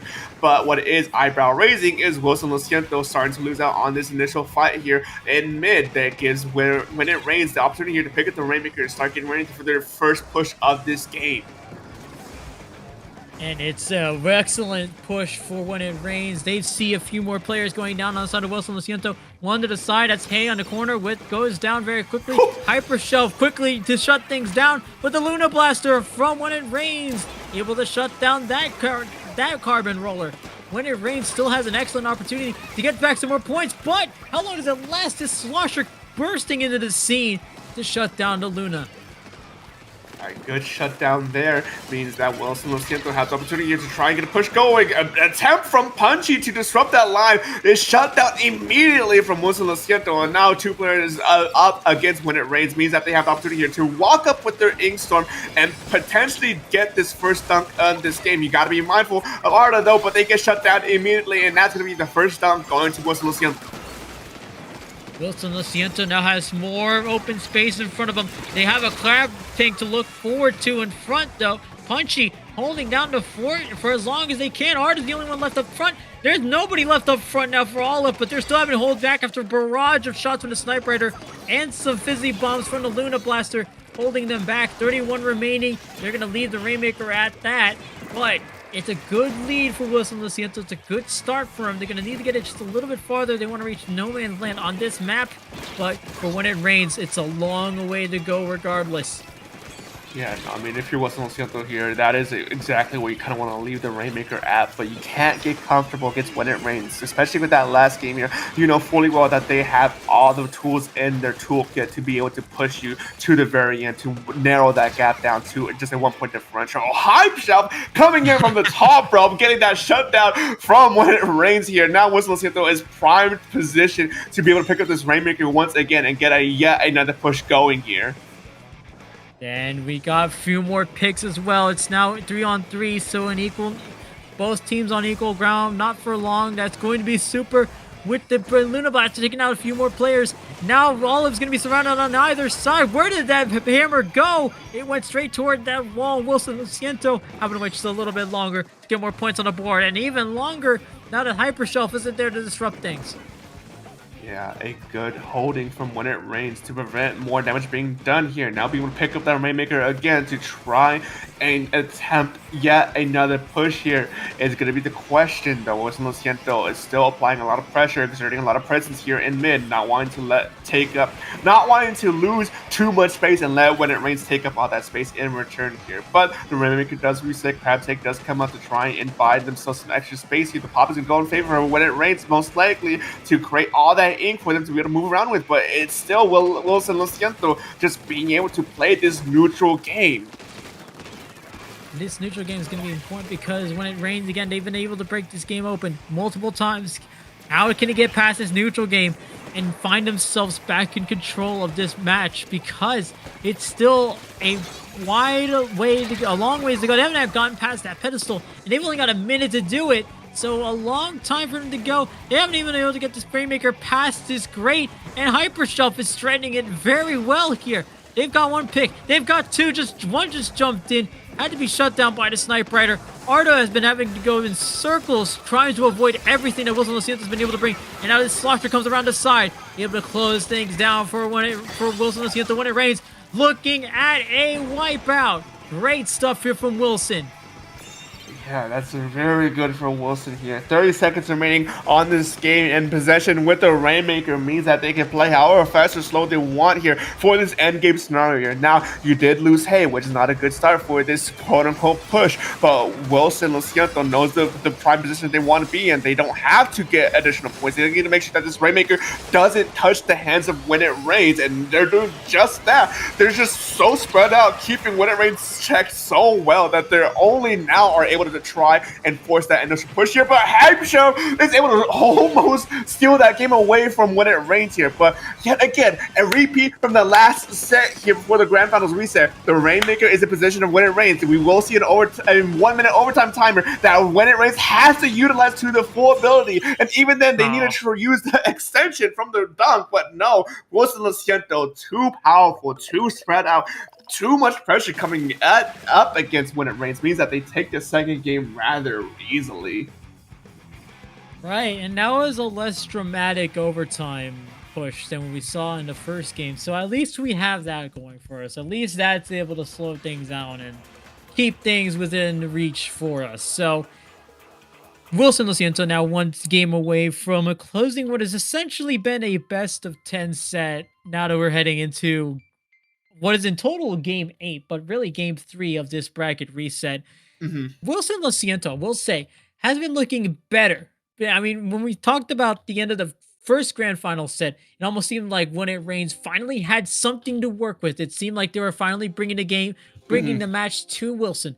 And even in that first game, that seemed like it could have been more threatening. But now Wilson is slowly starting to regain the dominance that they showed in the first few matches of that first set. Yeah, no, I mean, it's gonna be really riding onto this third game here to try and see if when it rains can actually properly fight back against Wilson Luciento, or are they just going to unfortunately just fall in an 0-3 grand finals bracket reset here. Moving into Hagglefish Tower Control, this stage and mode combination is a lot more tried and true what you typically see here around the scene, so it could very well be that last stage that we were just on a bit awkward for when it rains, it pours, you know. But this being something more standardized at the very least, we could maybe potentially see the return of that game one when it rains we saw earlier in this set. 2-0. Wilson Luciento finally on match point, and it looks like both of these teams are more than ready. I'm seeing a majority readied up with 20 seconds to go, but regardless, Wilson Luciento has been on an absolute tear since they lost their match against Seoul.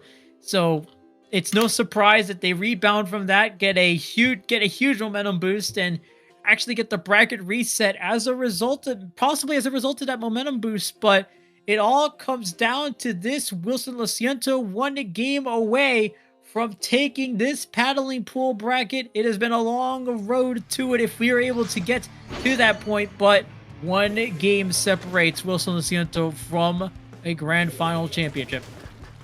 Yeah, no, all the odds are stacked against When It Rains right now. You have had an extraordinarily well run in winner's bracket, but you're facing against Wilson Luciento, who was sent into loser's bracket and has just been climbing in the honor roll ever since then. And now in a grand finals bracket reset, you're down 2 games. This is not this situation you want to be in any shape or form. So now Wilson Luciento here already gearing up for their first initial push here against When It Rains, but they do get punished rather quickly, especially using that crab stick to the advantage to leverage and stop that push here. Oh, who else but Shyper Shelf go for the flank? But my goodness, Super with the custom blaster snipe. It almost seemed like, but they weren't able to replicate that same success with this 2v1. Hey, and all in all, able to close things down at the front. Well, look at Wilson Luciento just still pushing further up. They were pushing further up, and they now they have specials to back things up. It's not going to last long because they lose players. That's a delayed, triple delayed wipe now for Wilson. They got themselves up to the first checkpoint, but When It Rains coming in with just the right amount of speed, the same amount of speed. Yeah, I think it's crucial for When It Rains that they did not allow that first checkpoint to go down here, because it buys them so much extra time if they do manage to get to that point to try and recover and stop the push here. And now they're getting ready for their own push on their side for When It Rains, popping 2 specials to clear the ramp to be able to get that tower to the first checkpoint without too many issues. Means that they're going to be able to clear without any issues here. And now When It Rains looking to try and extend this push even further. Tactical online from Wilson Luciento though means that they have the opportunity here to leverage that to their advantage to play aggressively without too many repercussions.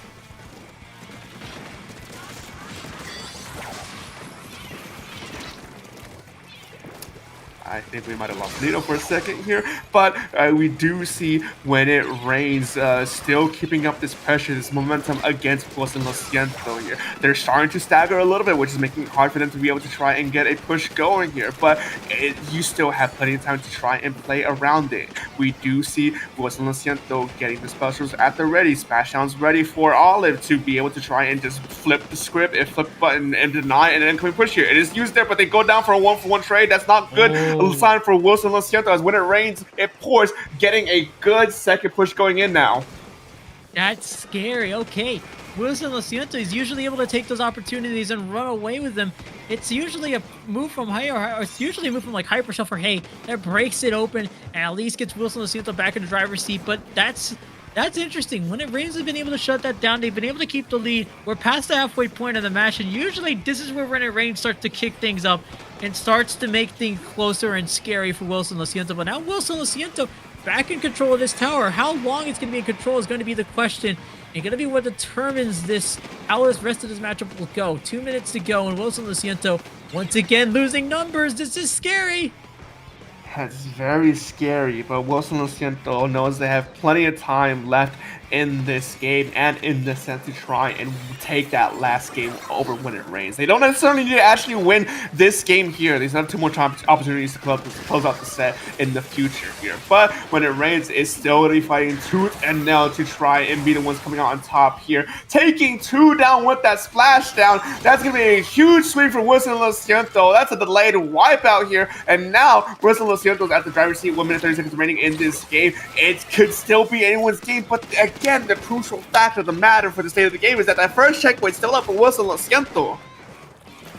And there's still a long ways to go for Wilson Luciento. They've got When It Rains, it pours has been bringing the heat, though. That's going to be the important story of this match for the rest of this matchup. Wilson Siento has about a minute to go before they lose these opportunities and at least give one game away to When It Rains. They have actually given away one more pick. Punchy has been doing fairly well in this matchup. I should point out, as Hypershelf is trying to look for anything around this ledge, goes down, and now When It Rains has 3 players looking straight at the tower.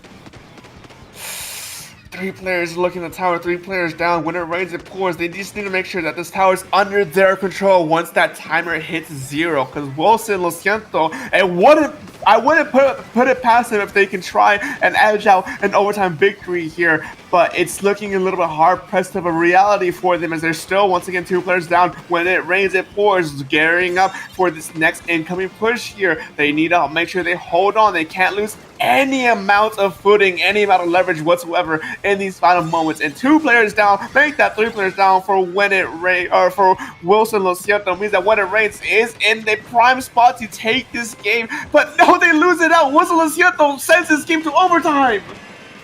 But the GG, is that the GG Booyah? No, it's not. Hey and Olive Null are the only ones left, but there's nobody at that tower for Wilson Lo Siento to keep that push going. When it rains, it pours, avoids the sweep, and is able to take at least one game away in this set. Not out just yet. When it rains, it pours, clawing their way from the brink of defeat to stay alive for one more game and move forward to game number 4 here. But Wilson Lo Siento is still keeping up pretty well against When It Rains, it pours. You know, they're not necessarily getting absolutely swept like Wilson Lo Siento was doing to When It Rains earlier in these past few games and earlier in the set before. So it's still in favor of Wilson Lo Siento, but it just goes to show that When It Rains, they're gonna be putting up a fight to the very end. Now we're heading to game 4, total of game 9 really for this match. But the most important part for this game is that we're going to Clam Blitz Urchin Underpass. Now, in the last 2 times Wilson Lo Siento has went to Urchin Underpass, they beat SeulContreTous in a Clam Blitz match, in a Clam Blitz Urchin match. They beat When It Rains in a Tower Urchin Underpass match. So they certainly know their way around Urchin Underpass. And in fact, I see most of them ready along with When It Rains. So things are looking good. If you want to close things out, this could be the game for them. But When It Rains, remember, this is a team that I formerly knew for being able to bring the heat whenever they do retakes. But now it's just at the later stages of a set, it seems. Yeah, I mean, here, and then we moving to this game number 4, all eyes are going to be on just these 2 teams, how they played this stage specifically. I mentioned earlier that to get to the clam basket, you practically need to win 2 team fights. And again, Wilson Lo Siento, they're good at taking these team fights, converting them into staggered states for the enemy team, and just keeping that momentum going and going and going, and not allowing any breathing room for the enemy team. When It Rains, It Pours has notoriously struggled against that same scenario from Wilson Lo Siento, and not just this stage, but in previous games before. So if Wilson Lo Siento gets the ball rolling, it's gonna be such a hard thing to recover from When It Rains if they don't have the proper tools at the ready. So now When It Rains, starting off with a pretty good, having a pretty good start, but it's not going to last long because a Hyper Shelf is going to come in and just start swinging whenever they have the opportunity to. But this is the thing,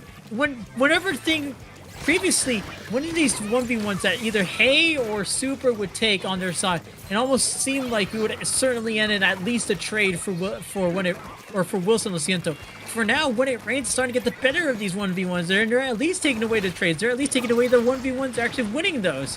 So I think this is going to be what works well for When It Rains. We're already a minute down in this matchup and nobody's scored. I think that's for good reason.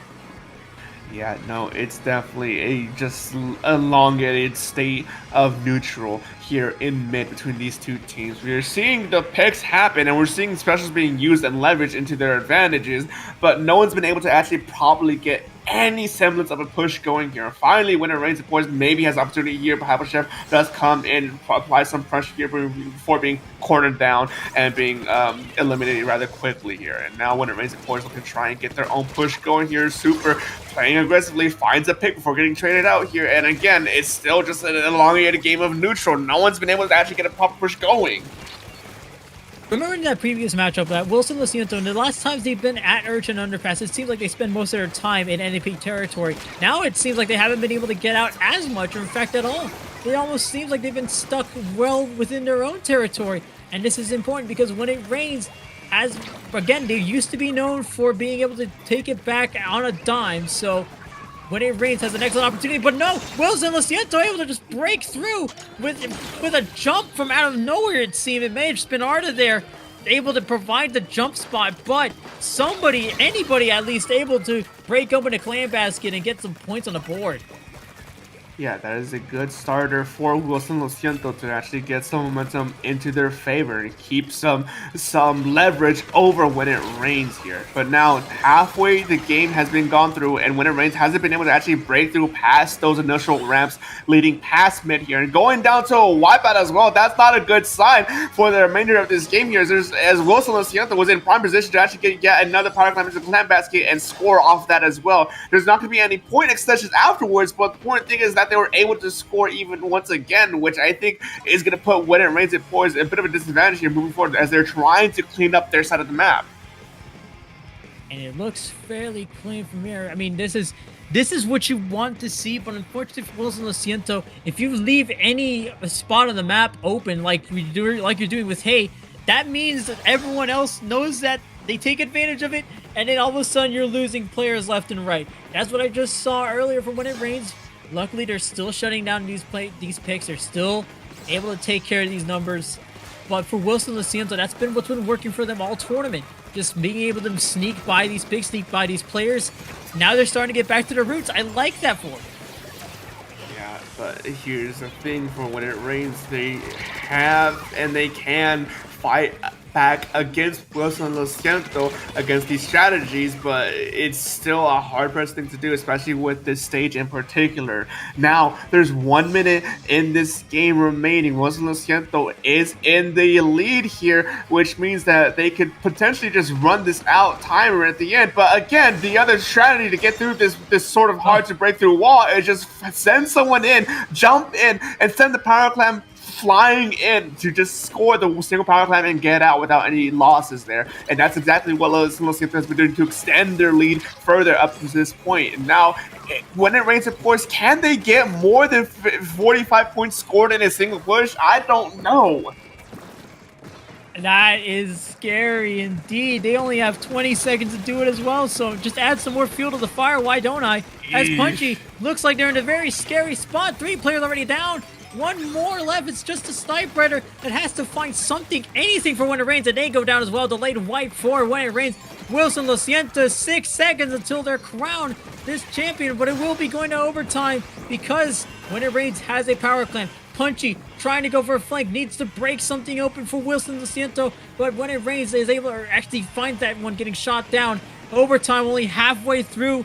Wilson Luciento looking, When It Rains staring into the abyss. Wilson Luciento, no, they are this much closer to becoming the Paddling Pool 369 champions, and they are. They have beaten When It Rains twice to take home the championship. In a bracket reset, Wilson Luciento did not go down without showing just the utter domination they can actually pull out and play with. You know, When It Rains It Pours was a pretty good team leading into this grand final set, but unfortunately for them, Wilson Luciento, their playstyle, their strategies against them was just too much to overcome for them, and they weren't able to do much of anything. They got 2 games off of Wilson Luciento, but for the majority of these past 2 sets, it's been Wilson Luciento just in the driver's seat. I mean, that has been a wild affair for both of these teams. And in fact, I would venture to say it looks similar to what we saw in the first grand final set with When It Rains taking at least 1 back and saying, all right, well, maybe we should be paying attention to them just a little bit more. But Wilson Luciento eventually going back to their roots in this first game, going back to what is working out well for them, and at least finding the ability to go back to what was working well for them, and able to take away the bracket reset win. And with that, they have won the Paddling Pool 369, the nice edition, beating out When It Rains and Pours for second, and SeulContreTous getting in the third. Yeah, a good showing between these two teams, and once again, congratulations to SIENTO for coming out on top here. But man, oh man, what a showing that was from either side. It was truly a pleasure to watch that, especially a grand finals bracket reset. You don't see that a lot these days anymore, you know. But I am afraid, you know, that will finally wrap things up for us. Wrap things up for us, wrap things up for you, me, and Dorian, who has been begging for a break. So at least, finally, some reprieve. We may as well start wrapping things up. Let's do the obligatory socials. I'll go ahead and start. Nato and use that boost guy.social.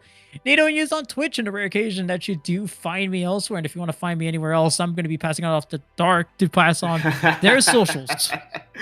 SPF Darkers, you can find me in most places. I commentate on a really frequently basis, so you'll hear my voice time and time again. Also, head to for Don't Flounder the Function and Anarchy Nova, so you'll see me on the land side of things as well. And of course, as mentioned earlier, Drive is our streamer for the day. Shoutouts for not just Drive, but any streamers here in this scene. But with that being said, folks, we are wrapped up here for Paddling Pool 369. It's been a great honor, folks, and I hope you do enjoy the remaining of your days and or evening.